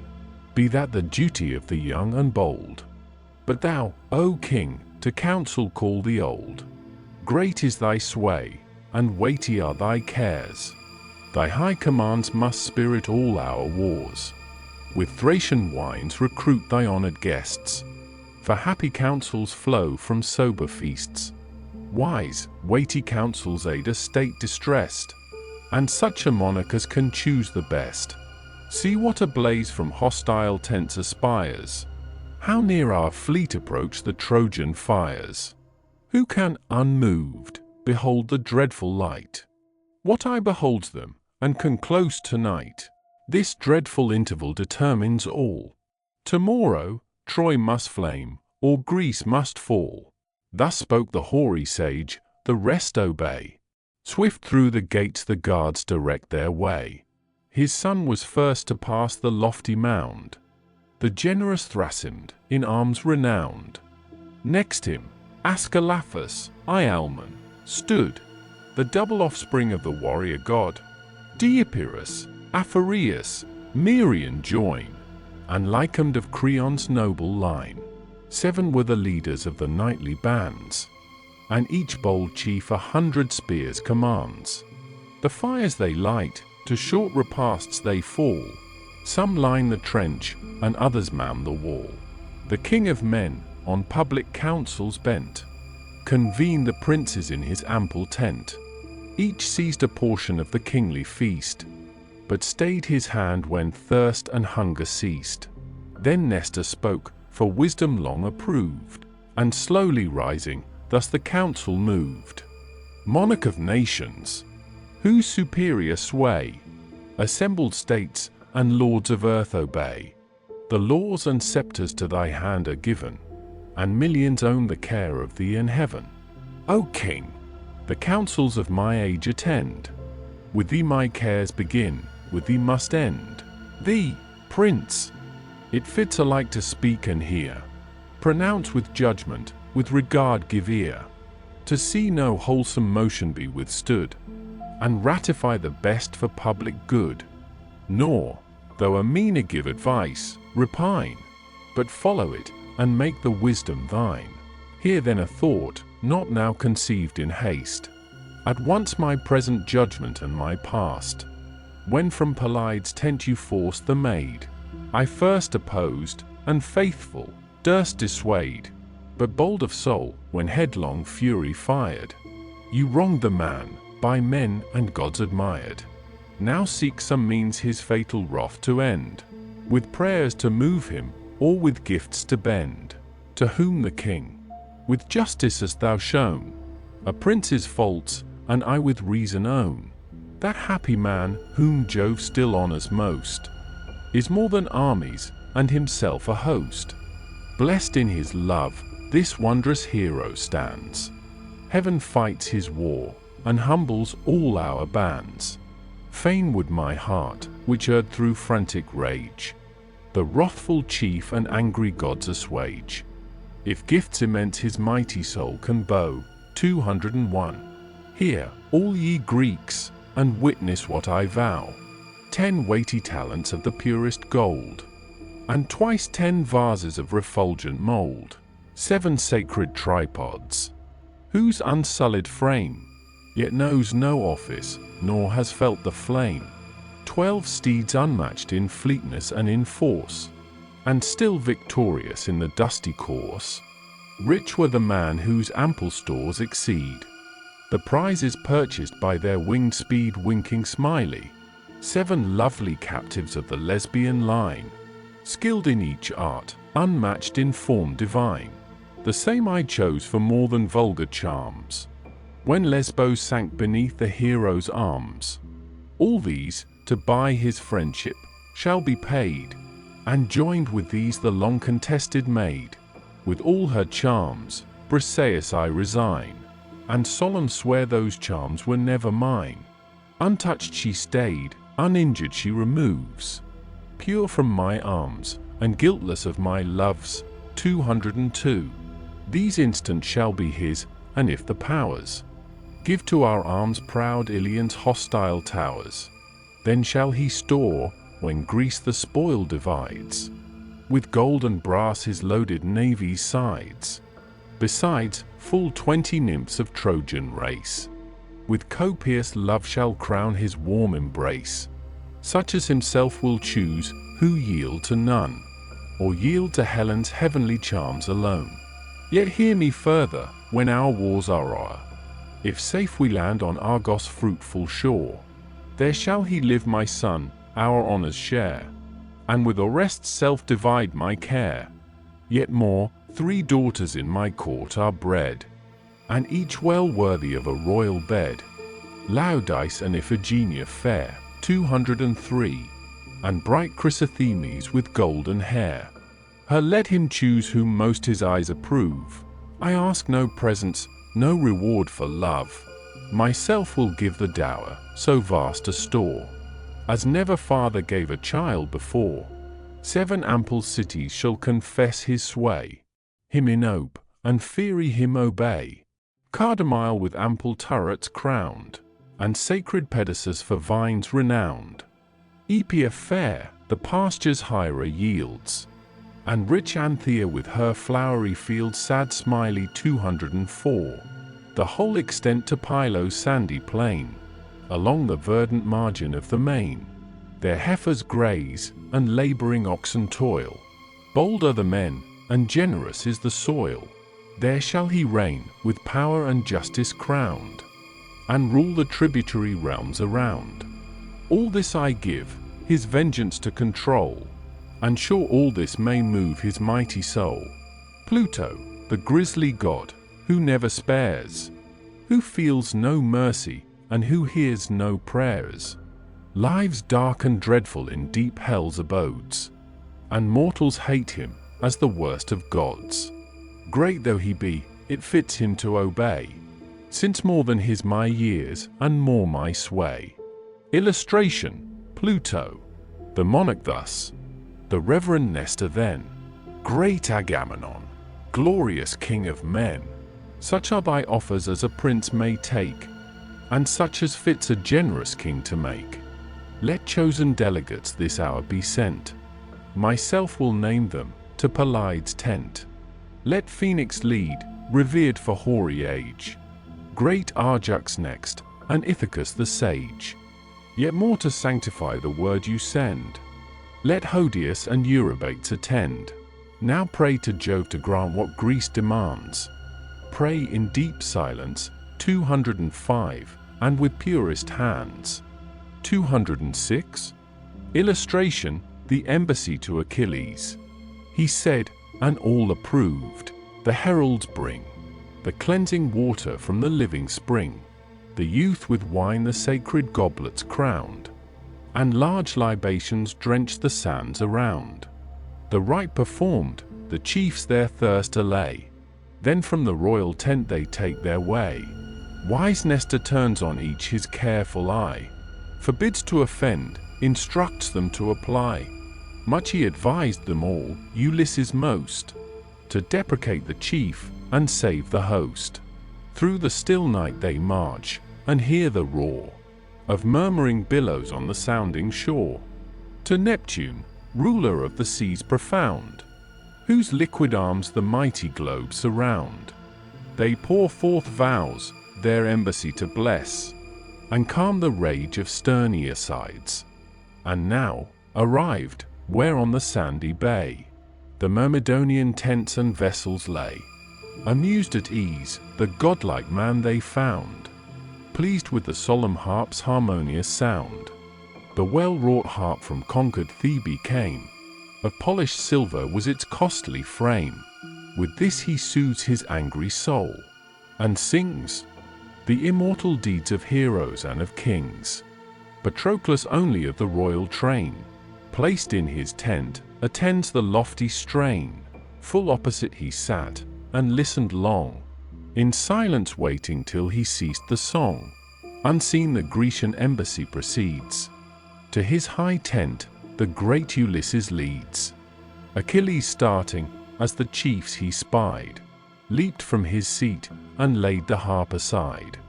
With like surprise arose Menoetius' son. Pelides grasped their hands, and thus begun: Princes, all hail! Whatever brought you here, or strong necessity, or urgent fear, welcome, though Greeks, for not as foes ye came, to me more dear than all that bear the name. With that the chiefs beneath his roof he led, and placed in seats with purple carpets spread. Then thus, Patroclus, crown a larger bowl, mix purer wine, and open every soul. Of all the warriors yonder host can send, thy friend most honors these, and these thy friend. He said, Patroclus o'er the blazing fire heaps in a brazen vase 3 chines entire. The brazen vase Automedon sustains, which flesh of porker, sheep, and goat contains. Achilles at the genial feast presides, the parts transfixes, and with skill divides. Meanwhile Patroclus sweats, the fire to raise. The tent is brightened with the rising blaze. Then, when the languid flames at length subside, he strews a bed of glowing embers wide. Above the coals the smoking fragments turns, and sprinkles sacred salt from lifted urns. With bread the glittering canisters they load, which round the board Menoetius' son bestowed. Himself, opposed to Ulysses full in sight, each portion parts, and orders every rite. The first fat offering to the immortals due, amidst the greedy flames Patroclus threw. Then each, indulging in the social feast, his thirst and hunger soberly repressed. That done, to Phoenix Arjux gave the sign. Not unperceived, Ulysses crowned with wine the foaming bowl, an instant thus began his speech, addressing to the godlike man. Health to Achilles! Happy are thy guests, not those more honored whom Atrides feasts, though generous plenty crown thy loaded boards, that Agamemnon's regal tent affords. But greater cares sit heavy on our souls, nor eased by banquets or by flowing bowls. What scenes of slaughter in yon fields appear! The dead we mourn, and for the living fear. Greece on the brink of fate all doubtful stands, and owns no help but from thy saving hands. Troy and her aids for ready vengeance call, their threatening tents already shade our wall. Hear how with shouts their conquest they proclaim, and point at every ship their vengeful flame. For them the father of the gods declares, theirs are his omens, and his thunder theirs.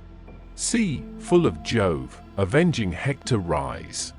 See, heaven and earth the raging chief defies. What fury in his breast, what lightning in his eyes! He waits but for the morn to sink in flame. The ships, the Greeks, and all the Grecian name. Heavens! How my country's woes distract my mind, lest fate accomplish all his rage designed. And must we, gods, our heads inglorious lay in Trojan dust, and this the fatal day? Return, Achilles, O return, though late, to save thy Greeks, and stop the course of fate. If in that heart or grief or courage lies, rise to redeem, yet to conquer, rise. The day may come, when, all our warriors slain, that heart shall melt, that courage rise in vain. Regard in time, O Prince divinely brave, those wholesome counsels which thy father gave, when Peleus in his aged arms embraced his parting son. These accents were his last. My child, with strength, with glory, and success, thy arms may Juno and Minerva bless. Trust that to heaven, but thou, thy cares engage, to calm thy passions, and subdue thy rage. From gentler manners let thy glory grow, and shun contention, the sure source of woe. That young and old may in thy praise combine, the virtues of humanity be thine. This now despised advice thy father gave. Check thy anger, and be truly brave, if thou wilt yield to great Atrides' prayers. Gifts worthy thee his royal hand prepares. If not, but hear me, while I number o'er the proffered presents an exhaustless store, 10 weighty talents of the purest gold, and twice 10 vases of refulgent mold, 7 sacred tripods, whose unsullied frame yet knows no office, nor has felt the flame, 12 steeds unmatched in fleetness and in force, and still victorious in the dusty course. Rich were the man, whose ample stores exceed The prize is purchased by their winged speed winking smiley, 7 lovely captives of the lesbian line, skilled in each art, unmatched in form divine, the same he chose for more than vulgar charms, when Lesbos sank beneath thy conquering arms. All these, to buy thy friendship shall be paid, and, joined with these, the long-contested maid, with all her charms, Briseis he'll resign, and solemn swear those charms were only thine. Untouched she stayed, uninjured she removes, pure from his arms, and guiltless of his loves. These instant shall be thine, and if the powers give to our arms proud Ilion's hostile towers, then shalt thou store, when Greece the spoil divides, with gold and brass thy loaded navy's sides. Besides, full 20 nymphs of Trojan race, with copious love shall crown thy warm embrace, such as thyself shall choose, who yield to none, or yield to Helen's heavenly charms alone. Yet hear me further, when our wars are o'er, if safe we land on Argos' fruitful shore, there shalt thou live his son, his honour share, and with Orest's self divide his care.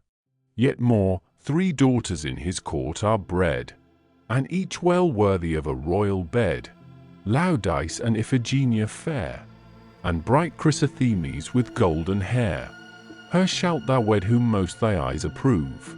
He asks no presents, no reward for love, himself will give the dower, so vast a store, as never father gave a child before.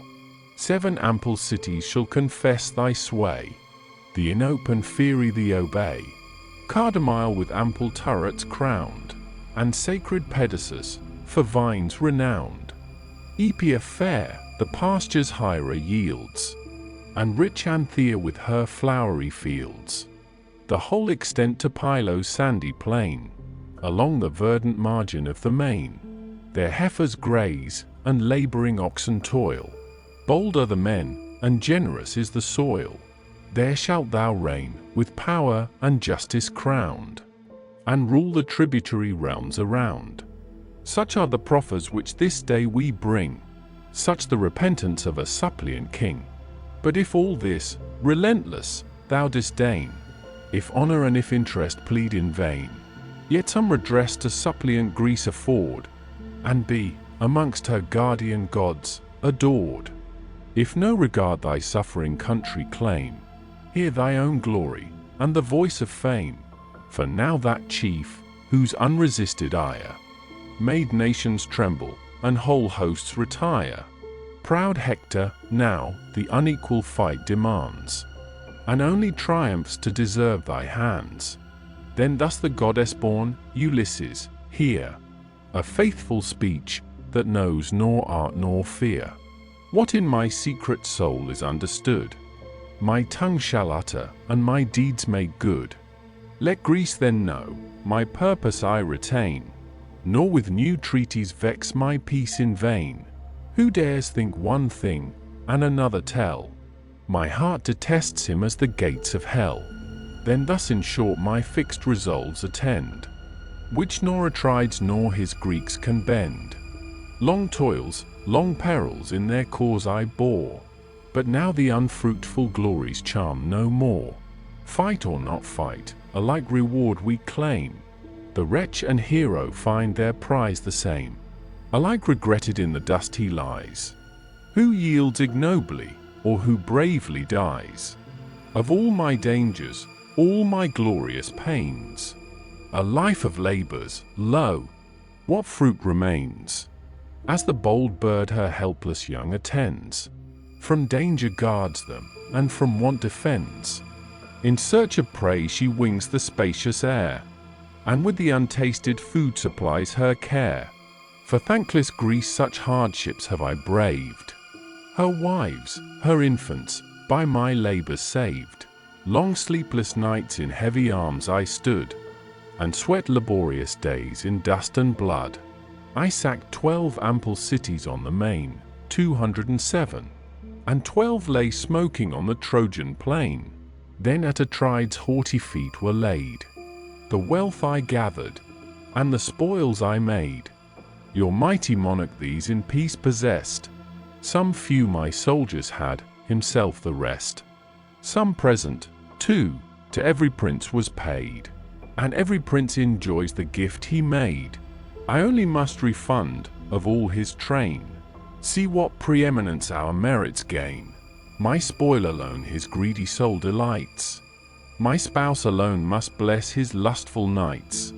The woman, let him, as he may, enjoy. But what's the quarrel, then, of Greece to Troy?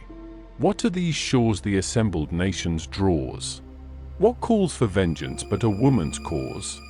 Our fair endowments and a beauteous face, beloved by none but those of Atreus' race?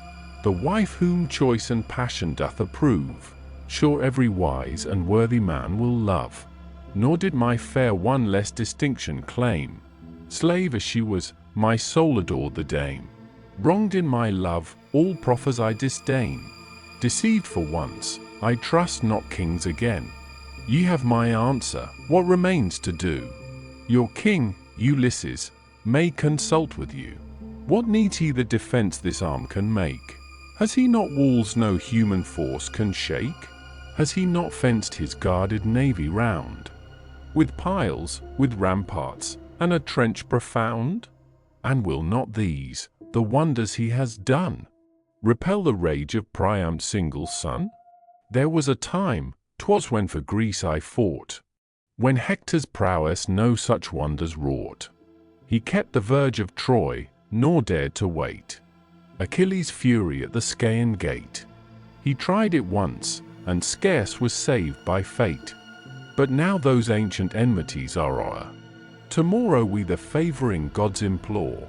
Then shall you see our parting vessels crowned, and hear with oars the Hellespont resound. The third day hence shall Pythia greet our sails, 208. If mighty Neptune send propitious gales, Pythia to her Achilles shall restore the wealth he left for this detested shore. Thither the spoils of this long war shall pass, the ruddy gold, the steel, and shining brass. My beauteous captives thither I'll convey, and all that rests of my unravished prey. One only valued gift your tyrant gave, and that resumed the fair Lernetian slave. Then tell him, loud, that all the Greeks may hear, and learn to scorn the wretch they basely fear. For armed in impudence, mankind he braves, and meditates new cheats on all his slaves. Though shameless as he is, to face these eyes is what he dares not. If he dares he dies winking smiley. Tell him, all terms, all commerce I decline, nor share his counsel, nor his battle join.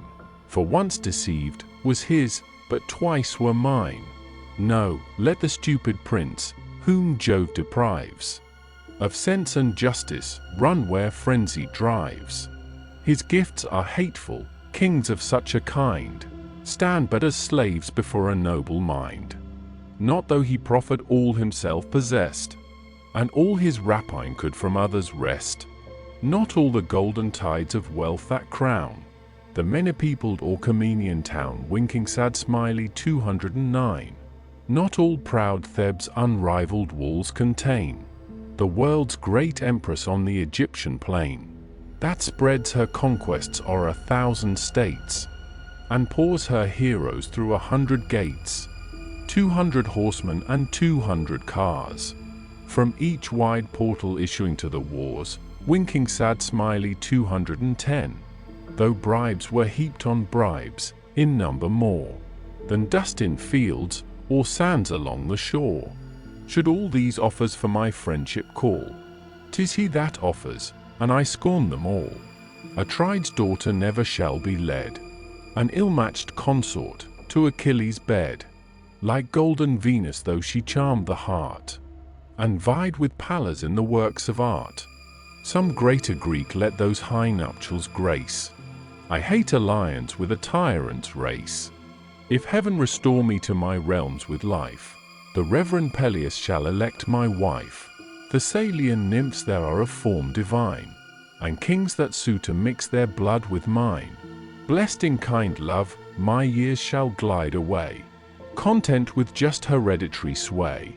There, deaf forever to the martial strife, enjoy the dear prerogative of life. Life is not to be bought with heaps of gold. Not all Apollo's Pythian treasures hold, or Troy once held, in peace and pride of sway, can bribe the poor possession of a day. Lost herds and treasures we by arms regain, and steeds unrivaled on the dusty plain. But from our lips the vital spirit fled, returns no more to wake the silent dead. My fates long since by the T's were disclosed, and each alternate, life or fame, proposed. Here, if I stay, before the Trojan town, short is my date, but deathless my renown. If I return, I quit immortal praise, for years on years, and long extended days. Convinced, though late, I find my fond mistake, and warn the Greeks the wiser choice to make, to quit these shores, their native seats enjoy, nor hope the fall of heaven-defended Troy. Jove's arm displayed asserts her from the skies. Her hearts are strengthened, and her glories rise. Go then to Greece, report our fixed design. Bid all your councils, all your armies join. Let all your forces, all your arts conspire, to save the ships, the troops, the chiefs, from fire. One stratagem has failed, and others will. Ye find, Achilles is unconquered still.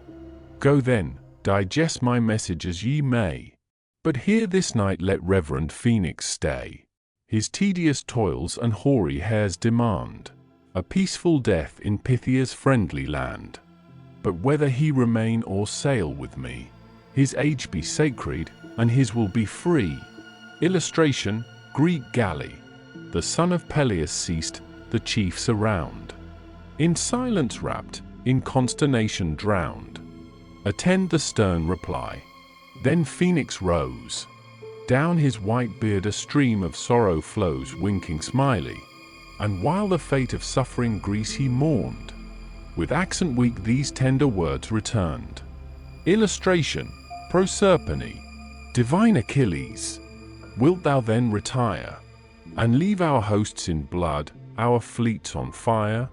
If wrath so dreadful fill thy ruthless mind, how shall thy friend, thy Phoenix, stay behind? The royal Peleus, when from Pythia's coast, he sent thee early to the Achaean host. Thy youth as then in sage debates unskilled, and new to perils of the direful field, he bade me teach thee all the ways of war, to shine in councils, and in camps to dare. Never, never let me leave thy side.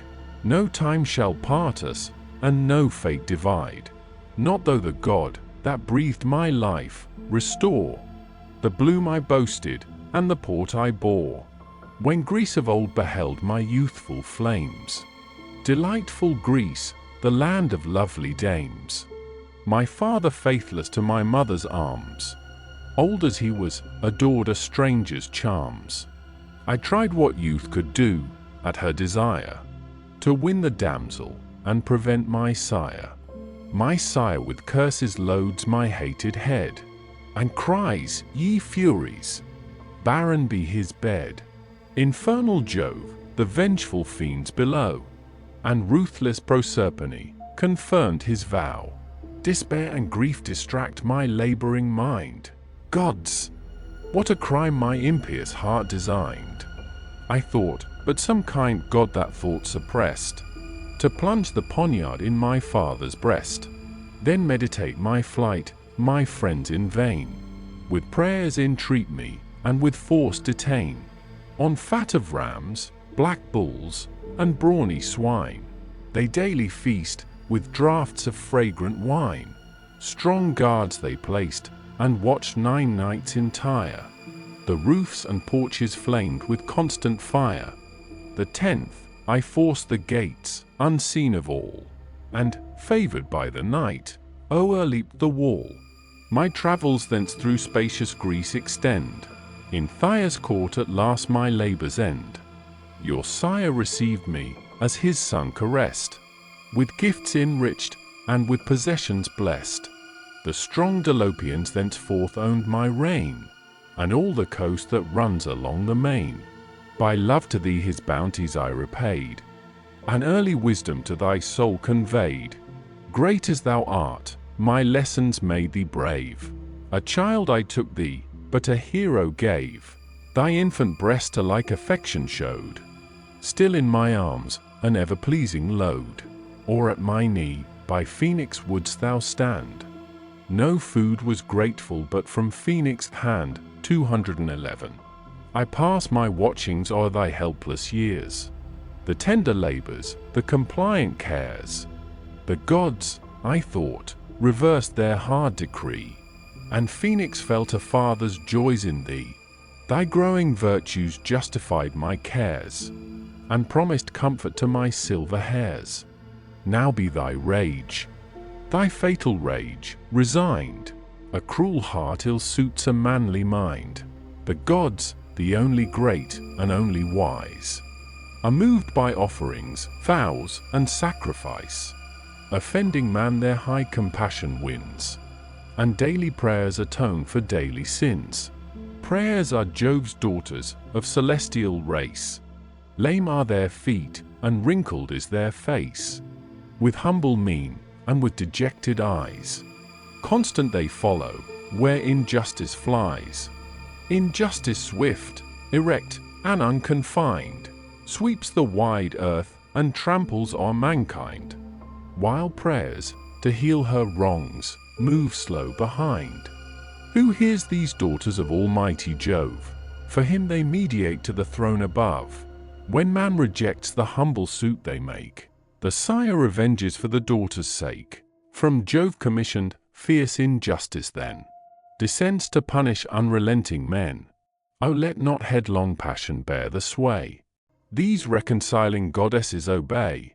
Due honors to the seed of Jove belong. Due honors calm the fierce, and bend the strong. Were these not paid thee by the terms we bring? Were rage still harbored in the haughty king? Nor Greece nor all her fortunes should engage thy friend to plead against so just a rage. But since what honor asks the general sends, and sends by those whom most thy heart commends, the best and noblest of the Grecian train, permit not these to sue, and sue in vain.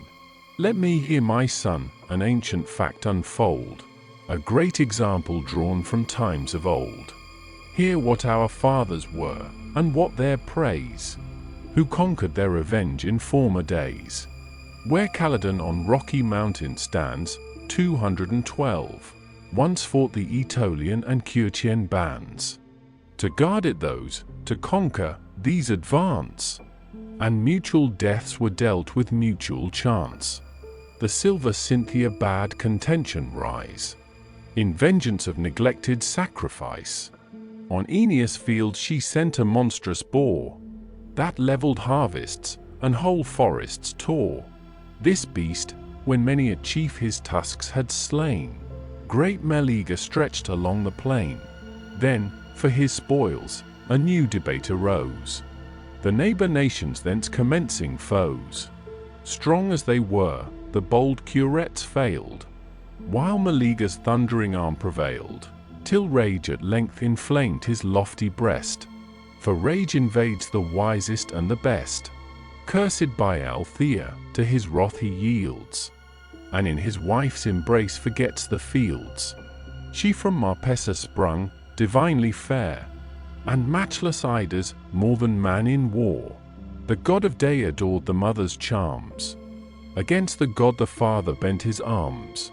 The afflicted pair, their sorrows to proclaim, from Cleopatra changed their daughter's name, and called Alcyone, a name to show the father's grief, the mourning mother's woe.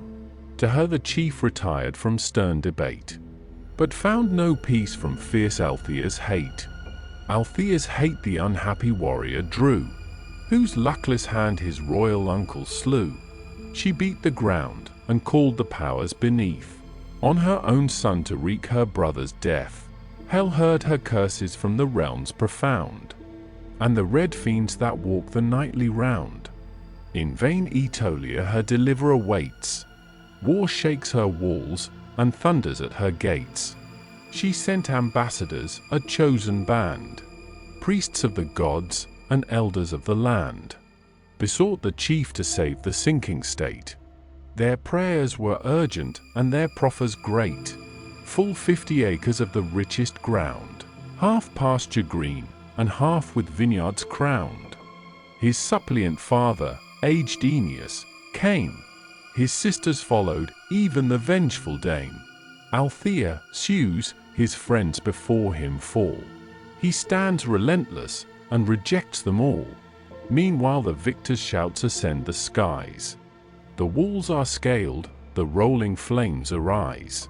At length his wife, a form divine, appears, with piercing cries and supplicating tears. She paints the horrors of a conquered town, the heroes slain, the palaces o'erthrown, the matrons ravished, the whole race enslaved. The warrior heard, he vanquished, and he saved. The Aetolians, long disdained, now took their turn, and left the chief their broken faith to mourn. Learn hence, betimes to curb pernicious ire, nor stay till yonder fleets ascend in fire. Accept the presence, draw thy conquering sword, and be amongst our guardian gods adored.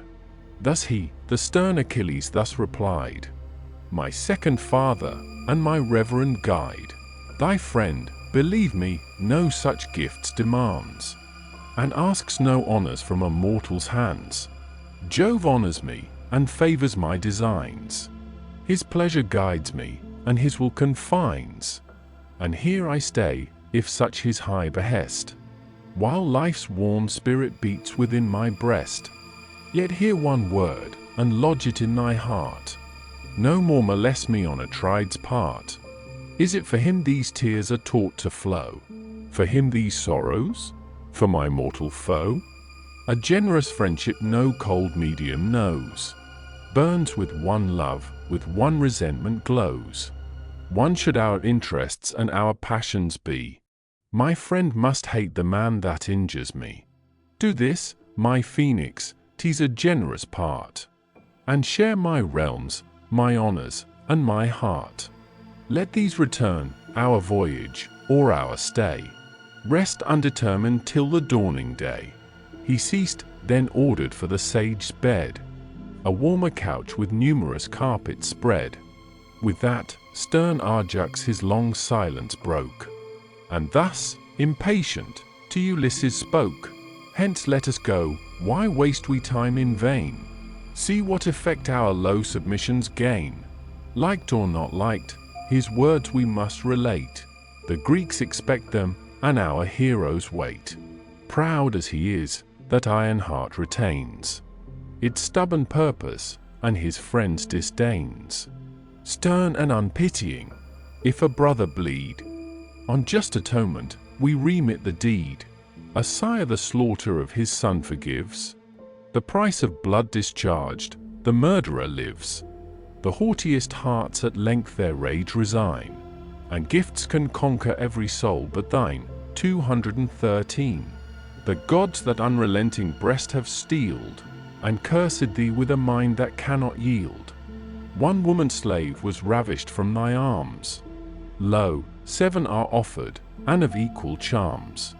Then hear, Achilles, be of better mind. Revere thy roof, and to thy guests be kind. And know the men of all the Grecian host, who honor worth, and prize thy valor most. O soul of battles, and thy people's guide.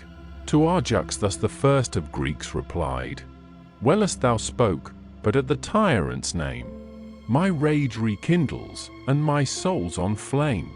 'Tis just resentment, and becomes the brave, disgraced, dishonored, like the vilest slave. Return, then, heroes, and our answer bear. The glorious combat is no more my care. Not till, amidst yon sinking navy slain, the blood of Greeks shall dye the sable main.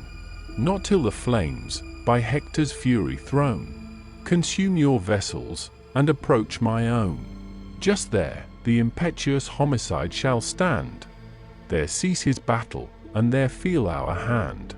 This said, each prince a double goblet crowned, and cast a large libation on the ground. Then to their vessels, through the gloomy shades, the chiefs return, divine Ulysses leads. Meantime Achilles' slaves prepared a bed, with fleeces, carpets, and soft linen spread. There, till the sacred morn restored the day, in slumber sweet the reverend Phoenix lay. But in his inner tent, an ampler space, Achilles slept, and in his warm embrace, fair Diomede of the Lesbian race. Last, for Patroclus was the couch prepared, whose nightly joys the beauteous Iphis shared. Achilles to his friend consigned her charms, when Scyros fell before his conquering arms. And now the elected chiefs whom Greece had sent passed through the hosts, and reached the royal tent. Then rising all, with goblets in their hands, the peers and leaders of the Achaean bands hailed their return, Atrides first begun. Say what success? Divine let son, Achilles' high resolves declare to all. Returns the chief, or must our navy fall? Great king of nations, Ithacus replied, fixed is his wrath, unconquered is his pride. He slights thy friendship, thy proposal scorns, and, thus implored, with fiercer fury burns. To save our army, and our fleets to free, is not his care, but left to Greece and thee. Your eye shall view, when morning paints the sky, beneath his oars the whitening billows fly. Us too he bids our oars and sails employ, nor hope the fall of heaven-protected Troy. For Jove o'ershades her with his arm divine, inspires her war, and bids her glory shine. Such was his word, what further he declared, these sacred heralds and great Ajax heard. But Phoenix in his tent the chief retains, safe to transport him to his native plains. When morning dawns, if other he decree, his age is sacred, and his choice is free. Ulysses ceased, the great Achaean host, with sorrow seized, in consternation lost. Attend the stern reply. Tydides broke the general silence, and undaunted spoke. Why should we gifts to proud Achilles send, or strive with prayers his haughty soul to bend? His country's woes he glories to deride, and prayers will burst that swelling heart with pride. Be the fierce impulse of his rage obeyed. Our battles let him or desert or aid. Then let him arm when Jove or he think fit, that, to his madness, or to heaven commit. What for ourselves we can, is always ours. This night, let due repast refresh our powers, for strength consists in spirits and in blood, and those are owed to generous wine and food winking smiley. But when the rosy messenger of day strikes the blue mountains with her golden ray, ranged at the ships, let all our squadrons shine, in flaming arms, a long extended line. In the dread front let great Atrides stand, the first in danger, as in high command. Shouts of acclaim the listening heroes raise, then each to heaven the due libations pays, till sleep, descending o'er the tents, bestows the grateful blessings of desired repose. 214. Illustration, Achilles. Book X. Argument. The night adventure of Diomed and Ulysses. Upon the refusal of Achilles to return to the army, the distress of Agamemnon is described in the most lively manner. He takes no rest that night, but passes through the camp, awaking the leaders, and contriving all possible methods for the public safety. Menelaus, Nestor, Ulysses, and Diomed are employed in raising the rest of the captains. They call a council of war, and determine to send scouts into the enemy's camp, to learn their posture and discover their intentions. Diomed, undertakes this hazardous enterprise and makes choice of Ulysses for his companion. In their passage they surprise Dolon, whom Hector had sent on a like design to the camp of the Grecians. From him they are informed of the situation of the Trojan and auxiliary forces, and particularly of Rhesus and the Thracians who were lately arrived. They pass on with success, kill Rhesus with several of his officers, and seize the famous horses of that prince, with which they return in triumph to the camp. The same night continues. The scene lies in the two camps. All night the chiefs before their vessels lay, and lost in sleep the labors of the day.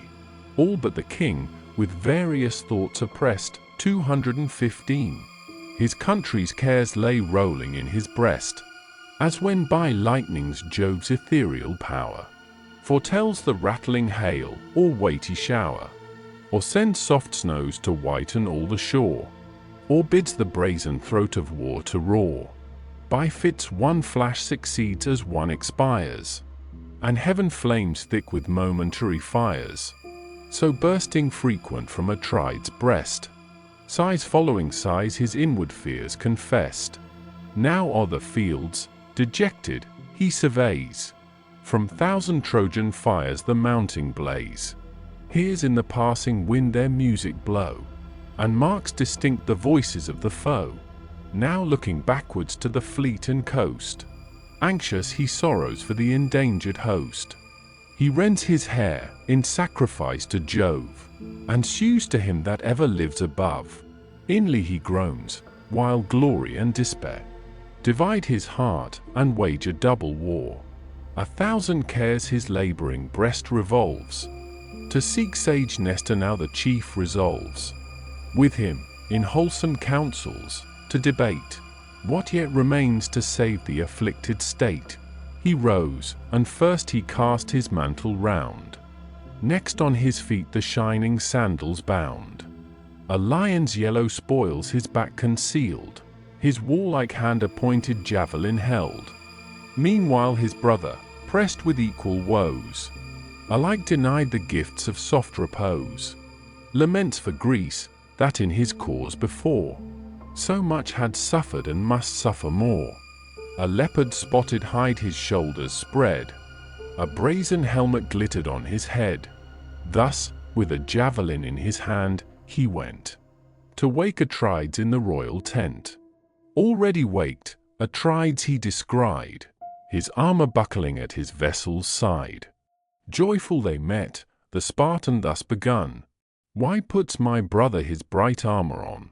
Sends he some spy, amidst these silent hours, to try yon camp, and watch the Trojan powers? But say, what hero shall sustain that task? Such bold exploits uncommon courage ask. Guideless, alone, through night's dark shade to go, and midst a hostile camp explore the foe, to whom the king, in such distress we stand. No vulgar counsel our affairs demand. Greece to preserve is now no easy part, but asks high wisdom, deep design, and art. For Jove, averse, our humble prayer denies, and bows his head to Hector's sacrifice. What eye has witnessed, or what ear believed, in one great day, by one great arm achieved, such wondrous deeds as Hector's hand has done?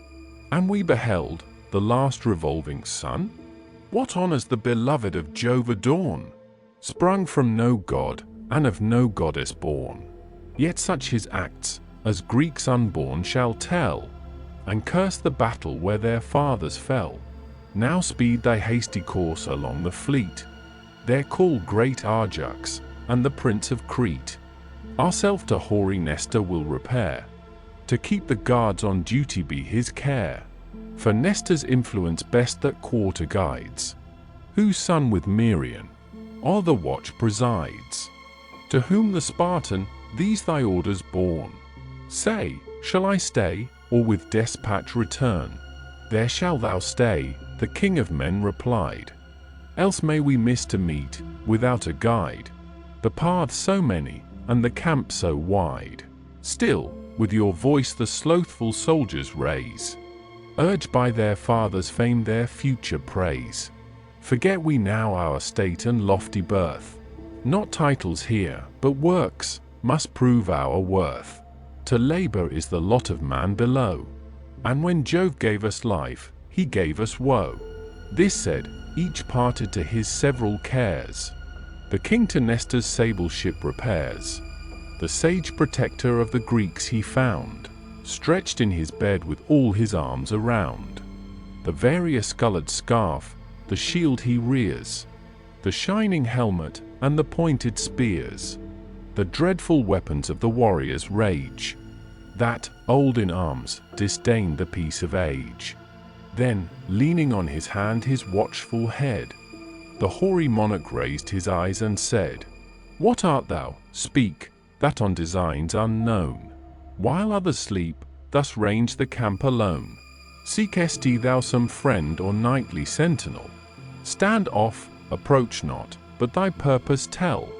"O son of Neleus," thus the king rejoined, "pride of the Greeks, and glory of thy kind, lo, here the wretched Agamemnon stands, the unhappy general of the Grecian bands, whom Jove decrees with daily cares to bend, and woes that only with his life shall end. Scarce can my knees these trembling limbs sustain, and scarce my heart support its load of pain. No taste of sleep these heavy eyes have known. Confused and sad, I wander thus alone, with fears distracted, with no fixed design, and all my people's miseries are mine. If aught of use thy waking thoughts suggest, since cares, like mine, deprive thy soul of rest, impart thy counsel, and assist thy friend. Now let us jointly to the trench descend. At every gate the fainting guard excite, tired with the toils of day and watch of night. Else may the sudden foe our works invade, so near, and favored by the gloomy shade. To him thus Nestor, trust the powers above, nor think proud Hector's hopes confirmed by Jove. How ill agree the views of vain mankind, and the wise counsels of the eternal mind. Audacious Hector, if the gods ordain that great Achilles rise and rage again, what toils attend thee, and what woes remain?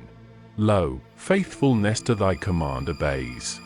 The care is next our other chiefs to raise. Ulysses, Diomed, we chiefly need. Meges for strength, Oileus famed for speed. Some other be dispatched of nimbler feet, to those tall ships, remotest of the fleet, where lie great Ajax and the king of Crete, 216. To rouse the Spartan I myself decree, dear as he is to us, and dear to thee. Yet must I tax his sloth, that claims no share, with his great brother in his martial care. Him it behoved to every chief to sue, preventing every part performed by you. For strong necessity our toils demands, claims all our hearts, and urges all our hands. To whom the king, with reverence we allow thy just rebukes, yet learn to spare them now. My generous brother is of gentle kind. He seems remiss, but bears a valiant mind, through too much deference to our sovereign sway, content to follow when we lead the way. But now, our ills industrious to prevent, long ere the rest he rose, and sought my tent. The chiefs you named, already at his call, prepare to meet us near the navy wall, assembling there, between the trench and gates. Near the night guards, our chosen council waits. Then none, said Nestor, shall his rule withstand, for great examples justify command. With that, the venerable warrior rose. The shining greaves his manly legs enclose, his purple mantle golden buckles joined, warm with the softest wool, and doubly lined. Then rushing from his tent, he snatched in haste his steely lance, that lightened as he passed. The camp he traversed through the sleeping crowd, stopped at Ulysses' tent, and called aloud. Ulysses, sudden as the voice was sent, awakes, starts up, and issues from his tent. What new distress, what sudden cause of fright, thus leads you wandering in the silent night? O prudent chief, the Pylian sage replied, wise as thou art, be now thy wisdom tried. Whatever means of safety can be sought, whatever counsels can inspire our thought, whatever methods, or to fly or fight, all depend on this important night. He heard, returned, and took his painted shield, then joined the chiefs, and followed through the field. Without his tent, bold Dium they found, all sheathed in arms, his brave companions round. Each sunk in sleep, extended on the field, his head reclining on his bossy shield. A wood of spears stood by, that, fixed upright, shot from their flashing points a quivering light. A bull's black hide composed the hero's bed. A splendid carpet rolled beneath his head. Then, with his foot, old Nestor gently shakes the slumbering chief, and in these words awakes, rise, son of Tydeus, to the brave and strong. Rest seems inglorious, and the night too long. But sleepest thou now, when from yon hill the foe hangs o'er the fleet, and shades our walls below? At this, soft slumber from his eyelids fled. The warrior saw the hoary chief, and said, wondrous old man, whose soul no respite knows, though years and honors bid thee seek repose. Let younger Greeks our sleeping warriors wake. Ill fits thy age these toils to undertake. My friend, he answered, generous is thy care. These toils, my subjects and my sons might bear. Their loyal thoughts and pious love conspire to ease a sovereign and relieve a sire. But now the last despair surrounds our host. No hour must pass, no moment must be lost. Each single Greek, in this conclusive strife, stands on the sharpest edge of death or life. Yet, if my years thy kind regard engage, employ thy youth as I employ my age. Succeed to these my cares, and rouse the rest. He serves me most, who serves his country best. This said, the hero o'er his shoulders flung a lion's spoils, that to his ankles hung. Then seized his ponderous lance, and strode along. Meges the bold, with Ajax famed for speed, the warrior roused, and to the entrenchments lead. And now the chiefs approach the nightly guard, a wakeful squadron, each in arms prepared. The unwearied watch their listening leaders keep, and, couching close, repel invading sleep. So faithful dogs their fleecy charge maintain, with toil protected from the prowling train. When the gaunt lioness, with hunger bold, springs from the mountains toward the guarded fold, through breaking woods her rustling course they hear. Loud, and more loud, the clamors strike their ear. Of hounds and men, they start, they gaze around, watch every side, and turn to every sound. Thus watched the Grecians, cautious of surprise. Each voice, each motion, drew their ears and eyes. Each step of passing feet increased the affright, and hostile Troy was ever full in sight. Nestor with joy the wakeful band surveyed, and thus accosted through the gloomy shade. "'Tis well, my sons, your nightly cares employ, else must our host become the scorn of Troy. Watch thus, and Greece shall live," the hero said. Then o'er the trench the following chieftains led. His son, and godlike Merion, marched behind. For these the princes to their council joined. The trenches passed, the assembled kings around. In silent state the consistory crowned. A place there was, yet undefiled with gore, the spot where Hector stopped his rage before, when night descending from his vengeful hand reprieved the relics of the Grecian band. The plain beside with mangled core was spread, and all his progress marked by heaps of dead. There sat the mournful kings, when Neleus' son, the council opening, in these words begun. "Is there," said he, "a chief so greatly brave, his life to hazard, and his country save? Lives there a man, who singly dares to go to yonder camp, or see some straggling foe, or favored by the night approach so near, their speech, their counsels, and designs to hear? If to besiege our navies they prepare, or Troy once more must be the seat of war, this could he learn, and to our peers recite, and pass unharmed the dangers of the night. What fame were his through all succeeding days! While Phoebus shines, all men have tongues to praise. What gifts his grateful country would bestow! What must not Greece to her deliverer owe? A sable ewe each leader should provide, with each a sable lambkin by her side. At every rite his share should be increased, and his the foremost honors of the feast. Fear held them mute, alone, untaught to fear. Tie-dyed spoke, "The man you seek is here, through yon black camps to bend my dangerous way. Some god within commands, and I obey. But let some other chosen warrior join,